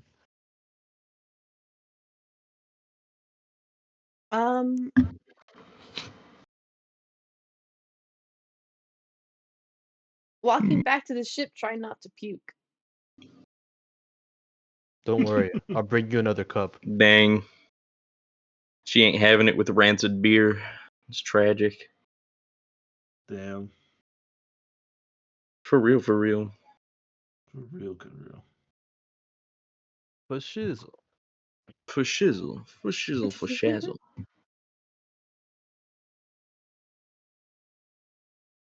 Yeah, no, she's like, bleh. But she wants to see As you about guys getting the B team into a training session here. Okay. That would not be a bad idea. I have good ideas sometimes. I didn't say you didn't, but you usually don't. Fucking with you, I'm fucking with you. That was a joke. That was a joke. That was a joke. That was a joke. That's okay. Wait. That's okay. Your god should say something to you later then. What does that mean? Huh? Nuh-uh. That wasn't a bad deed. That was a joke. Well, you said If you were you're going to saying commune I with can't- her. Oh yeah, I do have to commune with her. But yeah. She's gonna tell me what your blessing is, maybe, hopefully, maybe. Probably not maybe. I have no idea. You can always go find out. Oh well. Do I need to go pray right now? I mean, what else are you going to do? I'm pissed. No. Fine. I'm Fine. just asking Fine. you. What you going to do? Fine. What are you going to do? Go find your Fukler. girlfriend, man. Huh? How am I gonna do that, dude? Talk to people. Talk You're to a women? charismatic person. Go talk to Talk somebody. to women? Hi. Funny guy over here. Funny guy. I guess Funny you really guy, are just funny bitches guy. then. Women I actually have interest in? Nope. Not talking to them. Never. Women who I see as friends all the time. That's Preston. Do you need some help? Do you need help, man? Do you need? Do you want to talk? Like, Do you need like a wingman, wing lady? No, I'm pretty good right now. do you just Thanks, just though. need therapy? Are you okay? I'm legitimately serious about this. Thank you for asking, Adrian. I am currently okay at this juncture. Okay. Well, if you need Are you anyone. This sure? juncture, he said. This juncture, he says. Right Look. now, it's fine. Things might get a little spicy later, but right now, it's fine. I need to open you up like I do it with Cass. I need to tear you open with a machine and. No. That Have kind you of ever had a like, cask open up and you smell the stink? Oh, so bad. You know what's crazy? I've never had a cast on me because I've never broken a bone, and I hope that's never gonna happen. bruh, they stank when you open them. Oh yeah. Because you have literal bacteria growing on your skin. Because Yeah, you it's all have the dead dead skin that skin. hasn't fallen off. Yeah. Yeah. Well, unless if you're smart and use a chopstick.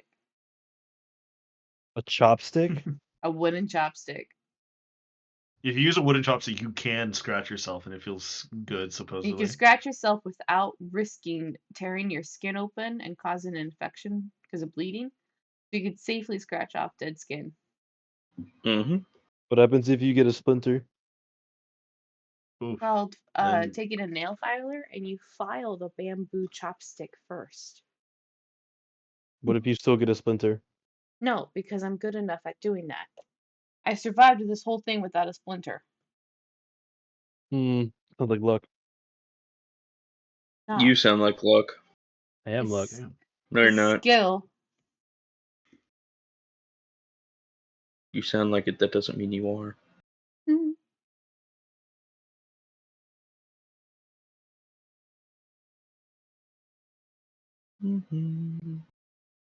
But anywho, what are you gonna do, Foofler? What will you do? Go get some bitches. Fuck you. No, thank you. Save it for your bitches. Go away.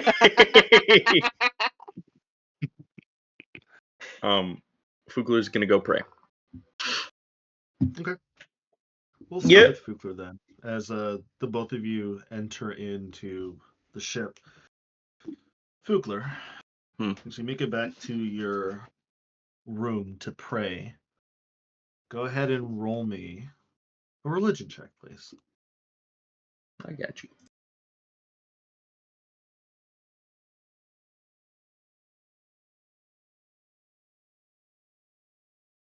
Since it's religion on you, do I get advantage?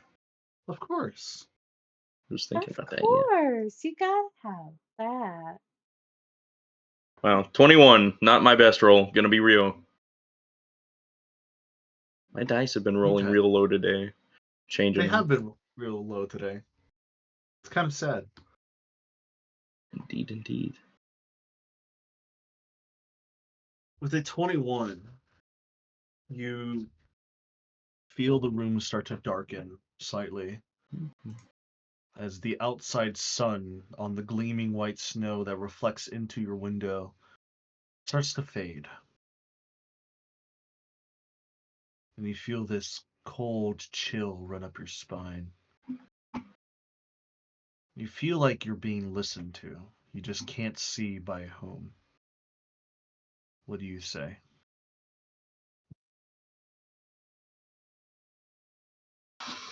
Great goddess Yetold, if you are listening, might I ask what you blessed Kayasaya and Chakna with the other day? I noticed it during the ceremony where I was renewing their vows, as some would put. Though I know you blessed them, I know not what with, and they want to know what exactly happened to them.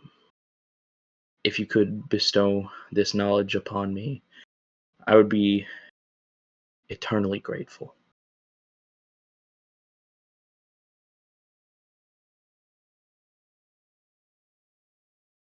You feel a brush of a finger slightly caress your ear, and a hushed whisper next to your other ear. I've blessed them with something that they once have lost. A renewal, a chance, a rebirth. For I am the goddess of death, but death is nothing but a cycle.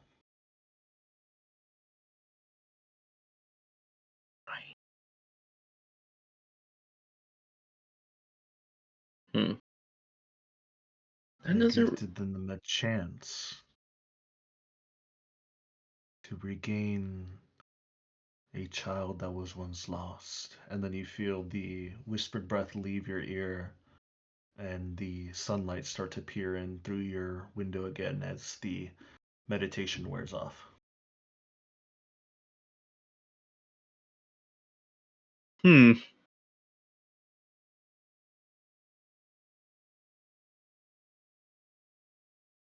Hmm. How should I break this news to them without them being like? I'll break it to them at the end of the day. How about that? Okay. And Fukler's gonna make his way off the ship. And since you guys keep insisting, he's gonna try and find himself a girlfriend. Yeah, he's gonna become not bitchless. Kill yourself. He gets to experience the beauty of love. Hopefully. And also potentially, risk killing people for the sake of their love.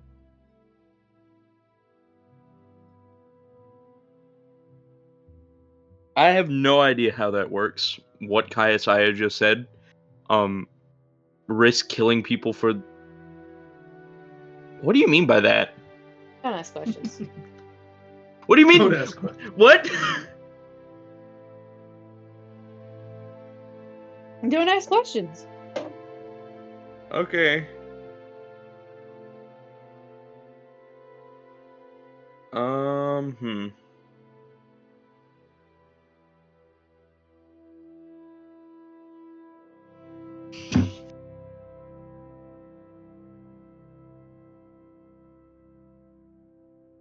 Shit, I have no idea how to do this in a small shanty town. I'm gonna be so real.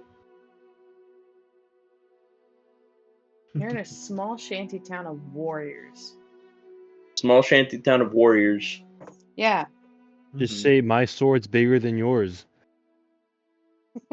So you're suggesting I start a fight with a random? Yes. Yes. Yes.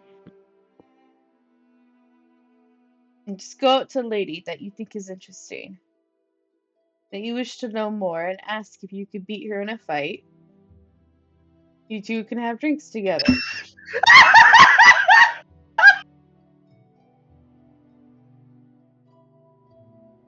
The way They're that you warriors. sound like a joker. I know, right?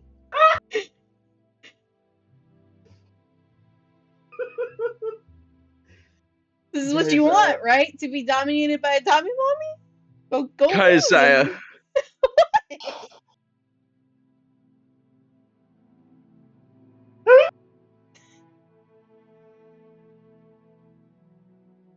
Oh my god, dude. What the fuck? Are you okay? I'm fine.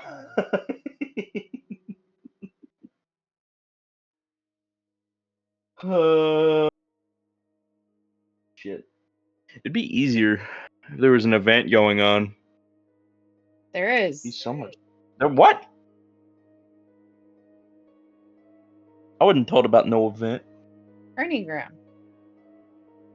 Oh. Where I'm walking to Oh. with most of the crew. Just quote unquote train with the Goliath girl that you like. Yeah. Wink, wink, nudge, nudge. Flirt, flirt. You guys would be the worst wingmen IRL as possible. I want you to know that. Who says I'm trying to be a good wingman right now? What? I'm kind of trying, but I mostly just want to see something happen. You want to see my ass get handed to me is what you want to see. That's what you want to see too. Damn. I'm gonna use the restroom real quick, and then we'll do this, okay? He has to psych himself up in the mirror. Gives a little pep talk and everything like that. I was gonna say something way worse. No! No, Shelby! No! Say it. Let it be immortalized in the recording. Say it. He's gonna go prep to be pegged. Oh. Good lord. All right, I need you to clip this entire interaction and send it to Arlette. Please don't. I'll be right back. Okay.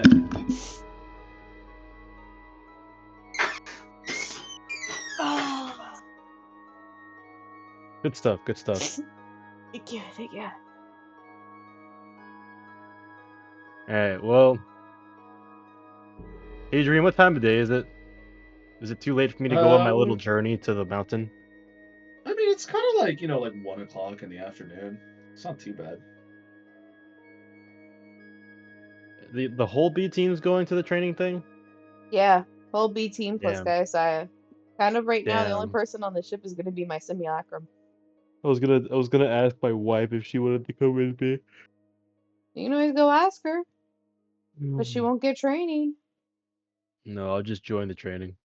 Oh, you just joined the training? But you want to go talk to the snake? I'll do that tomorrow. What if we leave tomorrow? I hope you have some way to pick me up. You can go now. No. And I want to take your take somebody wife. with me. Yeah, go now and take your wife. No, but she's gonna do something that benefits her. But maybe you can have benefits for her there.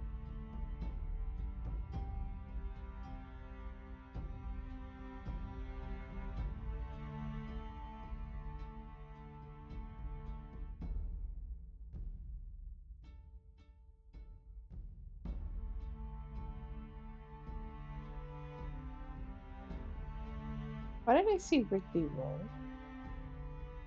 The dice have spoken. I'll go ask her. Okay. Also, apparently there's a dice in like the dice store that's for free until the 17th. I don't know if that's true and or if you know that. Oh, in the D&D Beyond? Let me check. I don't know where to find it. I'm trying to find it. It's probably in Is the it marketplace. Market. Is it Beyond Digital? Is that where I have to go look? I don't know. Dice. Fuzzy digital dice set that is currently free. Oh, I already have it. Oh, well, shit. Oh, I've had that for a while. I don't have it, and it won't let me have it because apparently I'm not signed in anymore. Damn. Feels bad. Why aren't you There signed I in go. anymore? Oh, I'm signed in. I don't know why I wasn't signed in. Why aren't you signed in? I don't know. I do not know. I do not want I to don't know. know. I do not. What other dice are there? Oh, there's the Mimic dice. Ooh, there's a blacksmith Lyman dice. Yeah. The Vecna dice. It I is have the $8, Vecna dice. but it's for 8 different sets. Yeah, 8 different sets. $1 per set. So you get copper, Damascus, platinum, silver, iron, gold, electrum, and bronze. I'll add it to my cart, and Who if the I don't fuck want uses it, then electrum? That's so crazy. I don't know. Oh, I have the Dice of want Dawn the- Incarnates. I kind of want the Dice of Enlightenment. It looks cool. While he's getting ready for his pegging session, we're looking at dice. Yeah. Alright, Adrian, yeah, make it good. What the fuck? You gotta take him into his own VC and everything. Hell no. It'd be pretty funny, though. It would be pretty funny, but hell no. It'd be pretty funny.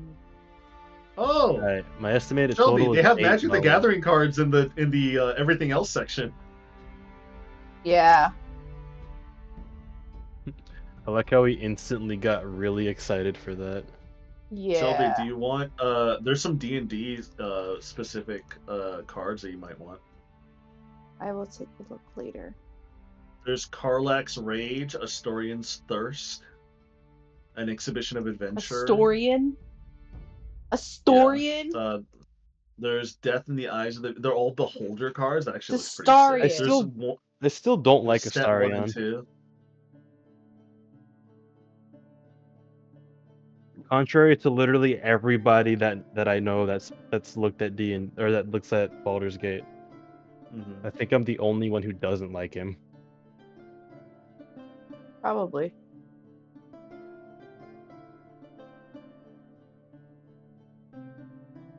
I kind of want some of the Beholder cards. They actually look pretty sick. No way. Whenever you attack a player, tap target creature that player controls and goad it. Whenever an opponent attacks another one of your opponents, you and the attacking player each draw a card and lose 1 life. What the fuck? That's such a weird card. Beholder's Electrician Ray. Oh, it's just the Defile card. It's a -1/1 for each swamp you have. I'm gonna use the Electrum dice. Did you buy it? Yeah. Good lord. He's addicted. Did you buy the set or just the Electrum? Oh, I bought the whole set. Oh my lord! I thought you were saving money. It was $8. What happened?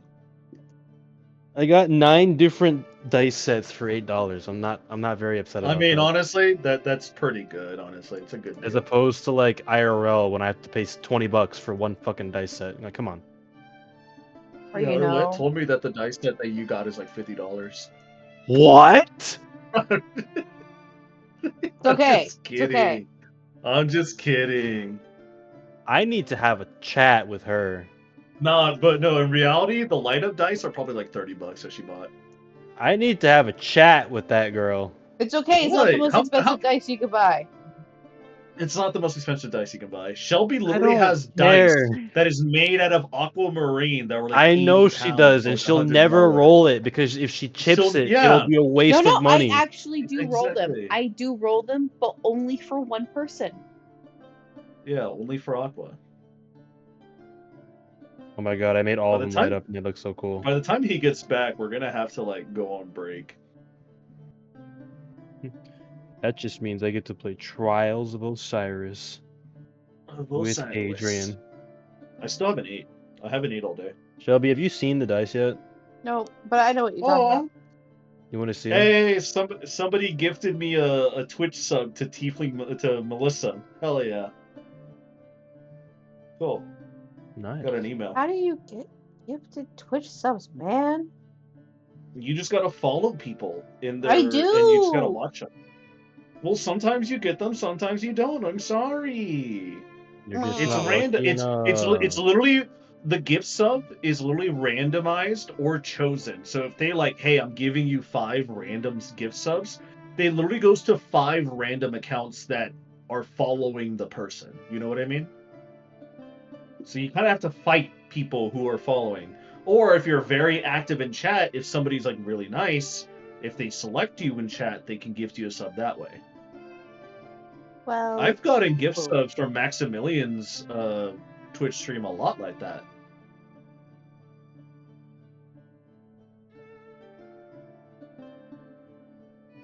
Where are my dice?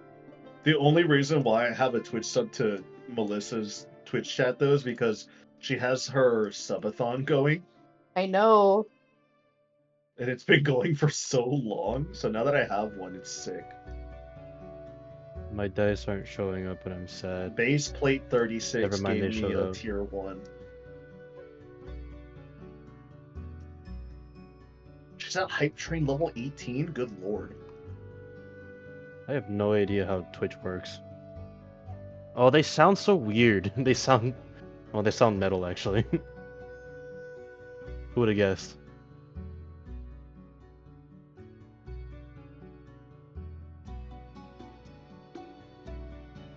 It is cool though. They definitely look like metal. Like they're not polished or shiny or anything like that. They look actually like if somebody made them out of metal. So that's cool. Let's see what the fuzzy dice set looks like.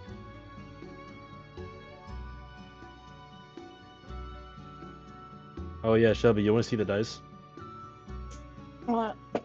Oh, oh, oh! I already what have the the fuzzy fuck? dice.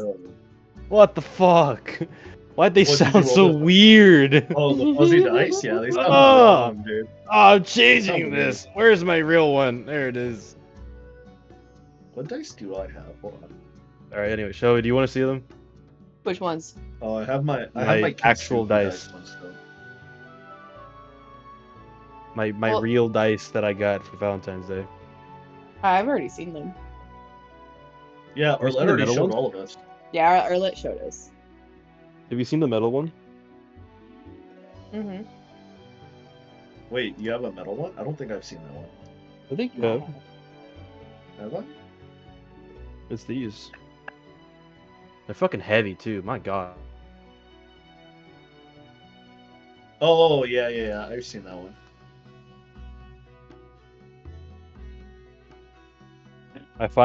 They're all charged up too. So they're all sitting in a little case. Nice. Look at that. I like how you touch them and they react. It's cool. Yeah, I have have to a tap set on like them relatively that. hard. Yeah, my set only has the lights, like I said. But they're good, though. I like these. I keep them in my little desk drawer, so when I want to use them, I just pull my desk drawer out and I pull out one of them. What is this new... Is this an adventure book?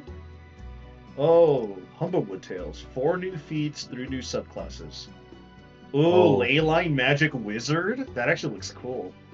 Adrian, What's up? I saw Sam get turned and Henry shoot himself in the head. Yeah. It was rough. I already knew it was gonna happen, but man, was it rough. It's always rough, yeah. It's rough when you see it. And then I saw Joel meet up with Tommy. You wanna know something embarrassing? Yeah, what's up?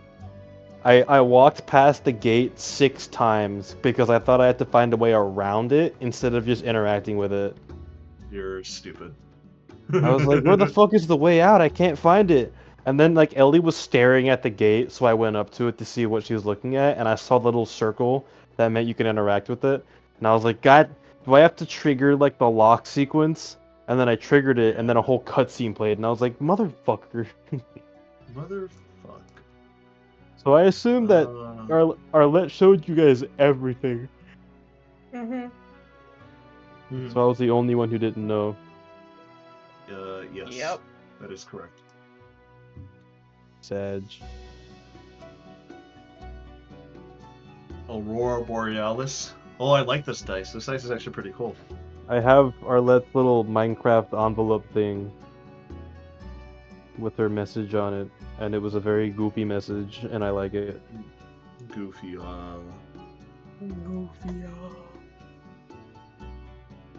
Maybe Preston actually is psyching himself up.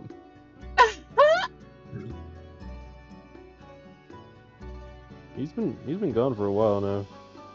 Nah, I bet you money he's paying for a sin.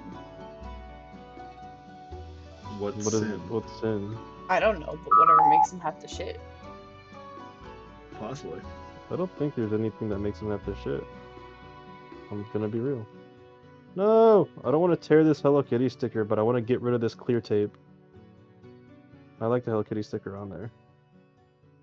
But I also don't want to fucking tear the envelope, because the envelope's made out of paper.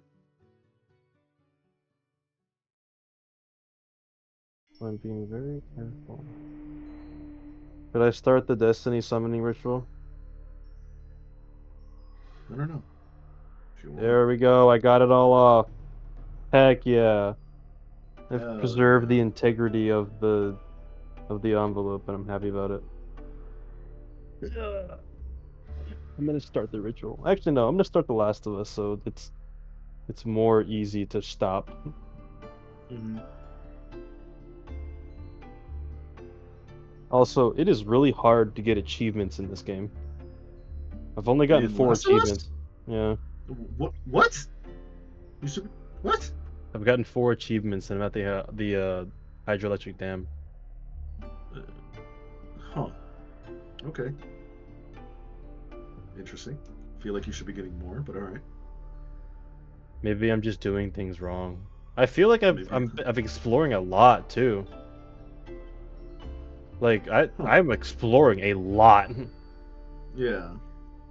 Like you've seen my exploration. I've been really thorough. You have. You should be getting an achievement per safe that you open. I don't think I did.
Adrian, Yes. I sent you something. Oh, I Are hear. people here? Hello. Yes. Hello. Oh my gosh, man. Sir. Oh. I'm gonna wash her. Don't worry. Not right now. I'll wash her here in a bit. Okay?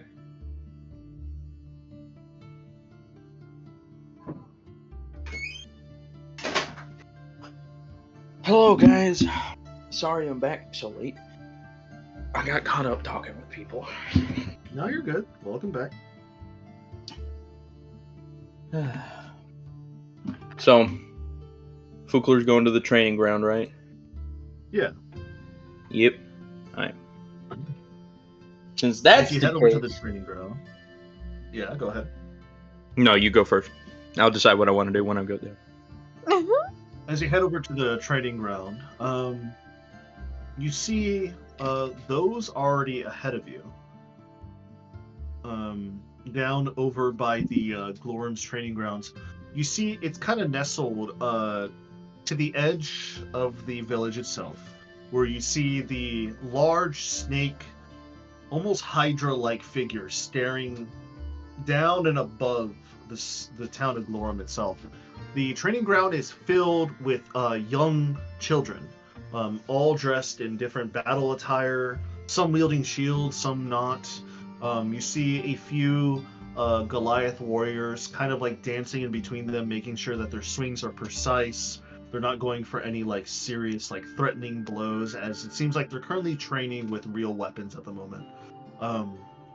You see that it is decorated. You see different shields and weapon racks all over the place, and it's nearby the water.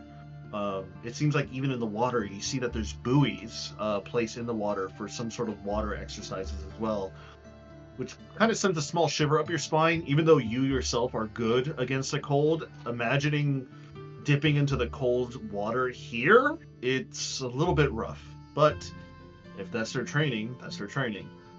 You already see ahead of you is Kayasaya and the rest of the B team, along with Chakna, have already arrived ahead of you as they're currently overlooking and overseeing the training that is currently going on. You do notice that Teresia, she she is currently speaking to a young Goliath boy or girl. You're not exactly too sure how they look from the front because all you see is tattoo markings that kind of envelop the back of their head, and their whole entire head is bald. They're wielding a sword and shield to their side. She eventually taps them on the top of their head, and she sends them off into the battlefield to train, as she currently walks over with her axe and her as her walking stick. Hello. Seems like you've all decided to join in on training for tonight. Yes. Why not get some training by some of the best warriors in all of known lands? Oh, that we're not the best warriors in any means. We're more Nordic and rustic, but I appreciate the thought.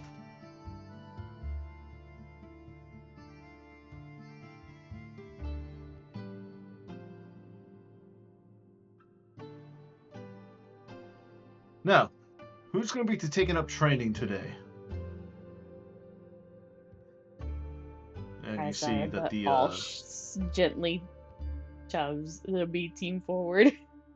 Yeah, you see that the B team, like Finnegan, Tiana, Isolde, Fiabella, and even Glenn is there as well, taking part in some training.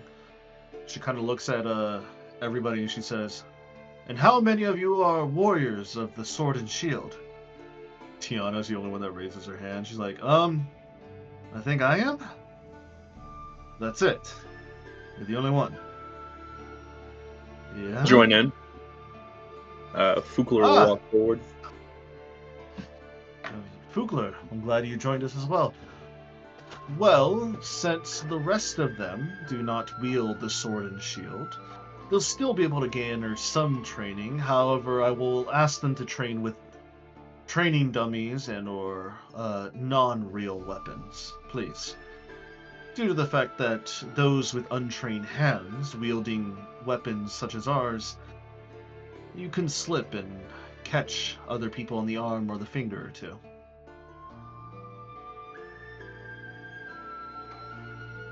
It's true. And Fukler clenches his left fist.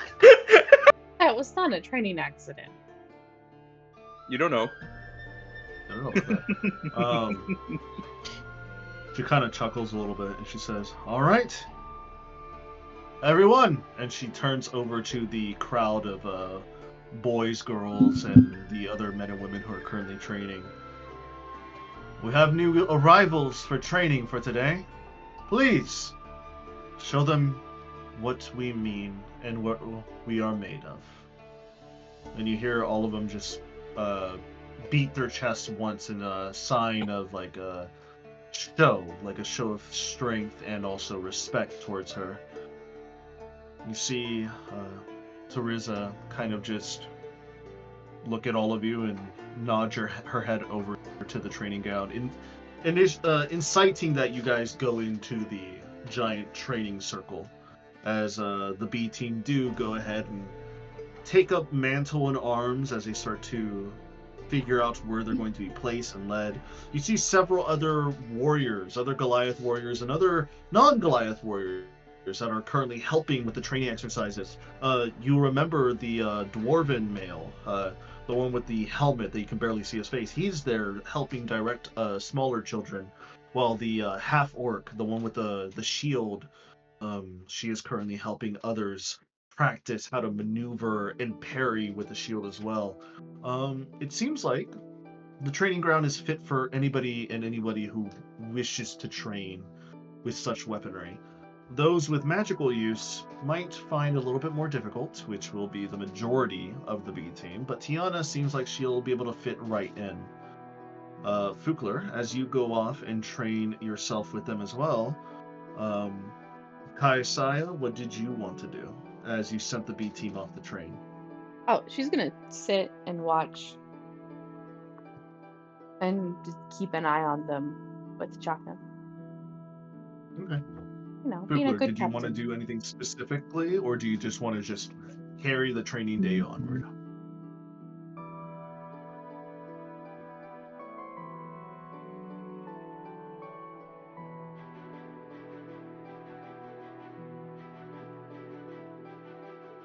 Oh.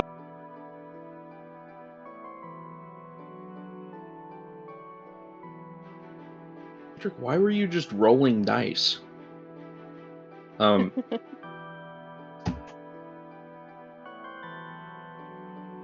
have no idea. I'm gonna be so real. I don't exactly know what I can do, because you said the other ones are going to be training with dummies, right? Yes, they will. What exactly can I train with? Well, you can train with Tiana, or you can train with any of them, the other Goliath or other warriors that are there.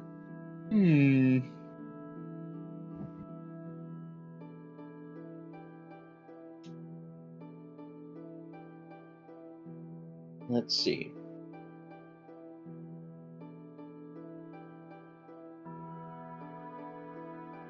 You know, coming into D&D today, I did not think I was going to have to try and show my worth by getting my ass beat by Goliath women. Didn't think that. So I don't really have a plan. I'm gonna be so fucking honest. I have no idea what to do here. Putting that on the floor. Okay. Alright. Let's see. Tiana would be a good choice. It's just... You can always take this opportunity to flirt while fighting.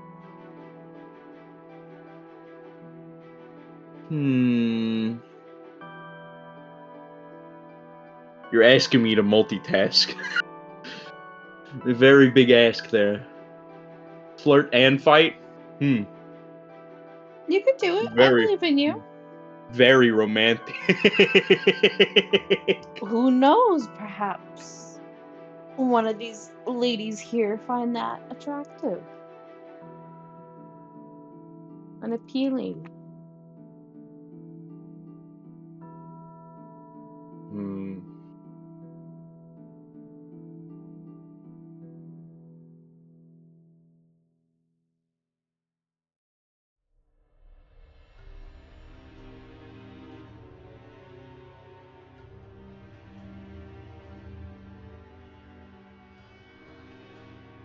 I'm trying to peruse my options. I don't really know what they are. I could ask somebody to fight me, though I don't know who is readily available. I could get some of my crew, namely Tiana, to fight me here. That would probably be pretty easy. I don't know what the third option is. Leave. You could just say, nah, and just slip off. I mean, shit, yeah. It's D&D, you got freedom. What do you want to do? There's too many choices here, and I'm trying to narrow them down.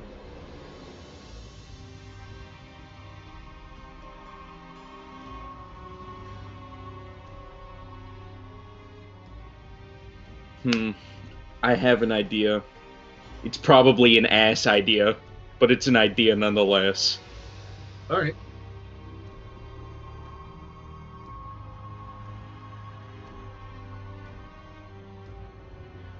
What is your idea?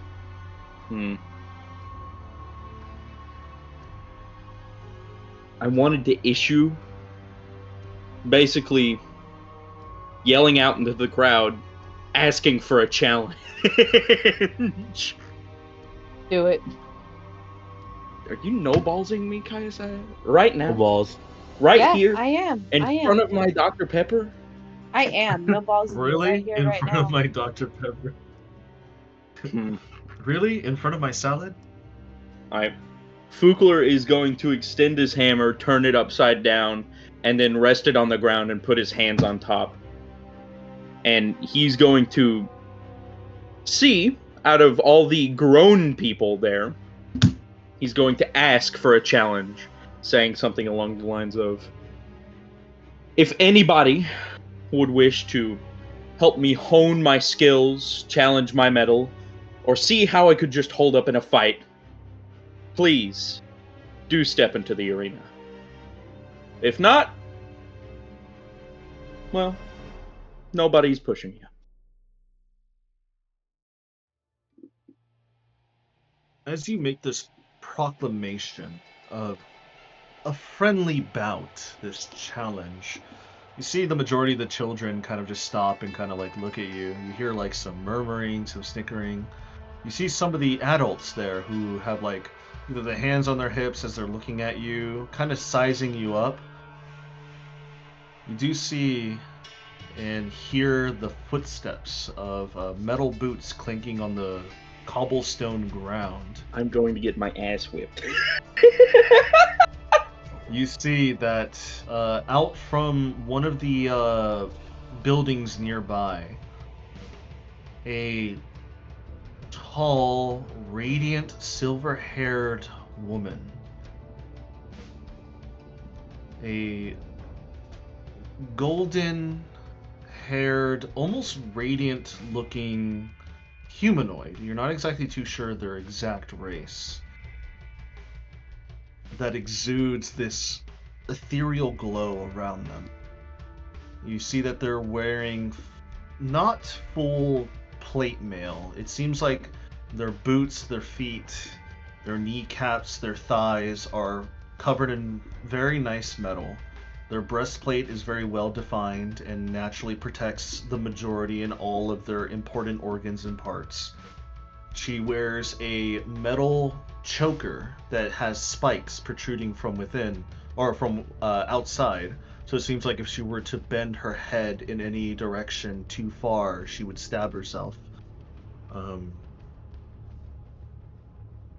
Pure, almost white skin that in this sunlight looks white as snow. And it looks almost a little bit blinding to look at. You see that she is walking over towards you, and she kind of gives you like a small head tilt and a eyebrow raise. Are you the one that wishes to set out a challenge of a friendly duel? Something along those lines. My name is Varya, Temple Keeper and Healer of Glorum.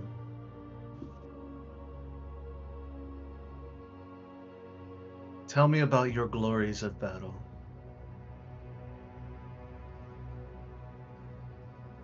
What exactly... Who I've fought? Who I've won against? Anything. Cool. Well, formerly, we've fought mythical beasts and several creatures of the night. I've lost my left arm to a necromancer, including my other eye as well. We've fought things that wish they were deities, wielding creation and void magic. And yet, here I stand, wishing for a challenge, and a place that I heard was full of fantastic warriors.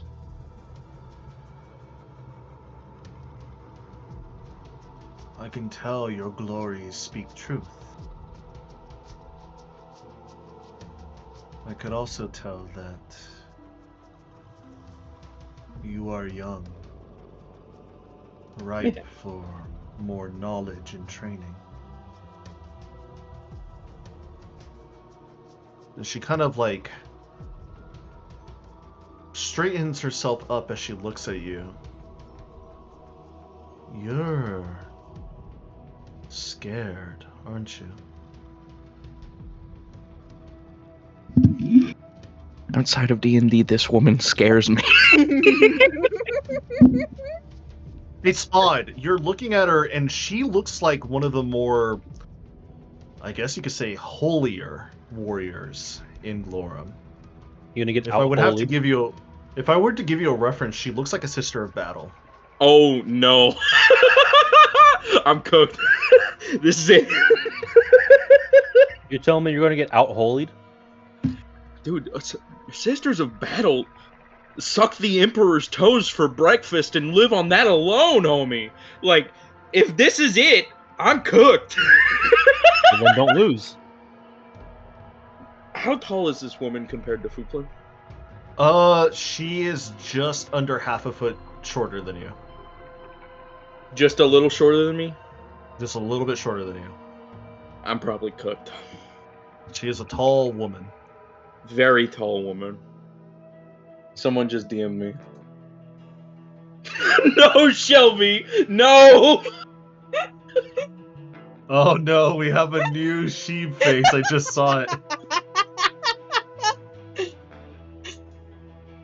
Where'd you make this? Oh, did you make it? Elegant sheeps. Are we gonna have to make sheep reactions for every one of our own reactions? Is this it? I have no idea. Like, are we all gonna have our own sheep reactions? Because this one I sent is the classic. It's the classic sheep face, but that one That's with yours. the wine glass and the bow tie is great.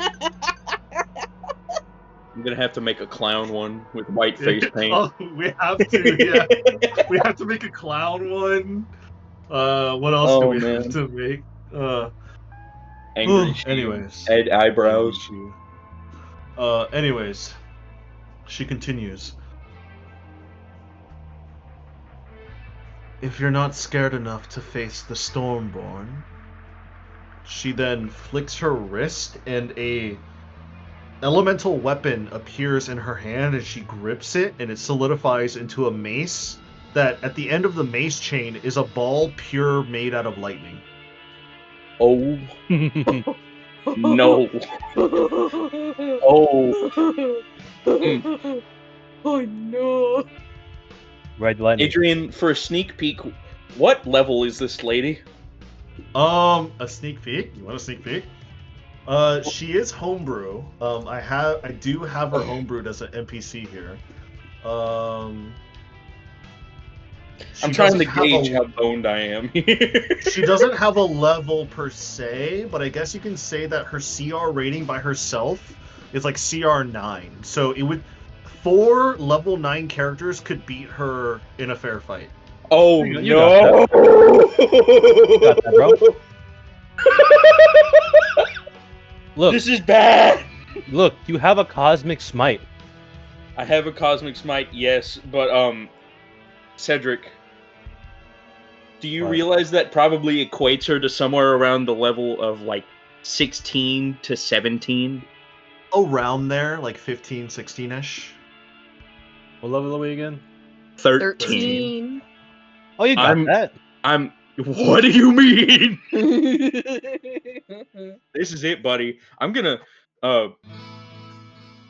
good Look, thing. we're level 13s with some very interesting artifacts.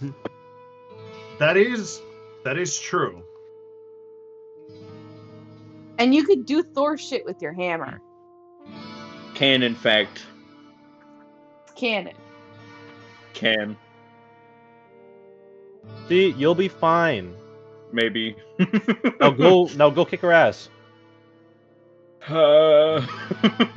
Okay, this lady is scary because it's like facing a brick wall with a brick wall and wondering which one will crumble first. And I know my bricks ain't made out of that shit. She Don't built different. fumble. She Don't built different. fumble. Shelby, Hmm. how do you expect me to flirt with a lady made of light? Riddle me that. Be dark. That's Cedric. That was Be dark incredibly and mysterious. smooth. That was incredibly smooth. Holy shit. Or Hey man, you do worship a goddess who could be portrayed as dark. Death. You got it, bro. you know, if you also The want match a made Donnie in mommy, something called heaven. you want a Donnie mommy, just be someone that she'll want to protect.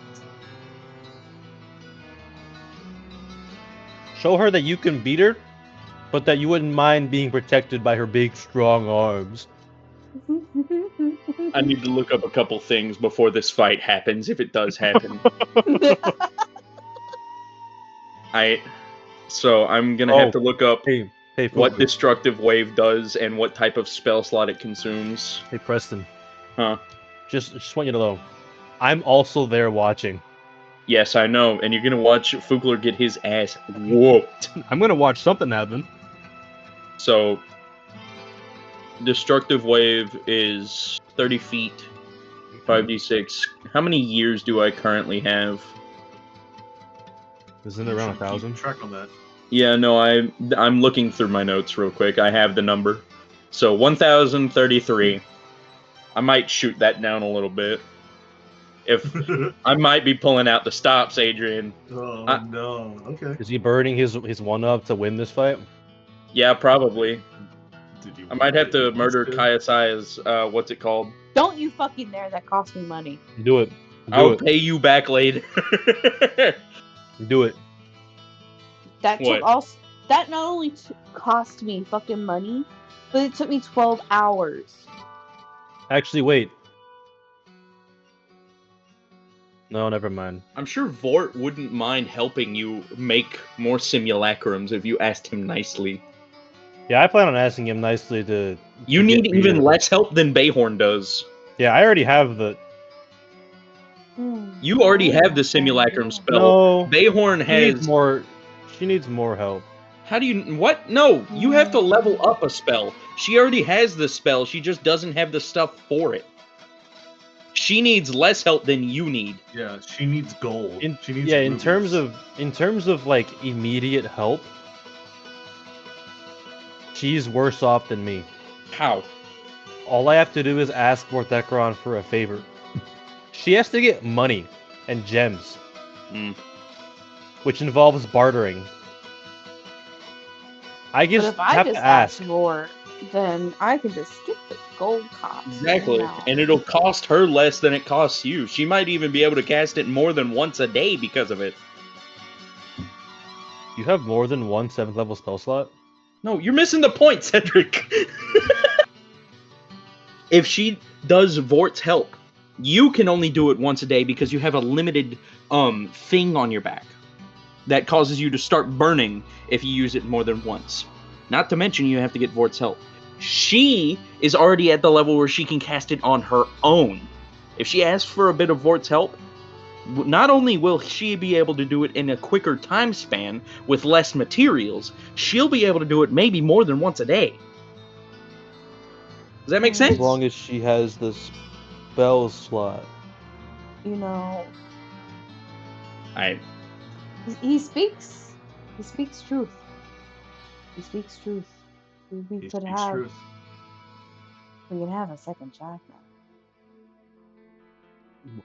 We don't need to play into I your don't want there to fantasies. be a Captain Quarters orgy on my ship. Yeah, I don't Thank want to you. have to hear that in the middle of the night. Yeah, no, that would be pretty We gross. don't need to fuel your Cockna fantasies any more than we need to. Yeah. One's enough. Which One's means plenty. we can upgrade that fucking ship. That ship could get massively upgraded. And the captain's scaring me. Moving on. I'm gonna really pawn that book off. So Don't. I wish I just had this as a base spell, but I can't. Actually, can I just add Destructive Wave? No, it's a 5th level. I'm only at 4th level. Shoot, dang it. Darn. Oof. Shoot, dang it. There are no 4th level spells for Paladin? That's kinda silly. Divine Smite. There is. You can get up to 5th level spells with Paladin. Yeah, I know, but there aren't any spells named that are- 4th level spells for Paladin. Yeah. Yes, there is. Who are base There's 4th a level. fancy smite in there. There's a what smite? There's a fancy smite. And why can't I see it? I don't know. Who knows? Maybe it's because of the type of paladin you are. Maybe. But going on what this lady asked, I'm not scared to face the storm. More just cautious enough to be able to bide it.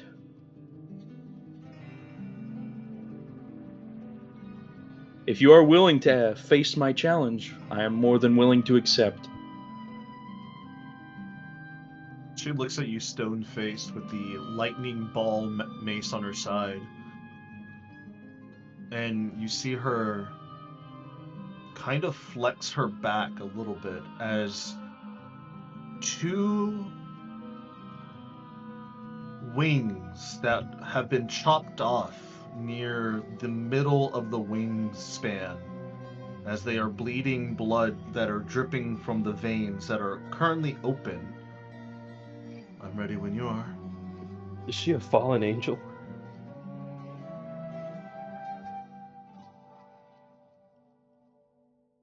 Based on how Fukler's currently being portrayed, I wouldn't doubt it, but I'm very scared. Adrian, before we begin combat, Yes. I need you to explain two things to me. Yes. The Ward of Faithfulness. Yes. It's something I got from the Book of Deeds. Yes. Can you help me figure out how that affects Fukler? Yes.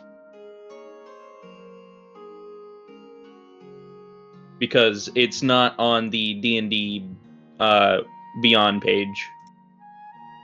Okay, so for the Book of Exalted Deeds. Yeah, it was a minor boon I got. I got the Ward of Suffering and the Ward of Faithfulness. Mm-hmm. Give me hold on a second. I think I have Ward of Faithfulness right here. All creatures within the area who worship the same god as you gain a +2 deflection bonus to AC and a +2 resistance bonus on all saves. That is correct. So what is deflection bonus on AC? Deflection bonus means it just adds +2 to AC. Oh dang, I need to add 2 to my AC. It doesn't happen to you. It happens to other creatures that follow your god. L. Shucks. So, if you want to start converting people, you want to get the benefit. Have you heard of our Lord and Savior Yatol? You're gonna knock onto their to their bed chambers in the middle of the day, like, you want to pray? You want to pray? +2 to resistance bonus. What is that? That means +2 to resistance bonus. So that's like an older SRD from like 3rd edition, where back then different things had resistances. That's just basically saving throws. Gotcha. Yeah. So instead of +3, you get +5 when you're around him? Yes, if you share the same god. Start worshiping the god of death and you get good boons. What about the Ward of Suffering? Ward of Suffering.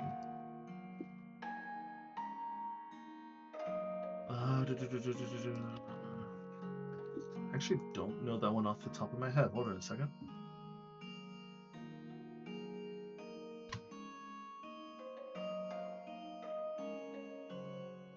That's from the Book of Exalted Deeds, right? That was one of the things you gave me, a minor boon. I have it right here in my notes. Yes.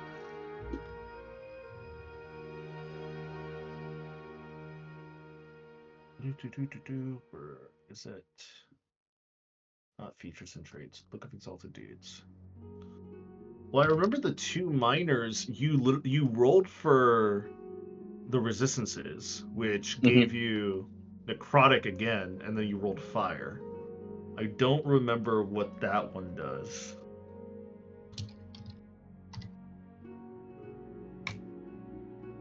You want to replace it with a different thing? I could replace it, yeah. I think it was it a minor? Or was it a major? It's a ward, so I don't know what you consider that. I don't know either. Let me double check.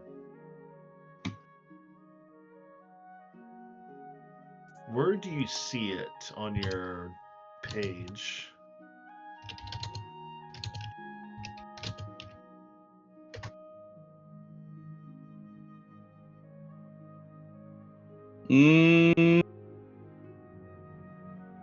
Right under the +2 to dexterity I have right here.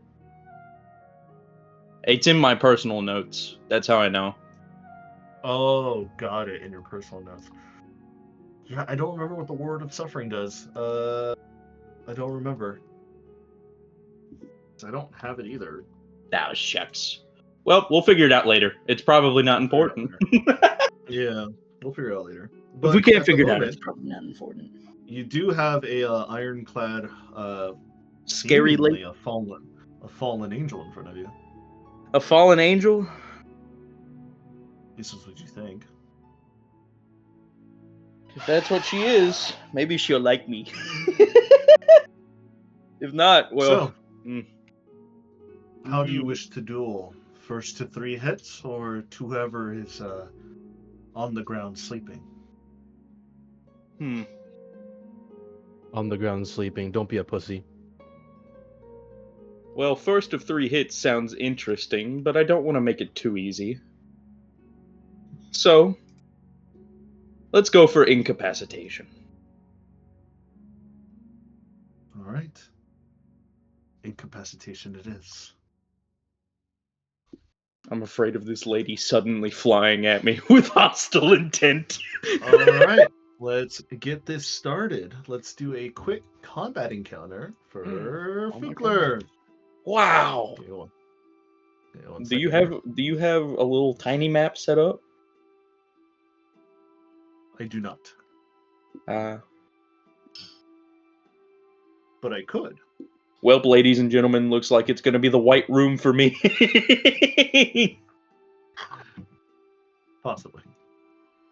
Nah, I'm cool with whatever you have. Let me see what I have here.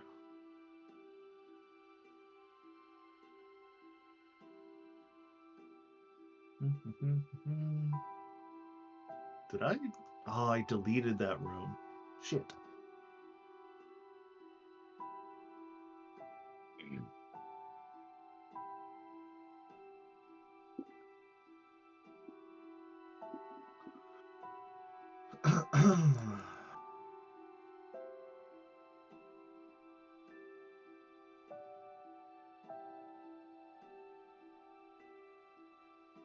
Where is it?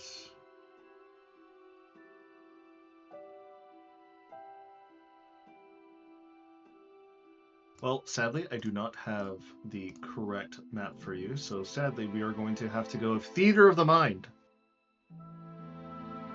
Lord. How about that? Oh, Lord. Oh, Lord. So, go ahead and let's start this off by rolling initiative, shall we? Okie dokie.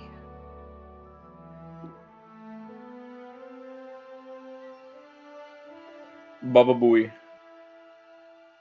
13! Starting off strong!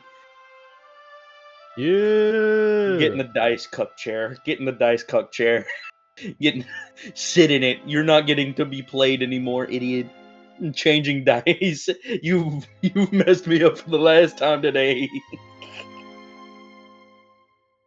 No, keep using it. It'll be better. No. It has to withdraw. It has to endure its punishment. Alright, what'd you roll?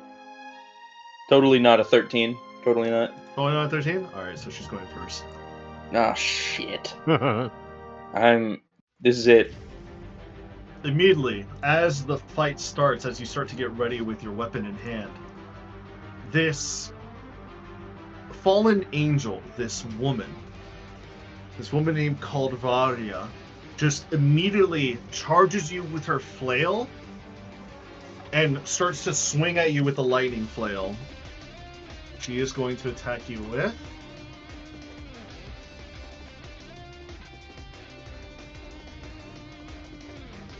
That is going to be a 17 plus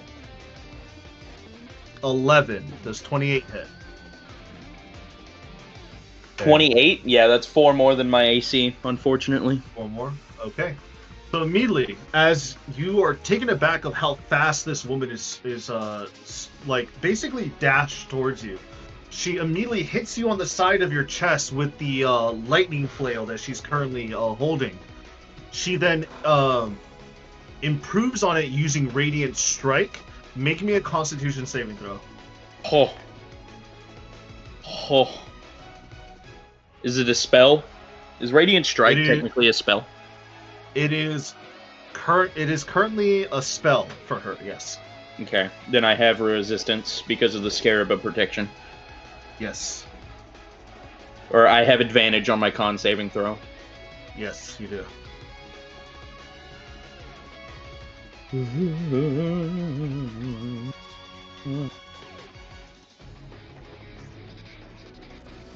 So 23 to save. 23 to save. You do save, so you take half damage. First comes the lightning damage. You're going to take 18 points of lightning damage from the lightning flail. 18. And you would take 36 points of radiant damage, but it's halved down to 13. Or no, not 13, sorry. 18. Are you resistant to that, Preston? Lightning? No, radiant. Radiant? Being a paladin? He is not. I'm not. I'm a paladin. He is I'm not resistant to immune. necrotic. I'm resistant to necrotic. I'm immune to charm, disease, frightened, and poison. I'm resistant to cold, fire, and necrotic. The basic three. Basic three. I mean, yeah. Evil magic, cold magic, and fire magic. It seems like something paladins should be immune to. So I'm gonna take 36. Yes, 36 points of damage. And as soon as she does that, she kind of she writes some sort of arcane symbol in the air, and she snaps her left hand in front of the symbol, and it starts to spread this very odd mist around her in a 30-foot area. Roll me a wisdom saving throw. Jesus Christ. Is this a spell? Or is this an aura? An aura. Yeah, I figured. Alright. So wisdom save? Yes. 18. 18? Oh, you just save it. You feel this like weird haze start to appear in your mind before you shake it up. It is What was now that? Your turn. Fear? I'm immune to being no. charmed or feared. It or is frightened. not fear nor charmed. Okay. It's my turn? Yes. Things about to go down here. I am making advantage of some stuff that I have. Alright. I'm going to be re-rolling 1s and 2s, Adrian. I have stopped pulling punches and reread my tooltips. Alright, sure thing, let's do it. Alright, so for bonus action, first of all, I'm going to be casting... What is it? By the way, this sounds like Sonic music. I just wanted to point that out. Kinda does. What is this? Final Fantasy? No, this is not Final Fantasy. Actually, It no, is it from is. Final Excuse me. Final Fantasy, what is it? 14? 14. I'm watching the gameplay. It's Final Fantasy. Branding Smite. Did you see what Actually, WoW no, not did? They branding. finally added mechanic markers like they do in Final Fantasy. I'm like, wow, it took you 20 years to do that?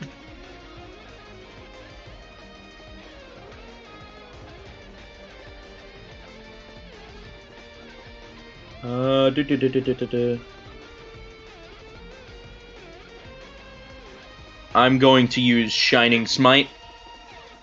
At 4th level, it's going to be 5th level since I've read the Book of Exalted Deeds. Yes. So that's going to be 5d6. 1, 2, 3, 4, 5. But I'm going to roll to hit first before I do anything. So, Baba Booey. God has forsaken me. Let's see. Hold on. I'm pretty sure I can do something about this. I'm gonna use Lucky. You're gonna use Lucky? Okay. Yep. Lucky to reroll the attack roll. Does a 28 hit? 28 does, in fact, hit. Hit her with the same thing she hit you with? 28 to hit AC. Yeah. Alright. So, That being the case, I'm going to roll these individually so I can re-roll 1s and 2s. I'm going to use my calculator here too, so I'm doing big boy things this time, Adrian. I ain't pulling punches. Good, as you should. He doesn't want to get pegged. Absolutely, I don't want to get pegged. I'm on the team pegged for Fugler. Kill yourself. So, and I'm going to also do Divine Smite for 3rd level. What exactly is she, Adrian? She's not something that Divine Smite would have advantage on, is she? Did she die before? You're not exactly too sure. You sense both evil and good inside of her. My type of lady. Well, now we know his type. Alright, so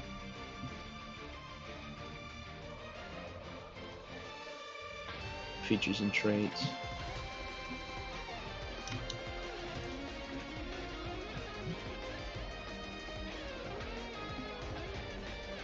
So it's going to be 2d8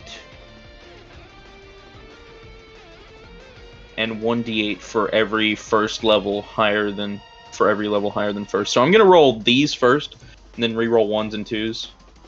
Okay. So that's 1, 2. So 19 minus 2. That's gonna be, what is it? 17. 17 plus. Roll 1 more d6. That's a 1. Whoops. 1 plus, what is it? The d7. 8 plus.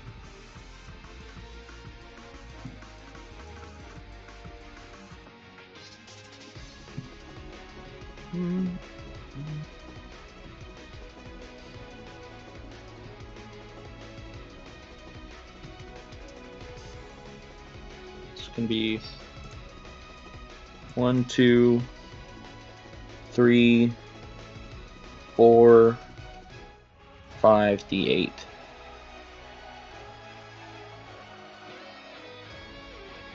That's plus 24.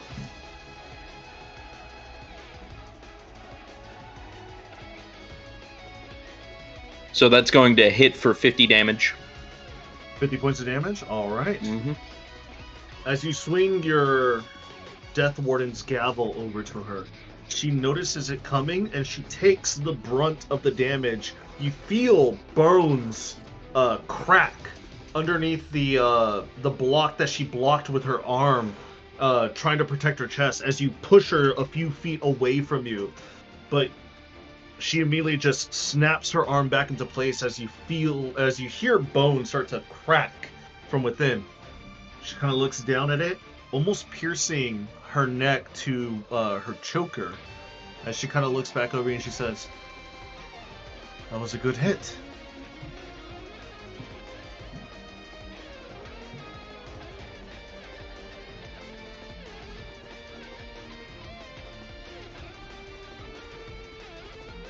Is that your entire turn?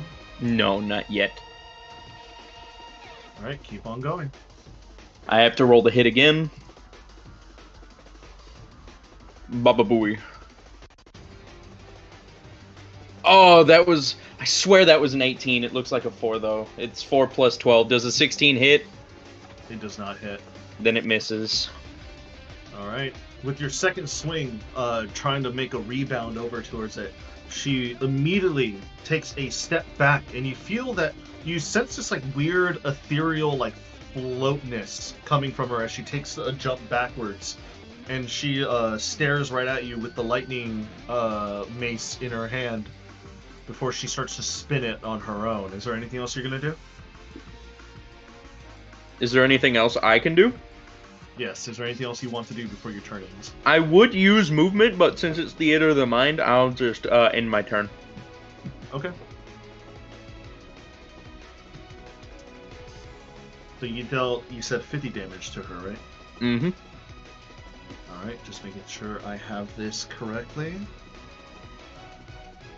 Alright. With the 50 damage dealt to her, she starts flinging her mace around and her flail. And she immediately just throws it at you. So she's going to roll to hit. Does a 22 hit? No, it does not. Alright. As she throws it past you and you just immediately dodge and you see it flies behind you and it hits the concrete wall of the building nearby. You see the lightning mace is stuck within inside the concrete walling itself as it's still sparking and shooting out electricity. You feel this rush of like almost not radiant but more necrotic energy just overwhelm the arena. As you turn over to look at her, she is no longer in the silver armor with the white cut wings. Almost in a flash, as everybody is watching this duel, as she's charging at you, her visage changes. Her skin is no longer pristine white. It turns into a dull gray with a golden or yellow symbol of a circle on her forehead and two circular symbols underneath her eyes that almost look like teardrops. Two wing-like structures that are appearing from her neck on her choker that go over her ears as protection. As she rushes you with full black wings and a giant scythe, and she swings right at your clavicle.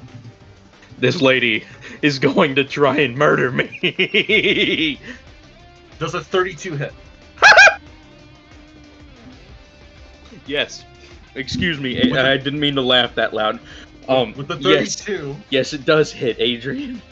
She manages to hit your clavicle, and she manages to like lock you in place, and you hear her wings beat, and she drifts you up into the air as she starts flying. She's going to use Chains of Obligation on you. Roll me a charisma saving throw. Charisma saving? Is that a spell, Adrian? It is a ability she has. It is not a spell. Okay. Good thing I have proficiency in my charisma saving throw. It's a plus 12. Okay. Let's go. Wow, 29 to save. Oh, okay. You definitely save. As she is dragging your body upwards, you hear a gong of a holy energy happening above you as these chains start to rain down from the sky from a cloud above, as they start to wrap around your body, but you manage to resist and break through the chains. She then immediately sees your struggle. She takes her scythe and just shoots you downward in a high velocity as you're now falling 20 feet from the air.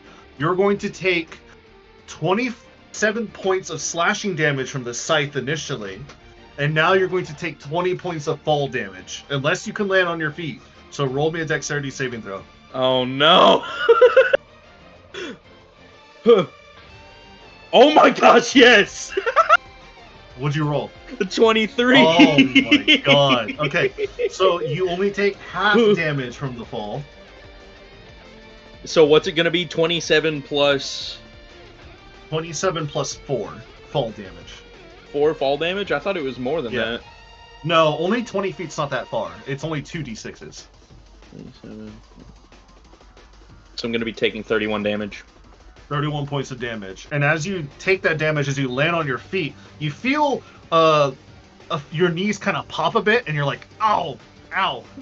As you kind of look up and you see the flapping blackened wings of this odd angel person as she's wielding the scythe downwards towards you in like a pointing motion. Adrian, is it my turn? It is your turn now. I really want to roll a religion check on her. Having a scythe, black wings, dude, that sounds like a death embodiment if I've ever heard it. I have her art. Do you want to look at it? Loki. This is the art here. I'll put in the stone block. And rolling a religion check is my action, isn't it? It is your action, but I would say since this is a one-on-one, I'll let you have a free action. God damn. Don't fuck this up, Boopler. Kaiosai and Bayhorn, what are you doing as this is going on? Oh, Kaiosai and Chakna pulled out like those lawn chairs that you would see at like kids' baseball games. She's got her flask of coffee out. You're actively watching an 8'6", 400-pound dragonborn get thrown around like a baseball, dude. Like what? Yeah, she's eating some snacks. Occasionally yelling out, "Come on, Boogler, you can do a little better than that." Right. So, Is if you're okay also with watching? Is Isolde also watching? Basically everybody just stopped and they're watching. Bayhorn was gonna sprint back into the House of Glory or wherever there's food, grab some like finger food and like give some to Isolde and just sit and watch. Fair. We're eating the metaphorical popcorn and watching our favorite show. Is there any way for me to hit her, Adrian? She is only hovering above you about 20 feet, but she is hovering down. She's not making it unfair. You can still jump and hit her. Okay. So I'm gonna roll a free religion check if you don't mind. Fair. Okay. This is also her other form that you were fighting against. This was a dirty 20. In a stone block chat. This is her other form. This is her art. Except the wings are chopped off at the halfway point. I got you. I just randomly stumbled upon the holiest woman that has ever existed. Don't fuck up. Score. Come on. Score. Okay, so... You can make holy babies. Holy babies. Holy babies. Jesus. That is wild. Thanks, Shelby. So... I rolled a dirty 20 to, like, try and recognize her. Yeah. So... Fucking hell, what you see here, Vyra, or Varia, as she says, she is an Asamar. Asamar? You sense some sort of weird... How should I say this? You sense some weird connection between her holy and unholy magic. It's like if, you feel like this aura of disobedience around her. You can tell that she is an Asamar. She is definitely a fallen angel somewhere. But you've never heard of anybody able to switch forms freely.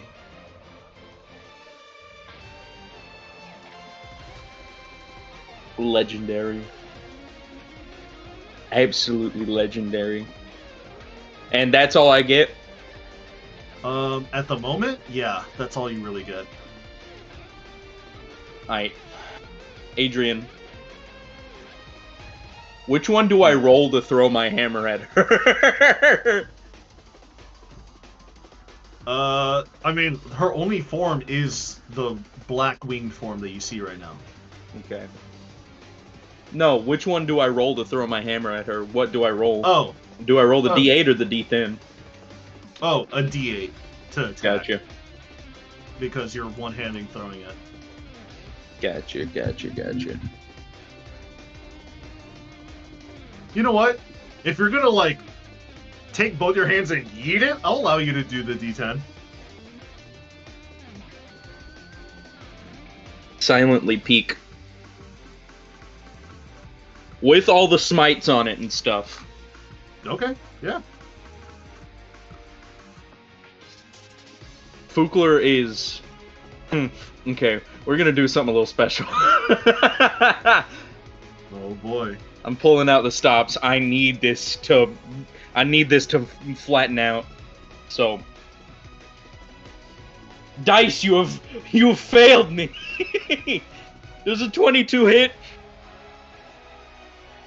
The 22 does hit. Really? Yes. This is a good day. I'm going to...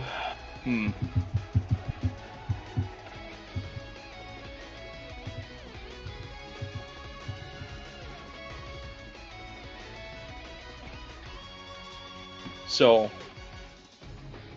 the 5d6. I'm not going to re-roll anything this time. I'm just going to go with the flow. Is that cool? I mean, I could re-roll. Yeah, go for it. I'll re-roll them. No, I won't. I'm fine. I've been doing it without doing that this entire time.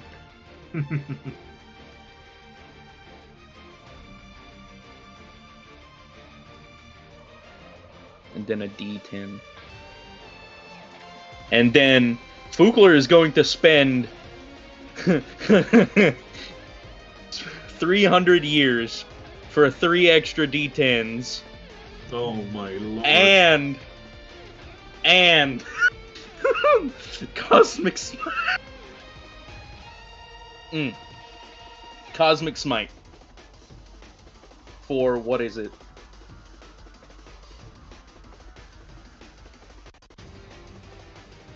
Yes, Cosmic Smite. So that's going to be 8d8. 8d8. So that's going to be 5d6, 14d8, and 4d10. Good lord. In total, that's about 23 dice. Oh lord. And as Bookler's doing this, he's swinging his hammer basically two-handed to just basically like helicopter swing it at her. His halo's gonna flash up as he's doing this. All right. So let's see if my computer crashes. Oh my god! 106 damage! Let's go, Fugler! Let's go, Fugler! Yeah, baby! Is she dead? Is she still alive? That's what I've been waiting for. That's what I've been waiting for. There's a good reason you two are married. So, as you just with the holiest of yeets, you yeet your hammer with 2 hands out. Everybody feels a blast. This almost sonic boom shockwave of holy radiant energy appearing from Fugler's arms as he throws it up into the air. You see that she kind of stares at it and immediately starts spinning her scythe in front and tries to deflect it. She blocks the gavel from the halfway point of her scythe as she's being pushed farther and farther back. Her wings are flapping in resistance before she inevitably doesn't have the strength enough to block it any longer, and it skids past her scythe and it hits her in the side as she is knocked out of the air. As you see that her wings start to flap violently as she's starting to fall from 20 feet from the air. Just before she lands, you feel this surge of energy as she activates some sort of weird ability. As right when she lands, you see this flash of white and the smoke starts to envelop your eyesight before you hear the clanking of feet touching the ground from her armor as she's looking at you with a bloodied forehead in her old form, her white-haired, white angel-haired form, and she is spitting out blood from her lips as she's holding herself up together, and she looks like she's on the door. She's on death's door.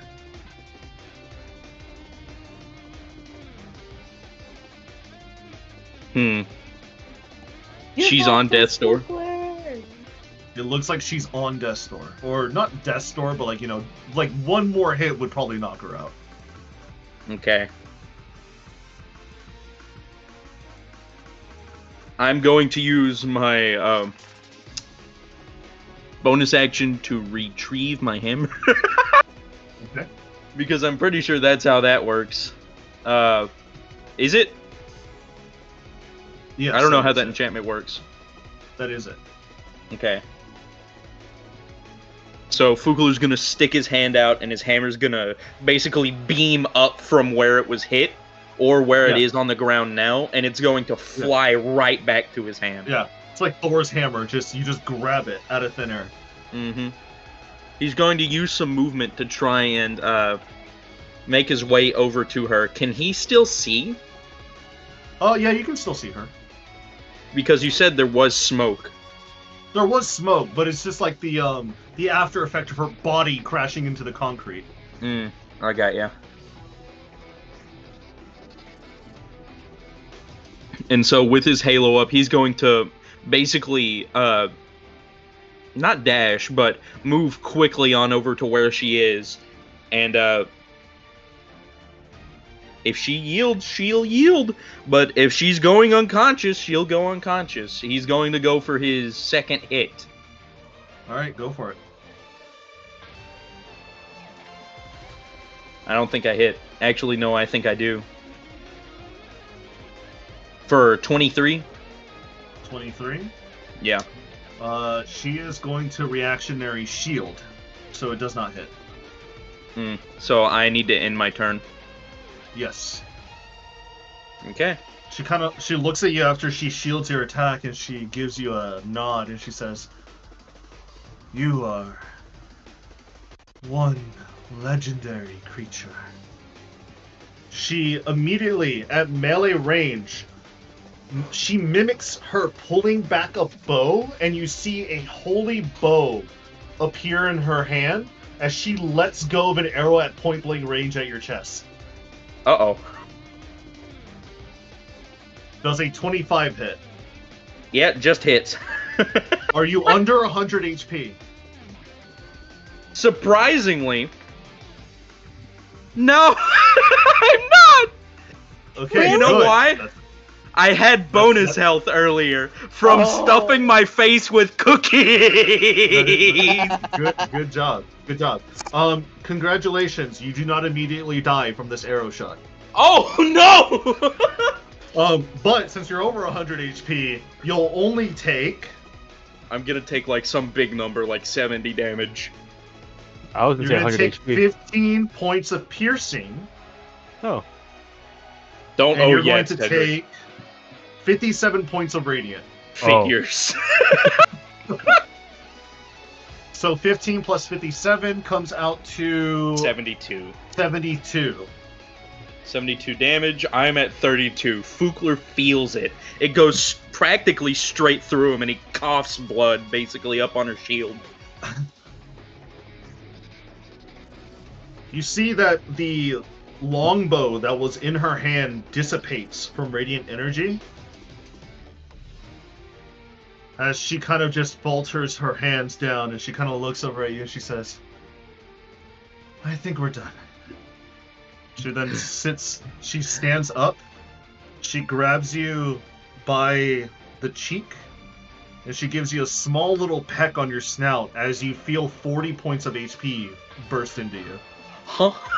Oh, he has bitches now. Huh? Fukler's standing there. What? You feel this sense of suspense just fade away as you hear the clapping of children and jeers of people like yelling at the combat that they just ensued. She looks at you. She's broken and beaten. You can see that she's definitely going to get some bruises. Her blood is streaming from her face as she looks at you. No. Are you all right? Well, I definitely have been better. But if it was for a fight like that, I wouldn't mind looking like this. If you'll let me see your hand real quick. She gives you her hand. You see that her hand, as you examine it closer, there is puncture marks within. Like she's been, like somebody stabbed something through her a long time ago. Like Jesus stabbed? He's Kind of. stabbed. Like nails through the hand stabbed, Jesus But style? multiple smaller nails, yes. Oh wow, okay. That was an extremely impressive fight. The type of fight that I live for. Thank you. And he'll give you a kiss on the hand. And what's it called? Where's my stuff? Where's my actions? How many lay on hands do I have? I'll give her 45 lay on hands. All right. She accepts the lay on hands as you see the her bodily wounds start to fade. You see the bruising start to clear and heal a little bit as she gives you a smirk and a smile. What is your name? Fukler. Fukler. Like I said, my name is Varya the Stormborn. As you can tell by my visage, I am not a normal ASMR. We can discuss more about my history over some food and drink, shall we? I don't see why not. As she gets up from the massive hole of cobble that has been destroyed from her landing, she flicks her wrist, and you see the flail that is still stuck in the wall reappears in her hand, and she flicks it inwards, and you see that the flail goes away. Handy. Yeah. I wasn't expecting to survive. Let's go. May I ask, who did you come with? You do not seem like a normal visitor here in Glorin. Well, I came with my captain and crew. One of them is Tiana over there. She also uses a sword and shield to fight, but a lot of them are quite long-range spellcasters. Currently, we're on something of a mission in the Astral Sea right now. Oh. Well, I'm excited to talk more about your mission over some food. Who else is part of your team? That blue-looking idiot over there, the elf with the blue hair. The more elegant one standing beside him is his wife, along with the tall artificer over there and the red-haired elf. The red-haired elf is the captain of my ship, the Valiant. Her name is Captain Kayasaya Juniper. Chakna is the second in command. I guess I've made myself something of the third. And Bayhorn is something of a wild card.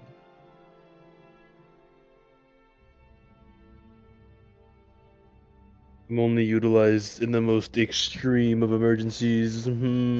Yes. Yes. Yes. I have many tricks up my sleeve. I am... Wait.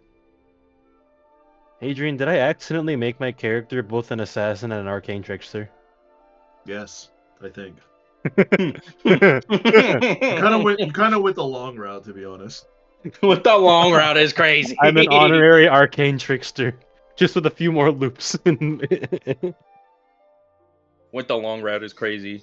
But Fukler's gonna say, and you were an ASMR, right? I am. That is correct.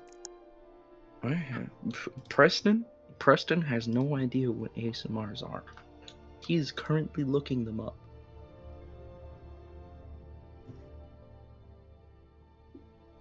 You know, you probably ASMRs, studied them in school, young one. ASMRs are, or were, human-based plain touch native outsiders. Or, if they are born into native planes in the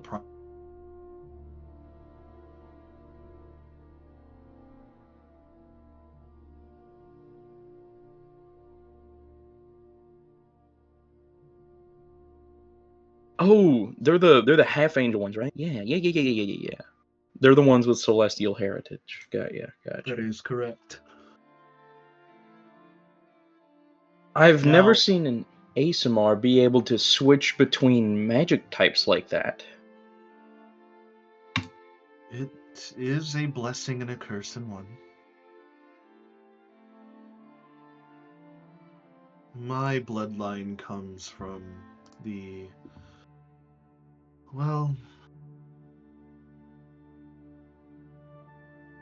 it comes from a storm god. War, storms, all the same to them. I'd followed in their teachings and their footsteps before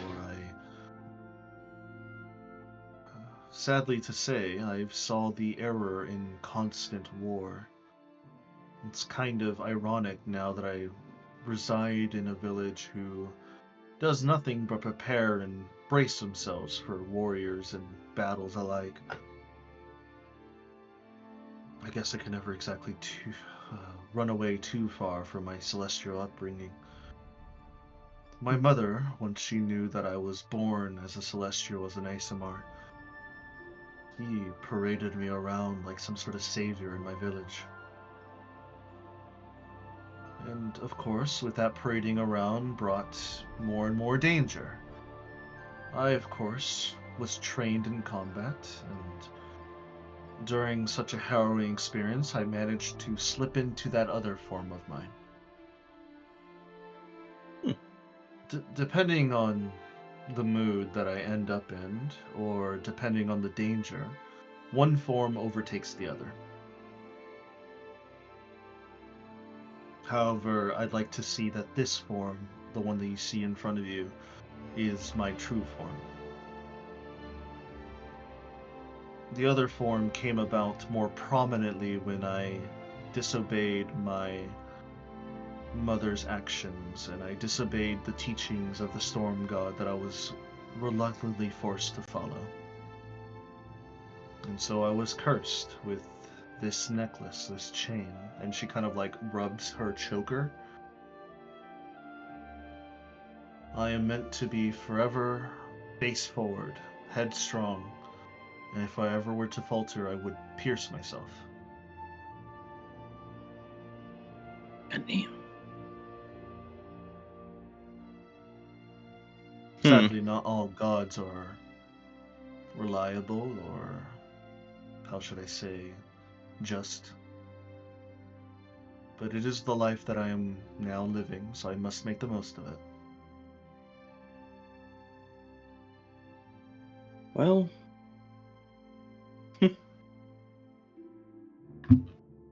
I think you have. At least, to end up in Glorium, one has to go through trial and tribulation, whether that's crossing the astral sea or crossing the plains. So, the fact that you've ended up here means you have done a lot of growing. But Yeah, that is another story to tell. That is correct.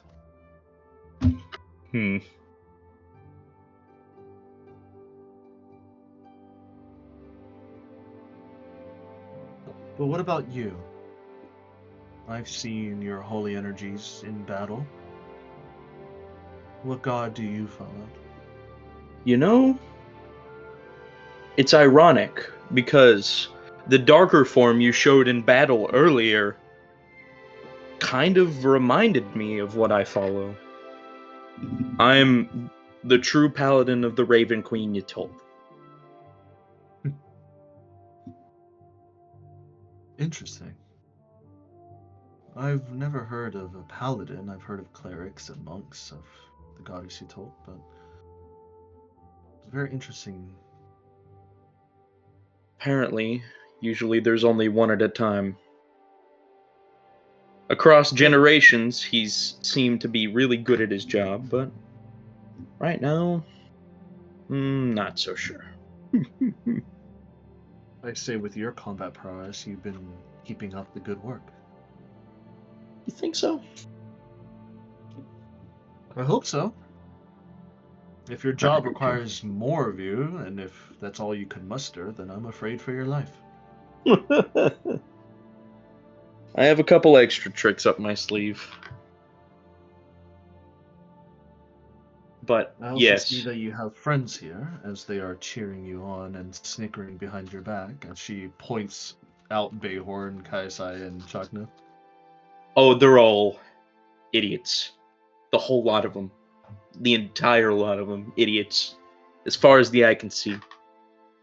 Though May there you are introduce me? some, yes, actually, there are some like Finnegan, uh, well, mainly Finnegan, who aren't idiots.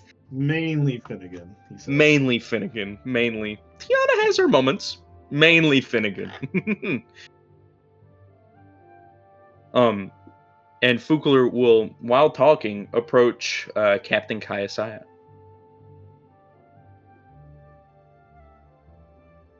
Oogler. Captain, how you doing? Are you okay? You know, getting shot through the abdomen didn't feel awesome, but you know, I've been worse. It's not the first time I've been shot in the abdomen. The last time I did get a bit better at absorbing necrotic energies. But this is, how do you say her name? Varia? Her name, Varya. Varia. Varya. Varya. Varia.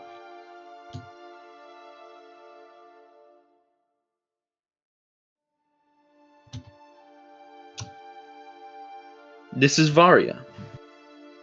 Please. She lives here in Glorium. She put up a hell of a fight. I'm gonna be completely honest.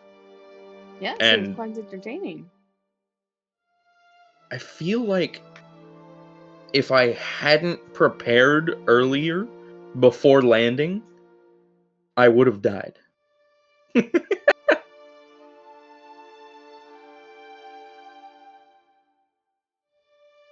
Well, good thing I can cook. Mm-hmm. But yeah, this is Varia. She's real nice. It seems. I don't know. We were just fighting earlier, so who knows? She could be completely horrible.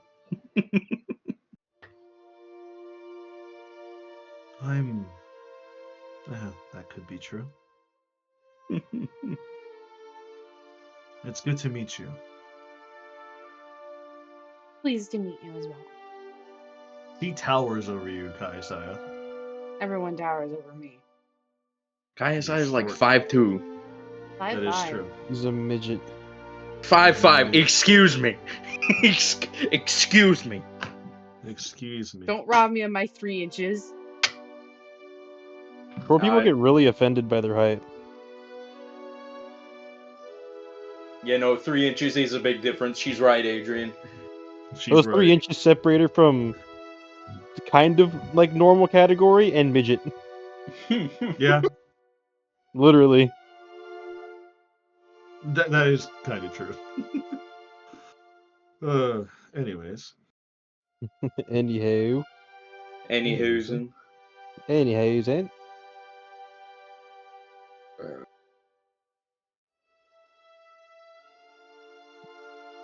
So how far away did you come to visit Glorum? So we traveled from. We started at Strixhaven. And then we made our way to the. What's it called? Radiant Citadel. Then we bounced around a couple different places. And then we went to this asteroid out in the Astral Sea that was real important. And then we made our way here. We, So however, far. are not from the Radiance, or not Strixhaven.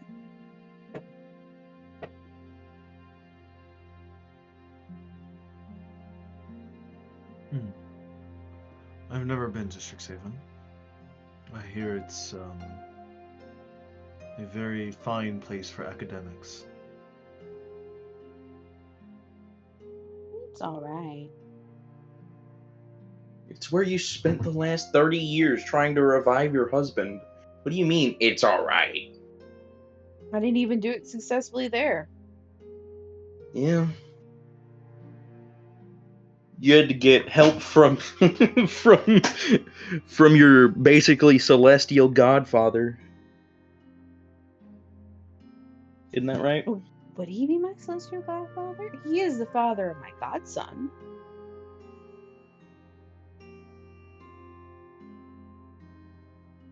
Man. Q is kind of an extremely odd concept. That's why he's a letter. It's called a variable. Mm-hmm. Damn. Cedric, I didn't know you could write bars like that.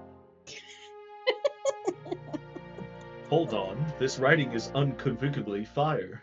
Hold on, his writing is fire? His writing is fire, hold on. But we're actually...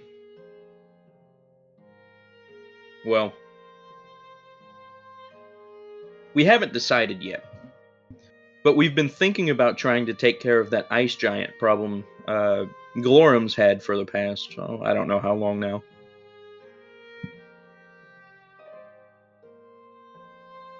As a sign of good faith for one of the first people we've made an alliance with.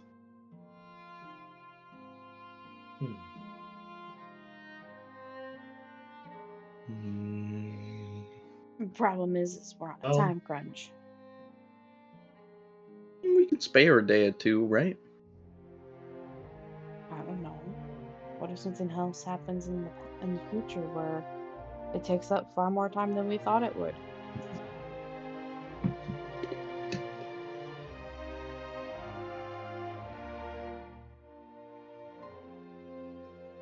Kayasaya, we've had this discussion before. If we were taking too much time, I'm sure the gods would interfere and make us speed up. But would they? We've probably, yeah. I don't think they want to get destroyed. But would they? I mean, yeah. You'd think they would be helping us far more than they would have, than what little help they have given. I'm pretty sure if they try to help us, fate will smite them. Exactly. Yeah. On top of that, what help would they actually give? They've done nothing. They have not interfered. They've not given us anything. Q doesn't count in this conversation, by the way. If you had the singularity Q, I'm sure he would count. The Q of all Qs. Varya does speak up and she says, if any gods need to be interfering with mortals' affairs on the daily, it means that you've already lost. You know, she's right. Exactly. So, do not be angry at why gods don't help. It's because you still have a fighting chance. I agree. And or fate is continuously being a bitch and needs to be slapped again. Oh yeah, by the way, you told me you can have kids now. What do you mean I can have kids now? The blessing. You get a redo. See Varya kind of like shift her body language, and she kind of like folds her arms together, and she says, I think that's something you should be telling her in private, not out in the open in the training. Well, yeah, but both her husband and her are here. Right? So is the rest of the children and people around, as some people are starting to look your direction as you yell that out. Shoot. Well, I didn't mean to yell. Oh, oops. What do you mean by I can have children now? I'm gonna head out now. Could you look? Chakna, get in your huddle. Fukler leans over the two of you. Oh well, yeah. Fukler is going to send message to both Kayasaya and Chakna and say, basically, you told me that when you guys reaffirmed your vows, she gave you a second chance for your child. I don't know if that means it's going to be the same baby, or if you can just have kids again. But you now have the opportunity to start a family again. That's what she's blessed you with. Having that context, it's most likely the kid I lost. Makes sense. So, Buchler. Hmm. Hope you don't mind your claws getting painted. Huh? Are you suggesting I babysit? Yes. Okay, fine. And also be prepared to be possibly dressed up in tutus. The manliest dress. Perfectly fine. I don't see a problem with it. Very good. Very good. Very good, very good. But Fukler looks real nervous. I'm planning on actually getting some lunch with Varia here. So if you wouldn't mind.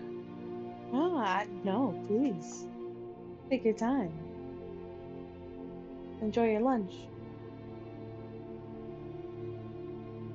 If you need to, you can cook for her on the ship. We'll make ourselves scarce, except for my simulacrum, who will be doing maintenance. Actually, I need to introduce her to Bayhorn first, now that I think about it. Oh, you mean the Bayhorn who disappeared, who's not standing here anymore? Huh? Points over to I'm a right. blinking space where Bayhorn is just gone. I'm right here. I don't know what you're talking about. Oh, What? okay, I thought you ran. How little do you think of me? I think you're a little man. Little baby man. Is he rolling to steal things from me? I feel like he's rolling to steal things from me right now. I'm just standing here. Y'all are just being real mean. I'm sorry for being mean. I'm sorry this is for Bayhorn. following through the typical standards of what you do. This is Bayhorn. He's become something like a really, really good friend to me. Howdy do. I am Bayhorn. It's good to meet you, Bayhorn. This is my wife, Isolde. It's a pleasure to meet you all. Oh, I didn't even introduce you to Chakna. Dude, most of this is just Adrian talking to himself. Yeah. Yeah. A nice dose of schizo. Nice dose of schizophrenia. Who needs schizophrenia when I could just make it myself? Artificial schizophrenia. Artificial schizo. I guess so. Peak. Absolute peak. Absolute peak. I will say, as the introductions have been given, as you introduce her to the entire B team, as people have started to not only clean up the hole of debris that she made in the ground, and also help out and start to train again. I will say, as you two wander off into the distance looking for food and drink, we're going to go ahead and take a break. Because it is 1 a.m. and I am hungry. I haven't ate all day. And I need to hunt for food. And I'm sure you guys got dinner coming up soon, too. Oh, I already ate. Of course you did. Big bet. Would you rather me have disrupted D&D to go leave and eat? I mean, Today, that would have given probably me a yes. chance to go eat and eat. Yes. Today, yes. Womp womp. I already I don't ate know my what to eat. dinner. So we'll see what I go eat. So I'll be back in like, I don't know, 30-ish minutes. Is that okay with everybody? Yes. Mm-hmm. Yes. Okay. So I'm gonna exit the YouTube so I save my YouTube watch time. Same. And I will see you guys in 30. I'm gonna go ahead and go to the AFK room, and I already see Cedric is playing Last of Us. I've Bye-bye. paused Be the right back. YouTube playtime. Good. Be right back in 30 minutes. Gotcha. I might make some popcorn. Do it. Popcorn. No balls. Yeah, I know how to make popcorn on the stove.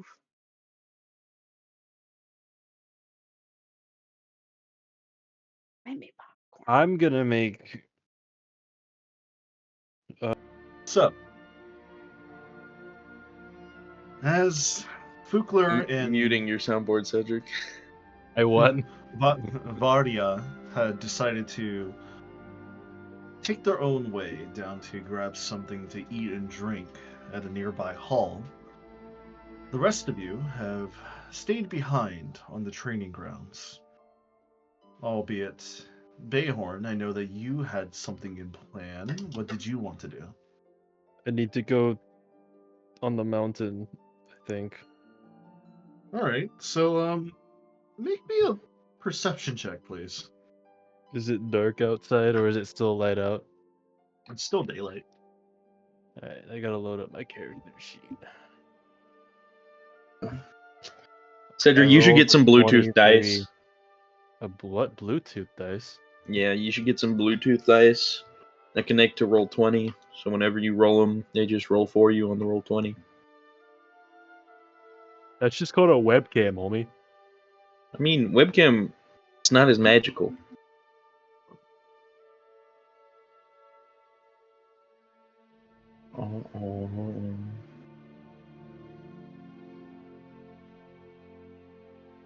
I rolled a 23. Why am I rolling perception? Because you're trying to perceive how far away the snake statue is. Which is And probably sadly, like far. It's quite a ways away. You'll definitely not be able to make it on foot within a day. I'm gonna borrow the ship for a little bit. You're not flying it. You don't even know how to fly. Doctor's gonna fly it with me. Will he, though? I don't know.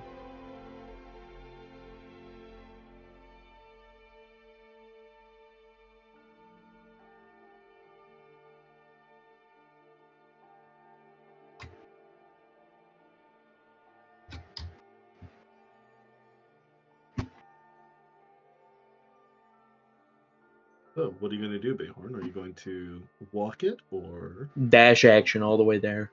Dash. Take a mild jog. I'm gonna ask. Well, what's her name again? Tazara? Can I just ask her, like, what's the best way to get there safely? Who are you going to ask? Tazara? She's over here, isn't she? She is. She's currently overlooking the training that has currently happened.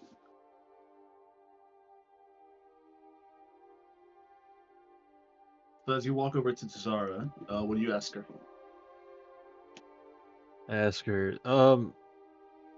what's the safest way to get up to the mountain to go talk to that big snake statue safely? You want to talk to the big statue? Yeah, I think it likes my sword, or my sword likes it. All right. I've never heard of the statue to speak in any capacity. If you want to head over to Serpent's Rise, you're going to have to make your way over the snowy peak arches. Probably about a few days' walk, or if you're going to run it, if you decide to have that much stamina to burn, a little bit less. You could always take your spelljammer of yours and fly overhead and possibly land somewhere, but there's not a lot of good clearings out there to land such a vessel. Well, the captain won't let me drive it anyway. Then walking it is, and climbing. Probably about a 3 to 4 days walking climb, depending on the weather. And as soon as you get there, you're going to have to look out for the Briars, and Are they gonna try tell and kill them me? that you're... If you tell them that you're from Glorum and you are friendly with us, they might only swindle you down. They won't kill you. The real threat out there is the forces of Gizmond. They are some unsavory folk, and they might ambush you on the way there. He turns back to the captain. So what's it gonna be? We go fly up there real fast, or you want me to take 4 days on a walk and then up there, 4 days on a walk back, and then potentially die on the way? We'll swing by on our way out.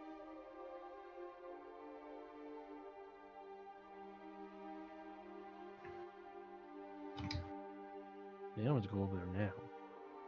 Well, I'm sorry, but someone is on a date right now, and I don't want to interrupt that. We can just Big preach. leave him here for like the night. We're not gonna disrupt him by going up there. Don't leave me. But that would be Oh, then did you want moral imposing. support, Fugler? That would then be having him impose on someone to sleep within their home. If you've noticed, there's no inn here. I mean, with the path that he's on, it might not be imposing. So You Full are stop. assuming. A lot of things. Plug. You know, some people don't kiss on the first date, Bayhorn. Wow. Do you, Bayhorn? I don't remember. But think really hard.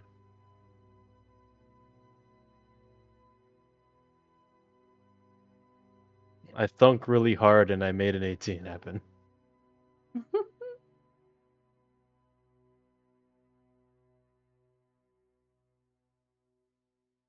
Did he? Did he kiss on the first date with you, Adrian? Solday? What'd you roll for the roll again? An 18. 18? 2 plus 8. Damn, that's kind of shitty. I know. You don't remember. Damn. It eludes me at this point in time. At this juncture, it eludes me. Yes. I will probably remember come an hour or two ago. But as of right now, it eludes me.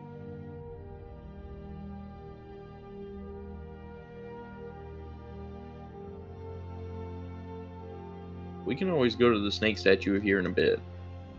Just give Hoopler some time to have a lunch date. I'm scared of this lunch date. Am I gonna have to roll stuff in the middle of my date, dude? That's kind of fucking insane if so. You will most likely have to. Damn it. You know, while Fookler's on his lunch date, Bayhorn, you can take Solday out for a little lunch date. I thought we were going on a dinner date. Are you?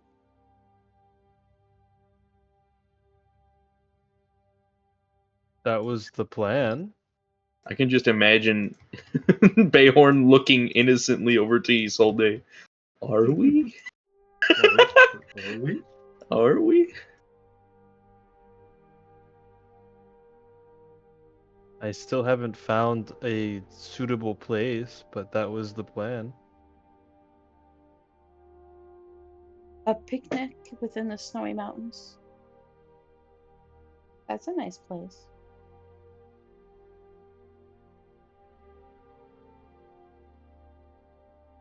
Picnic in the snowy mountains. Nice.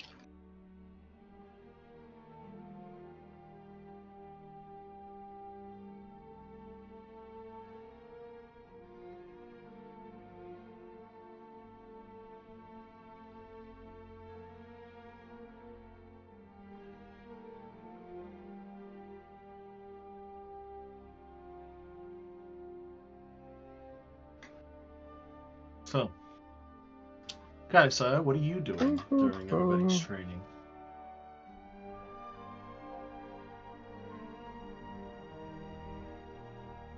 She's kind of just overseeing everyone's training. Okay. Go ahead and roll me a D100. Are you helping out with training, or are you going to oversee? Tell me what you're doing. Oversee. This is physical sword fighting training. She's not good for this. But if she sees someone like Okay. slips and they're about to fall, she'll use her telekinetic abilities to help them not eat shit. Got it. Wonderful. So you don't have to roll for that. You just keep an eye out. Back over to Fukler. As you've made your way over to the only place that you know that there's food and drink, you go over to the big house, honestly. My headset's gonna die soon. Rip. Sag. Plug it in.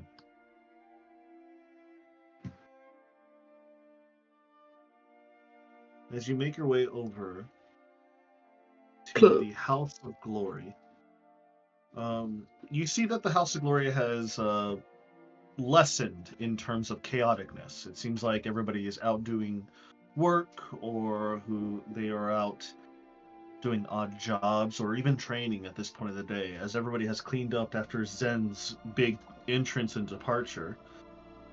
You manage to find an empty table, and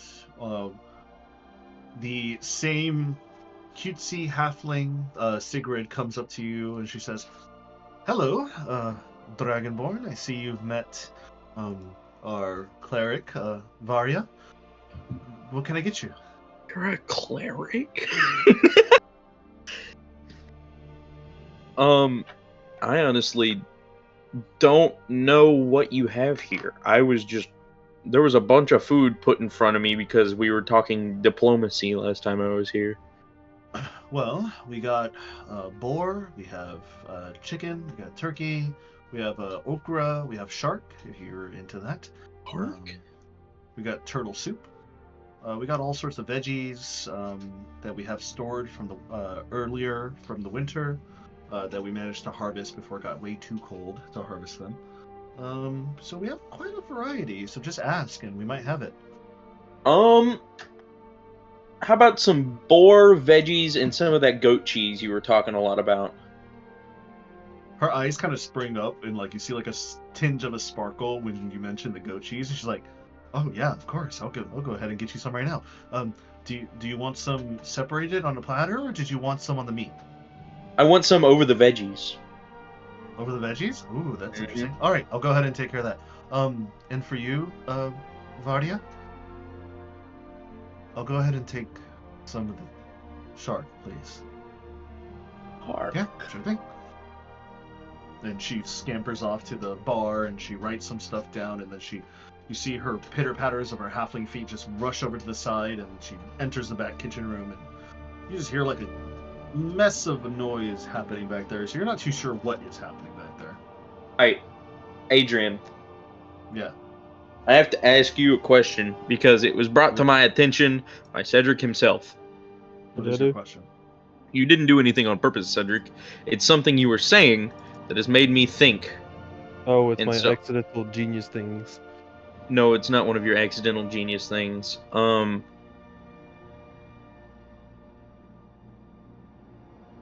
Is in your world ASMR a race?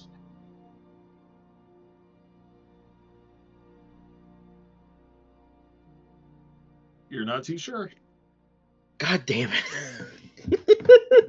Because you've heard of ASMR, and you know that they are a people, but you don't know if they're strictly a race or they're just happen to be people who have been touched by celestial beings. That's what I'm saying. You're Because not- this you're lady not looks exactly- humanoid.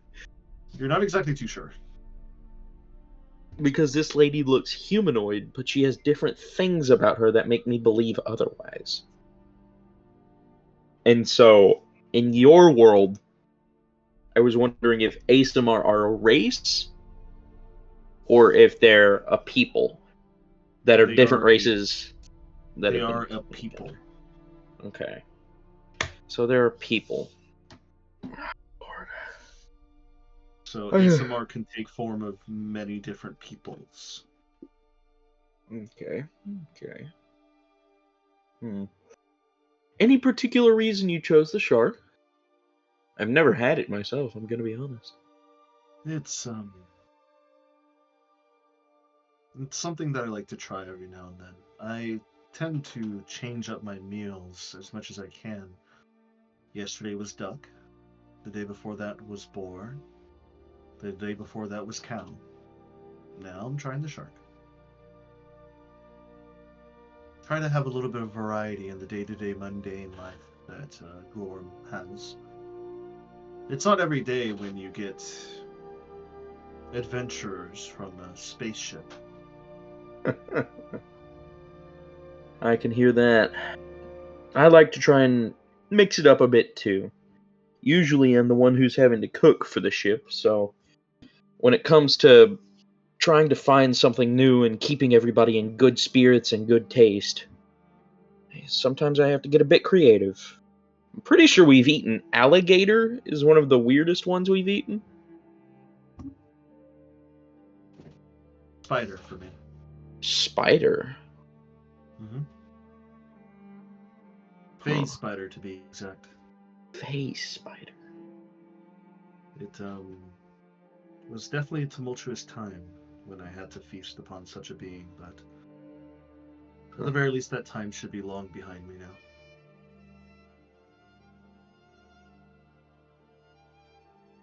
Phase spider. How does it taste?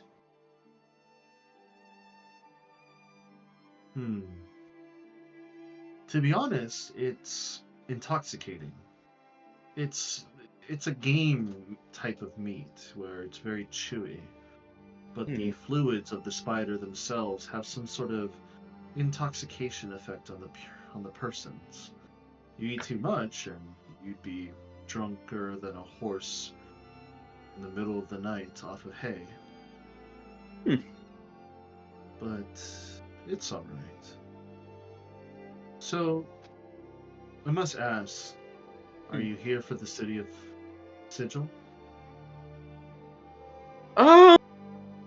Well, we've been informed on it recently, and I don't know if the Lady of Pain is going to let us get in as easily as I would have hoped. But we're not only here for the city of Sigil, we're here for a couple different places. Preferably the bigger cities is where we're going. The next one I think we're going to is Excelsior, slowly making our way up the ladder. We're trying to get allies for something that's on the horizon. That, and we're trying to, well, another side mission is we're trying to link people together in some form of conglomerate government. Weird, I know, but... Okay.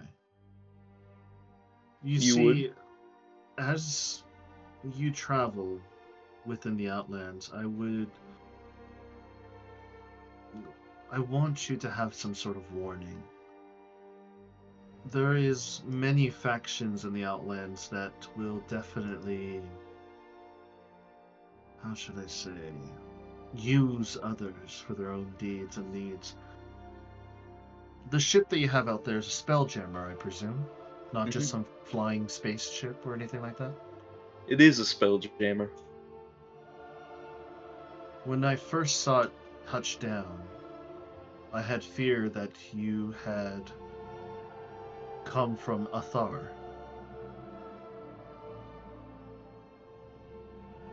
The Athar are, how should I say, non-believers of gods. The Athar believe gods are imposters. For all their might, the so-called deities are just merely mortals who have accumulated enough power to convince the rest of the multiverse otherwise. In some of their teachings, anyone with enough time, talent, dedication could ascend to godhood.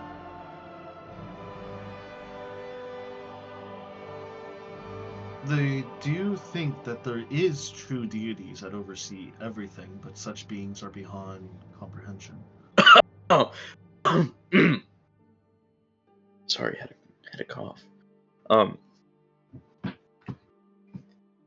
It's a really weird sect, for certain. Is there a reason you were afraid that we were the Athar? Because they come from the Shattered Temple, and their aligned plane is the astral plane of stars. So when I saw the Spelljammer, I was slightly afraid that the Athar decided to come and pay a visit. They are led by a person named Fectal Terrence, an Athar Null, a High Chancellor for the Athar people. So when you touched down, I was ready for a fight. That's why I'm wearing my armor right now. But thankfully, you are not those types of people.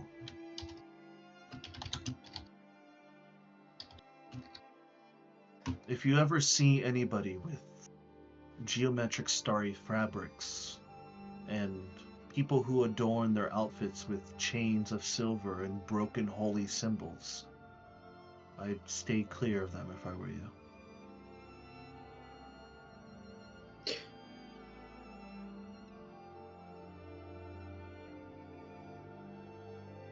Adrian? Yes? Are the Athar some type of meta-religion in D&D? In actual D&D lore? Yes. Yeah. They are a legitimate faction in D&D 5e history. Like, a legit meta-religion that there are invisible gods that nobody can perceive, that control everything, i.e. the players. If you put it that way, yeah. That's cool as ball. Yeah, That's so fucking cool. I really dude. like the. That's cool as I hell. really like the Athar faction. Oh, I like them too, just from the description. There's also a But- bunch of other factions that are here, which is super cool. Oh yeah.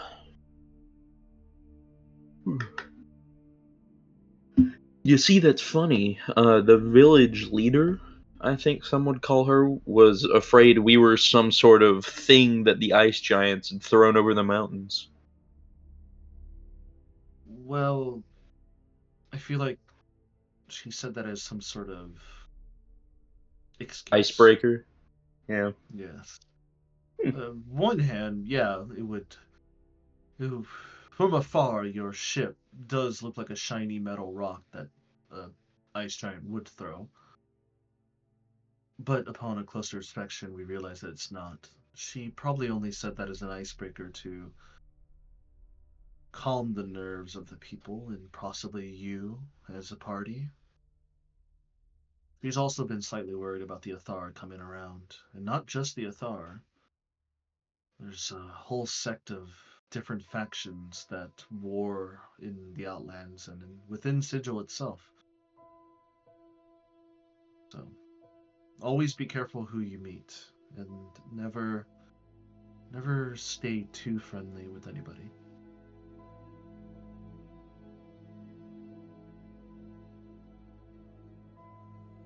Understood. I'll take that into note. Is there a particular reason you're nervous that they were coming? I mean, why would they want to attack Glorium of all places? Glorium of all places.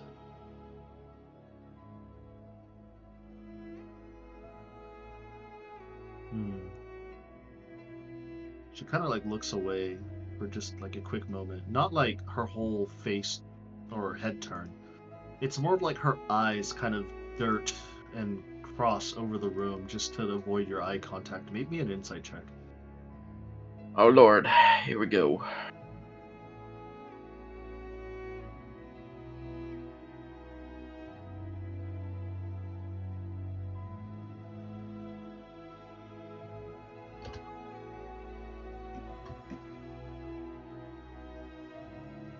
Insight check? Yeah, insight check. Baba Booey. 13, ouch. 13? Yeah. You can kind of see that she is bothered about that question. But you're not exactly sure why she is. It probably has something to do with her and her powers, if I had to guess.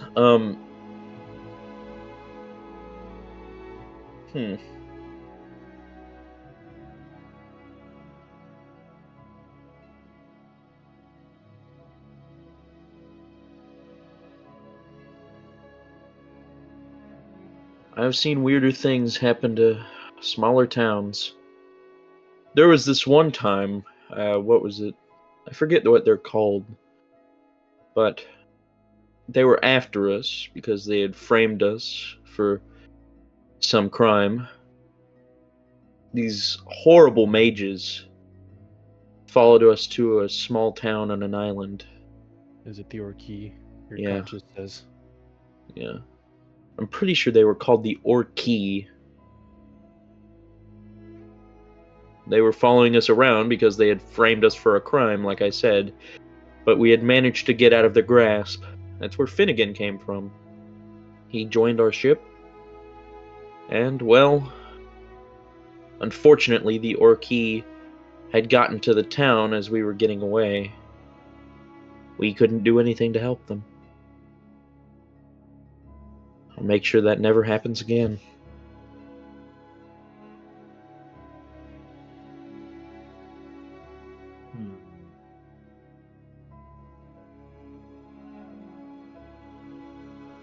The way you describe them, it sounds like they're part of the Fated, or part of the Athar in general. Mayhaps. But they're something of akin of a secret police to some higher mages in Strixhaven. When somebody wants someone else to disappear, those are the people to ask. As far as I know. It sounds like they're part of the Harmonium. Harmonium? Authoritarians, guards, mediators. They look at existence and see only two states of being, war and peace. Where some neighbors share the same views, there's peace, the state of perfection. And then disagreements start to breed conflict and instability. Members of the Harmonium believe their purpose is to unify everybody into peace, no matter the cost. They typically eliminate discord in any means necessary. They'll use education, enforcement, high-strung laws to convert others into their philosophy, extolling the virtues of peace as they crack down on chaos in all of its forms. Kind of sounds like what you're referring to. Yes, but I also think there was something else behind it. We never actually figured out why they were chasing us. All we know is that we were told by some higher-ups we were framed and that they were getting us out of jail for free. Unfortunately, they followed us. Someone else did something down in the secret, what's it called? Restricted section of their library. We had access, we were granted, and unfortunately one of our party members at the time tried to take a book out, but it shouldn't have been a reason to try and hunt us down and kill us. It was a book of monsters. He probably could have bought one from the upside. The only reason it was down there is because it was an original.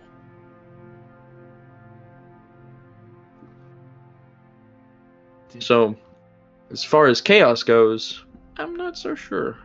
I don't think we did anything too out of the ordinary. Did you ever find out who might have been there to frame you for such a thing? Besides the person who took the book. He was one of our crewmates, actually. He's on a different path now. He left us a while back, but... I'm sorry to hear about that. It was we never really did find out. That's one of the things we're trying to do. We do have reason to believe that Strixhaven has certain coordinations with people that don't want the greater good for everybody else. Someone's been bought out here, someone's pledged allegiance there, and all of a sudden, You have the entire school under one person's thumb.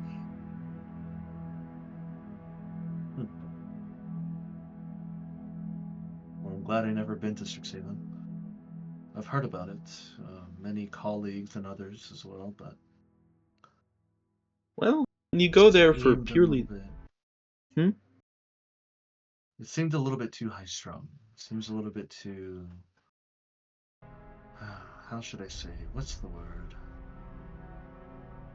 Collected. Not enough chaos. More. It feels like there's like this veil of order and serenity that, at any moment's notice, it could just break. Pop. I completely agree. But I have to give it credit. It's a very magical place if you're just going to study or watch the arena. One of the only places that, if what's the place in the center, Adrian? Sigil. One of the only places that, if Sigil is as so magical as people describe, could live up to that. Well, I have really high hopes of Sigil, if it's any comparison. Sigil is.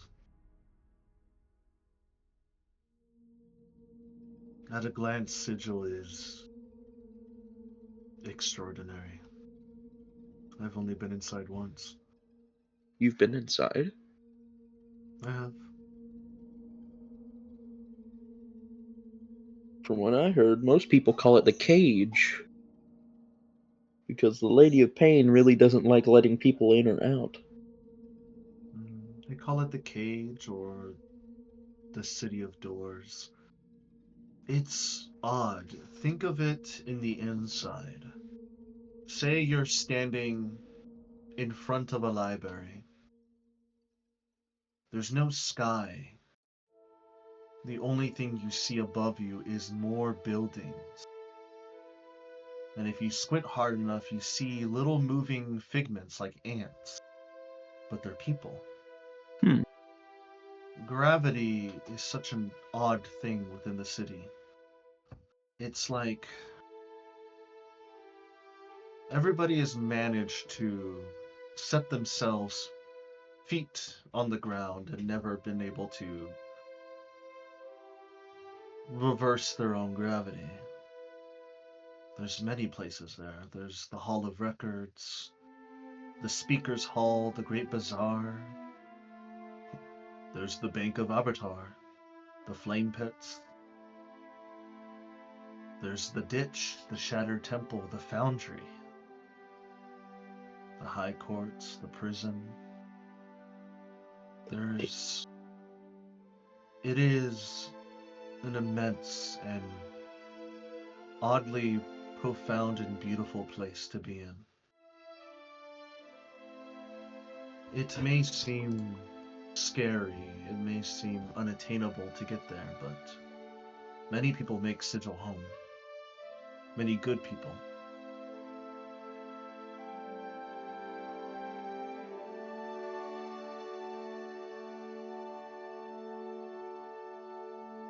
Huh. Sounds like a wonderful place. It is. It is a wonderful place.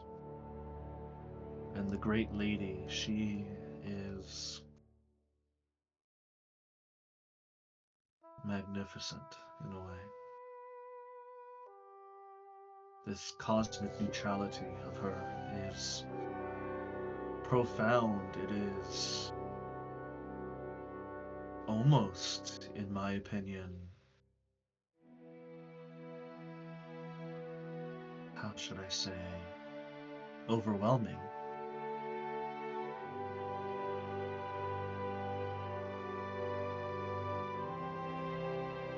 She's meant to be feared, but she's also meant to be awed from a distance, but never worshipped.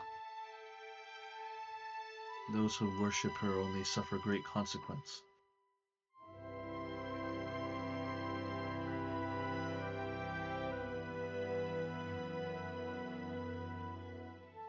And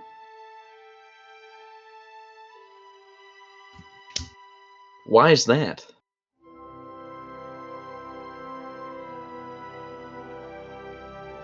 I've asked a couple people now, and nobody's been really able to say.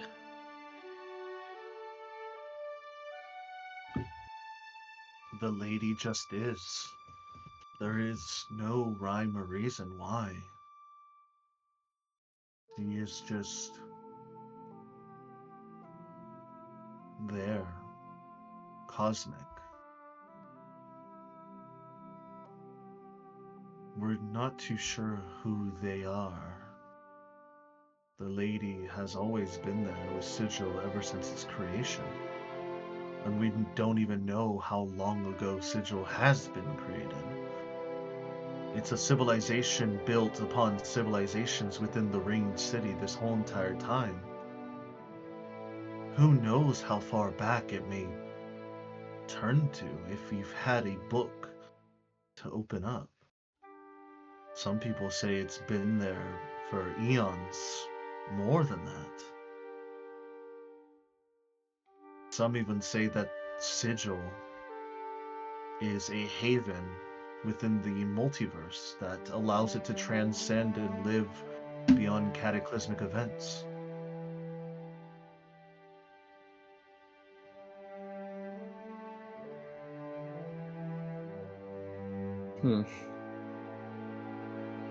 Now I'm even more curious.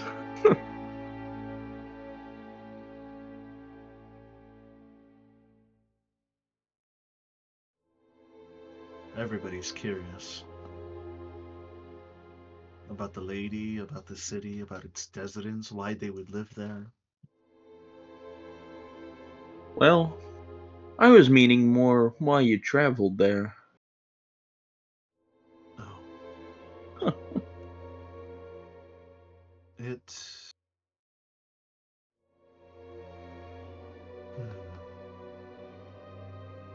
Is this another tough subject? A little bit. Oh, well. Slowly, piece by piece. Well, you've piqued my curiosity. How so?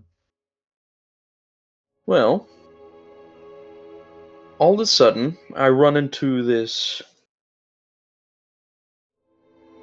How do I say? Strikingly beautiful ASMR in the middle of a town in Glorum on my way to make diplomatic relations with their leader. She tells me she's from the city Sigil, or at least has traveled to it once before, and she has both made her way in and out.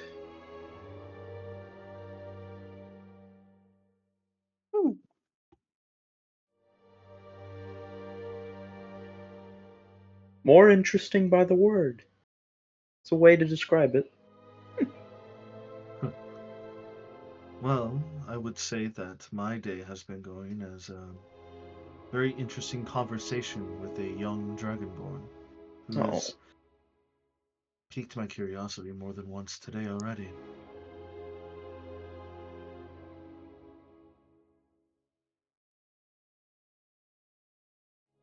She then shuffles into one of her side pouches.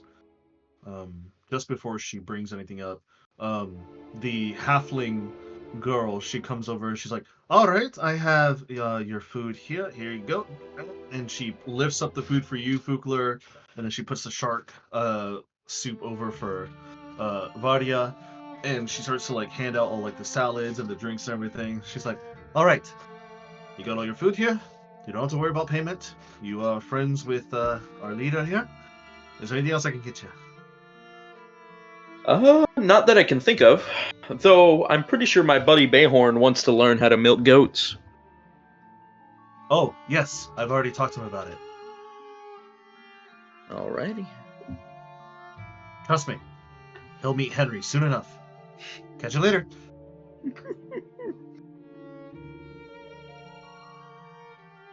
You see Vidia just shakes her head a little bit. You see for a moment she stops pulling the thing out of her satchel, but eventually she does pull a small pendant, and you hear a metal thing hit the wooden table, and she slides it over to you. What's this? And Fukler's gonna reach down with his biological arm and try and pick it up and look at it. You see what she left for you. It looks like a weird, how should I say? It looks like a weird tri-star symbol with a diamond symbol in the middle of the tri-star, but on top has like a V and two other prongs that go left and right. I will show you the image in our D&D chat.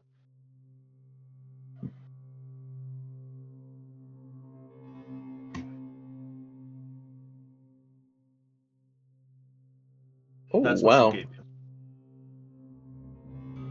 What's this? That is a symbol of the Athar. Those who claim gods are frauds. You see it's old and worn. Like, it used to be a very nice golden or a bronze color, but it's been worn off over time with the greenish moisture that has appeared on the metal.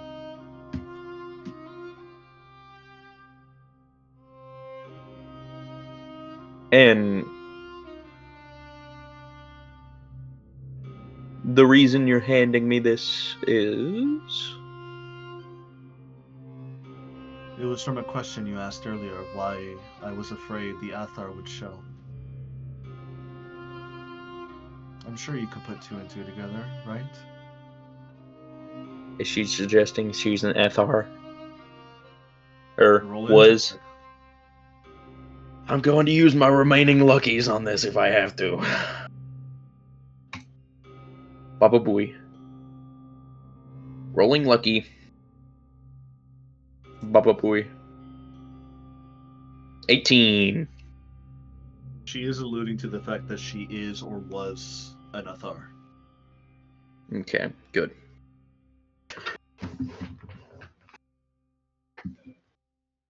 So,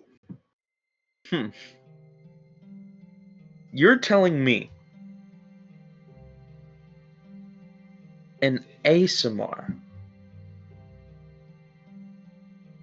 was part of the Athar?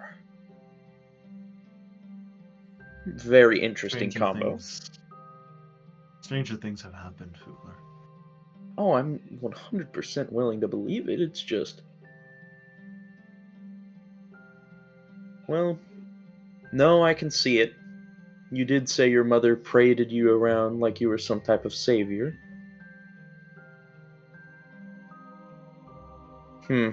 I can see the development. You had your reasons. Is there some reason you strayed away from them?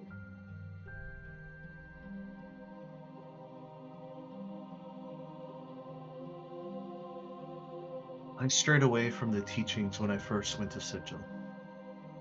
When I laid my eyes upon the Lady of Pain, there was a squabble, you see.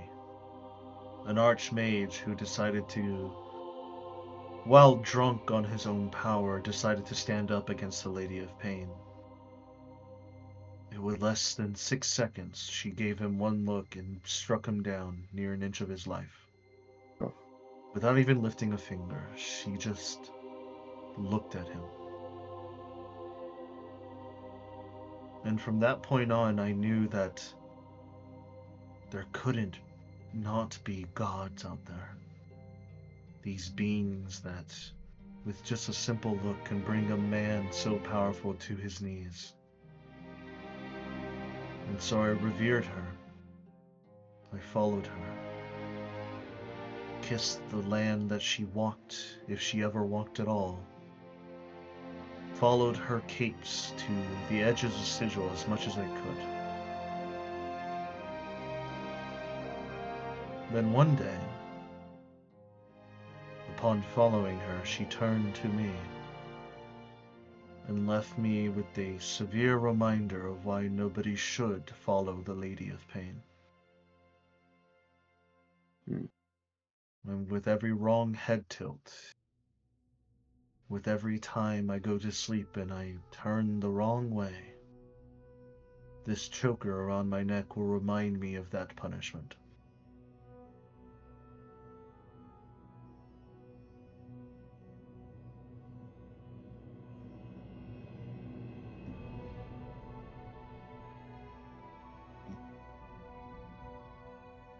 I've been taught by the Athar to believe that the powers that be call themselves gods are nothing more than just mortals, and that there is an entity that we revere known as the Greater Unknown, something beyond the divine wall, something beyond the astral sea, something that is believed to be the source of all divine power.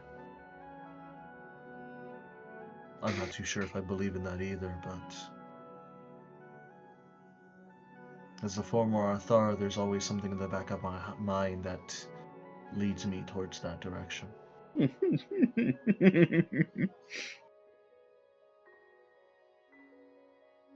Well, I don't know if they're too far off.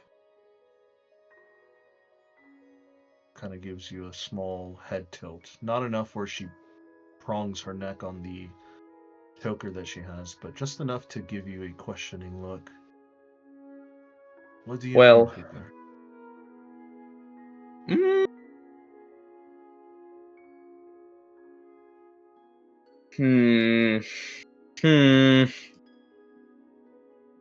Adrian. Yes? I want to use my crit on insight on this lady. Yeah. Okay. I want to know if I can trust her. I really want to know. Yeah, I really want to know if we can trust her, because like she might be traveling with us, but from your context clues, you've been repeatedly saying, "Hey, make sure you can trust anybody," and I'm like, shit. And this lady has a lot of stuff going on with her at the same time. You know what I mean? Like, she's disbanded from 2 religious orders, it seems. She's like super powerful and almost living proof that at least one of them is real. Like, there's a lot going on with her, right? There is a lot going on with her, yes. And so I want to know if we can trust her, right? Yeah, of course. And so I'm going to use my birthday crit on insight. I want you to, as like a cue wish, I want you to word this specifically. What are you trying to learn from her? I want to know if I tell her some of the extra information, such as the architect's existence, the fact that Vecna and Kaz were working together under the architect, 2 living legends, like amongst the entirety of the astral sea, were working under this enigmatic being that is beyond our comprehension. Will she turn on us? And if she does, who will she turn to? Okay. With your birthday natural 20. As she is telling you this story, as you kind of sit back in reflection in between the bites of your meal, in between the patrons that come in and out, you have a sense that she is open to you. There is a few things that she is hiding behind this veil of hers, but it seems like for the first time in a long time, she finally has someone in front of her that is willing to listen and is willing to accept her for who she is. And with that natural 20 crit, if you were to tell her about the architect and all these other adventures and other things you had with the crew of the Valiant, she would trust you. And she would not turn on you. And you can tell that if you were to tell her, she would be enthralled enough to the point where she might want to join up with you.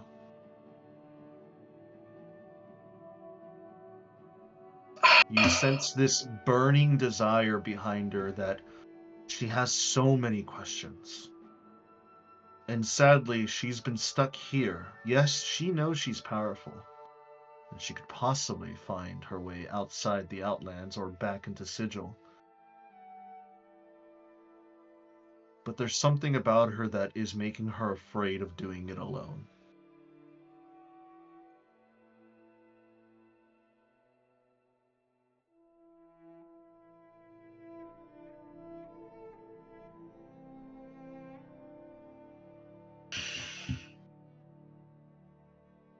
With this information,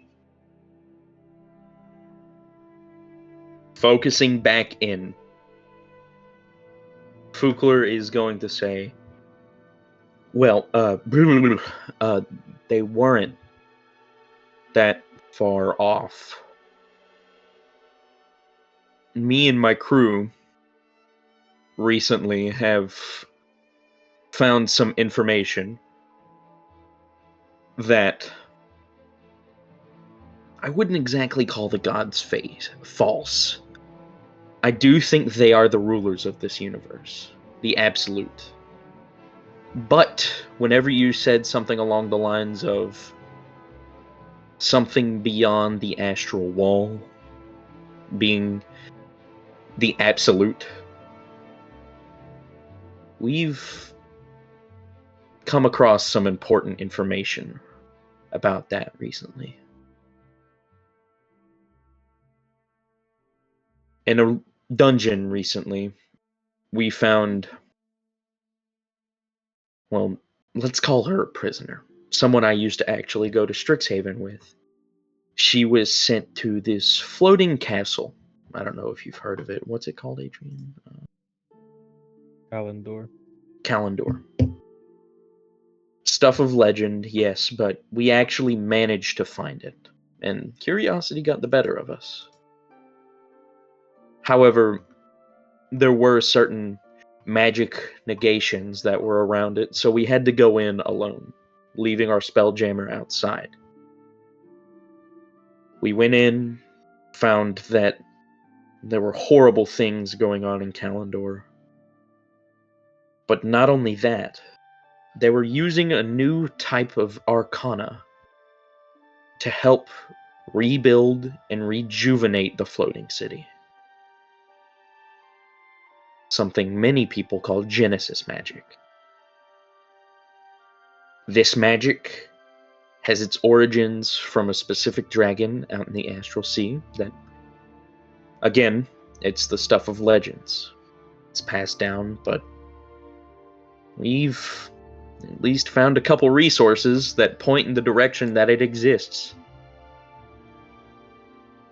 And once we retrieved the prisoner from that floating castle, we tried to get her to explain what she saw. She describes incomprehensible beings. Someone made of ruby, and then someone who was made of pure arcana outside of the astral wall. Not only pure arcana, pure creation. A being that is an absolute, to the T. The gods have fickle choices that they make every day. This being just is. It is and always will be.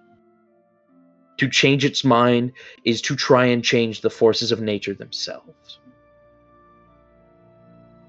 We've found proof. So as far as that little non-believer group you were talking about, I think they're onto something. Whoever their head is might know something else about... Actually... Oh my god, I just had a brainwave. What the heck? Like, outside of D&D, oh my god. Their religious order figurehead will probably know stuff about the architect. Is anybody and with awake? this gleaming information Yeah. that you have given her, she is staring at you almost with a slightly mouth agape type of look. Not enough where it's comically visible, but just enough where her lips are parting and you're able to see her teeth and maybe a bit of her tongue.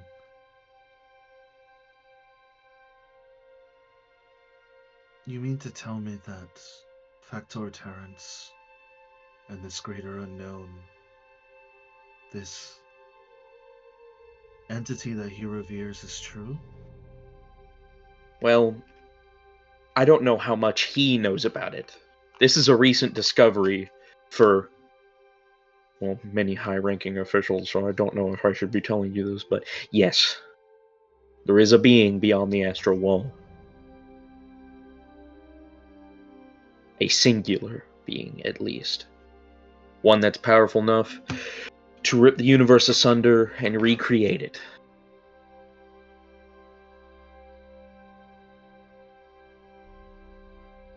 I'll have you know, the Athar are not a good people. They are defiers, dissolution worshippers, and skeptics alike. If you need me to, I could take you to their shattered temple. I could find a path for us to pay them a visit if you need to glean information.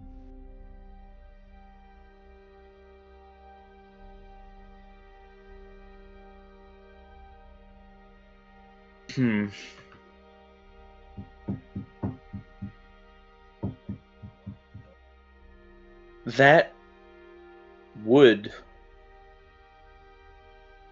probably help us. But I don't want to have to ask you to do that. It's completely obvious you have your own reasons that you fear that they're coming here. And while I wouldn't mind you joining us, I don't want to have to ask you to bring us to your former religious temple, or the Shattered Temple as you call it.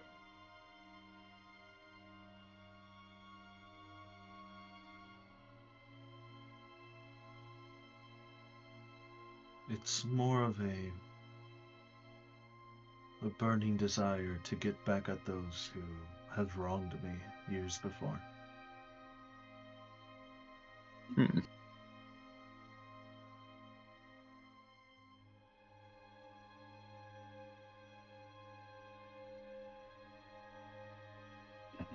Well, if that's the case, I don't see why not.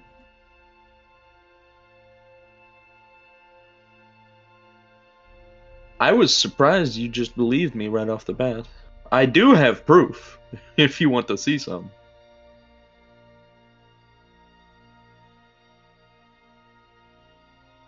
Though I don't know if he's on the ship. He's been on and off recently. Fukler. Hmm?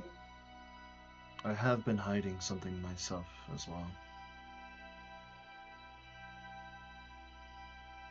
Paladins have something known as a divine sense. They can sense good and evil. My bloodline, my celestial gift, I guess I can say.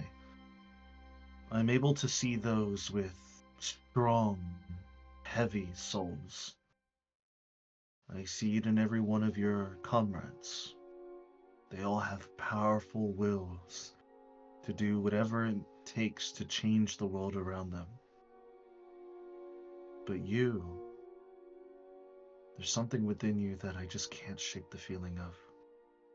Something beyond a mortal soul. Something older, wise, and strong.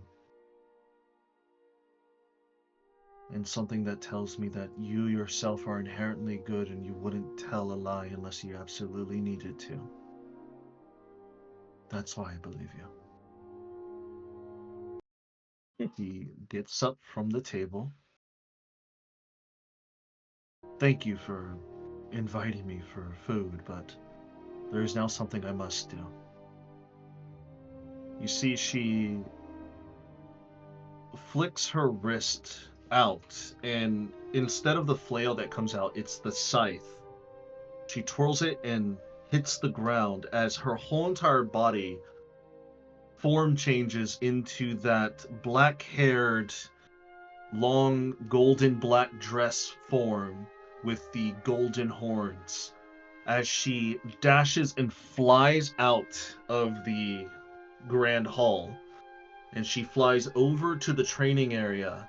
Kayasaya, you see in the sky this giant raven-winged being flying down towards you, and you see it is her. It is her altered visage.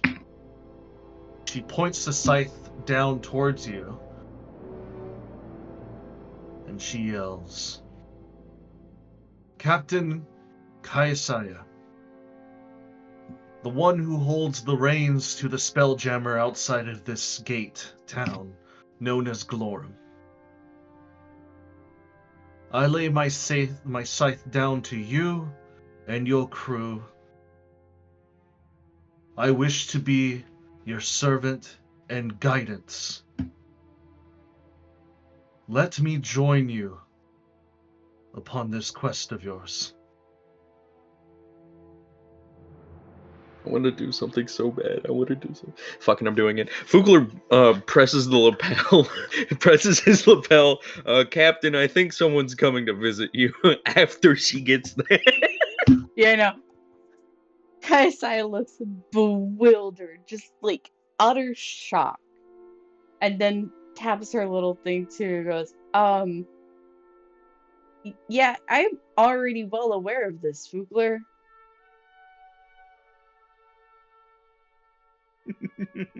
What happened on your little date? A lot.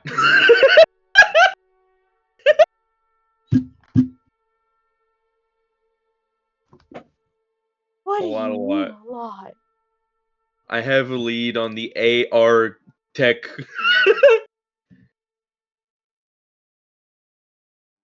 The That big is scary. not... Okay, that works. I was gonna say, your first option is not very subtle. The big scary works. Guys, I will look at her. Are you aware of our mission?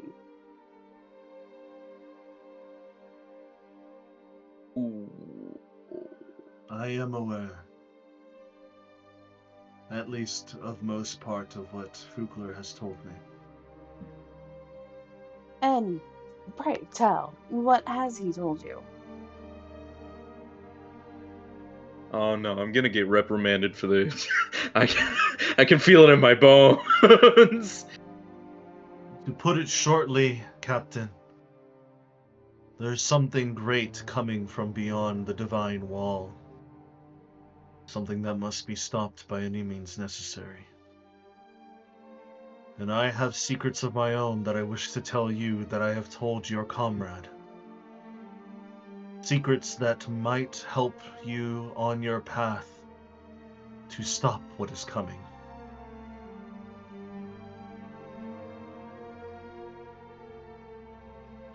Very well then. You can join the crew.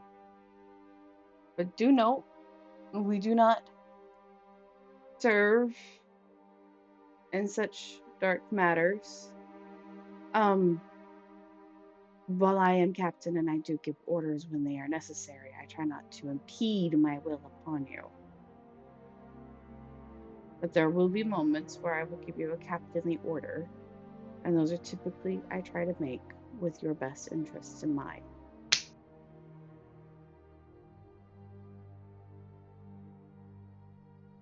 The deep black-haired, gray-skinned ASMR floats down towards your position.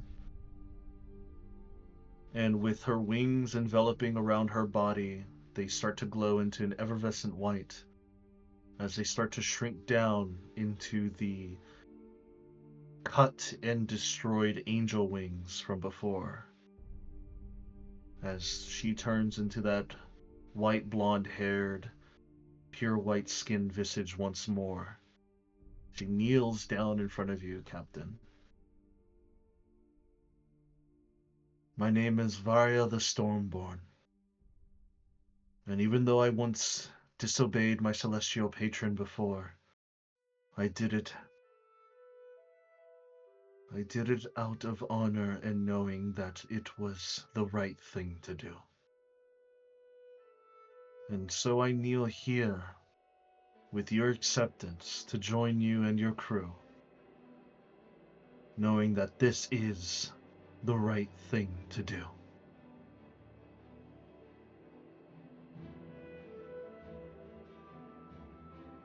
And with her kneeling down in front of you, accepting your acceptance to join her crew, that's what we'll call today's episode. Damn, what kind of fucking date did you end up going on? What a A fucking lot. ass crazy. You went through a whole bunch of fucking shit. I'm gonna get reprimanded. I already know that. Fukler is gonna be on thin ice, but he's gonna be on thin ice. A special lady. So Well, gonna be a lot you better. got special lady now. Yeah. Also, whenever Adrian talks about the Lady of Pain, she's gonna be voiced by Shelby, I hope. I really hope the Lady of Pain is voiced by Shelby. Why? Why? Huh? What'd you say, Cedric? I think I could see that. Yeah, no, exactly. That's what I was thinking the entire time. What? I hope the Lady of Why? Pain is voiced by Shelby. Well, how do I describe it? Please enlighten me. Well, I don't know. I think she would suit you. That does not help me here. That just, I don't know. again, leaves me with more questions. We don't quite know who the Lady of Pain is yet. At least me and Cedric don't. I don't either. You better Then get you don't either. rehearsing. You might know later from Adrian. I might know when you guys know. But I think, you know how I kept making that Meat Canyon Adrian joke? Where the final boss of the campaign is just a Meat Canyonized version of Adrian. Yeah. And then all of a sudden horrors beyond our comprehension happen. So this is Shelby. Why? I don't know. Seems right. A lady of an Seems right. absolute city, making everybody not worship her, but yet know she's in charge of the entire domain because she's the reason that there's like magic being drained out of the land. Like, yeah, no, yeah, no, yeah. Right, Cedric? Right? I'm not the I only can one see here. that. Yeah, No, yeah. But I wouldn't drain the magic out of the land. You might have unknown reasons to do so. You see? No, she'd find a way to manipulate the land so hard that the land has to forcefully continue to recreate magic, so she gets ever more stronger, and it creates an infinite feedback loop where she becomes like the most powerful magic user in the entire universe. Yeah, no, yeah. I can see it. No, yeah, no, you're right. I can see that. Yeah. Bruh.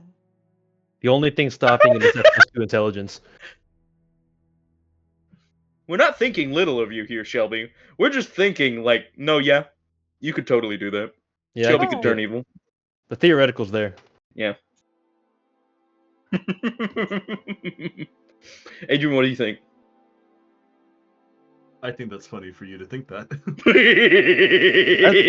Why did you say it like that? All right, Adrian, Why where's did the you say sheep? it like that? Adrian, where's the sheep? Come on. Why did We you need the say it sheep. like that? It is not a sheep. It is not a sheep answer because it's cool but not close. Hire Shelby as the voice actor for the Lady of Pain. What? No, throughout the sessions, like after the sessions, you have to have her like say random sentences, and you have to record it, and you have to stitch together like a script video. You gotta get a bunch of those dog buttons. Or you get AI to like copy Shelby's voice and use a No. voice mod to make it sound like her. But here's the thing: is he has voice mods, so he could sound feminine if he wants. Yeah. But it wouldn't be Shelby feminine, you know? No, yeah, it wouldn't. It wouldn't be evil, powerful overlord, magic user of the universe feminine. Yeah, you know? no, yeah. There's already an evil. There's already an evil Kaya Saya in the universe. You're probably gonna have to voice her. So why do I have to voice the Lady of Pain? Well, because you're already voicing the other evil one. Yeah, no, yeah. You may as well just voice the other one. But she has Preston, nothing you're a good, to do with you're a genius, Kaya. bro. You're a genius, Preston. I like your idea. Thank you. I kept thinking that the entire time too. I was like, this sounds like Shelby would voice her. What the fuck? I mean, I absolutely love the Lady of Pain in terms of like a D&D lore standpoint. I'm actually very happy none of you know who she is. Yeah. It makes me even more happier knowing that I can bring shit out. You're like, what the fuck did she just do? Or what did she do in the past? Like type of shit. Or I'm not gonna have Preston go, hey. You can so you can look up the Lady of Pain. It's just I do have my own lore bits that I added to her, but she's strong as fuck, brother. She's strong as fuck, motherfucker. She will fight gods and win. You know, definitely Shelby. Yeah. Shelby would go and like invade a god's mind to steal their knowledge, leave them as hollow corpses, and then continue on to the next one. Yeah. Fair. Okay, see, there's a problem there. You're saying I would leave them as hollow corpses, and I probably wouldn't, to be honest. You'd lobotomize them. You'd be like, okay, now listen to me. You'd make them like mindless servants. You'd be like, okay, you listen to me now. Give me You'd good luck. eventually get like a roster of gods. And I know exactly what they're gonna do. They're gonna just go and protect Chakna because you have like a kink for him. Well, that's Kaya Saya. Yeah, it's both of you. No, see, I think Chakna has Kaya Sai and Shelby. No. See, me as my normal self would not lobotomize gods or any of that. I would just erase them from history so they have never existed in the first place. Lady of Pain-esque! That's even worse, man. I'm not gonna lie. Actually, yeah, no. That's even Pain worse. Actions. Yeah, no. She'd send them to like a pocket dimension, erase them from all of history, and then just make them feel pain. No, I would just. You no longer exist. You have never existed, and you will erase. Never exist. See, Lady of Pain Preston, Actions. You called that shit, man. Lady of Pain Actions. Damn, that is Lady of Pain. All right, Preston, you gotta draft a contract.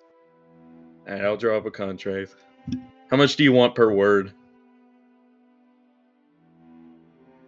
$1. All right, I'll give you $1 per word. Shelby sounds so exhausted, dude. All right, we're gonna let Shelby go to bed now. I am energized now because apparently I'm fucking Lady of Pain, and why? Adrian, what do you think you are. of this? Can she voice the Lady of Pain? We'll see. I call for a vote. I say yes. I say yes as well.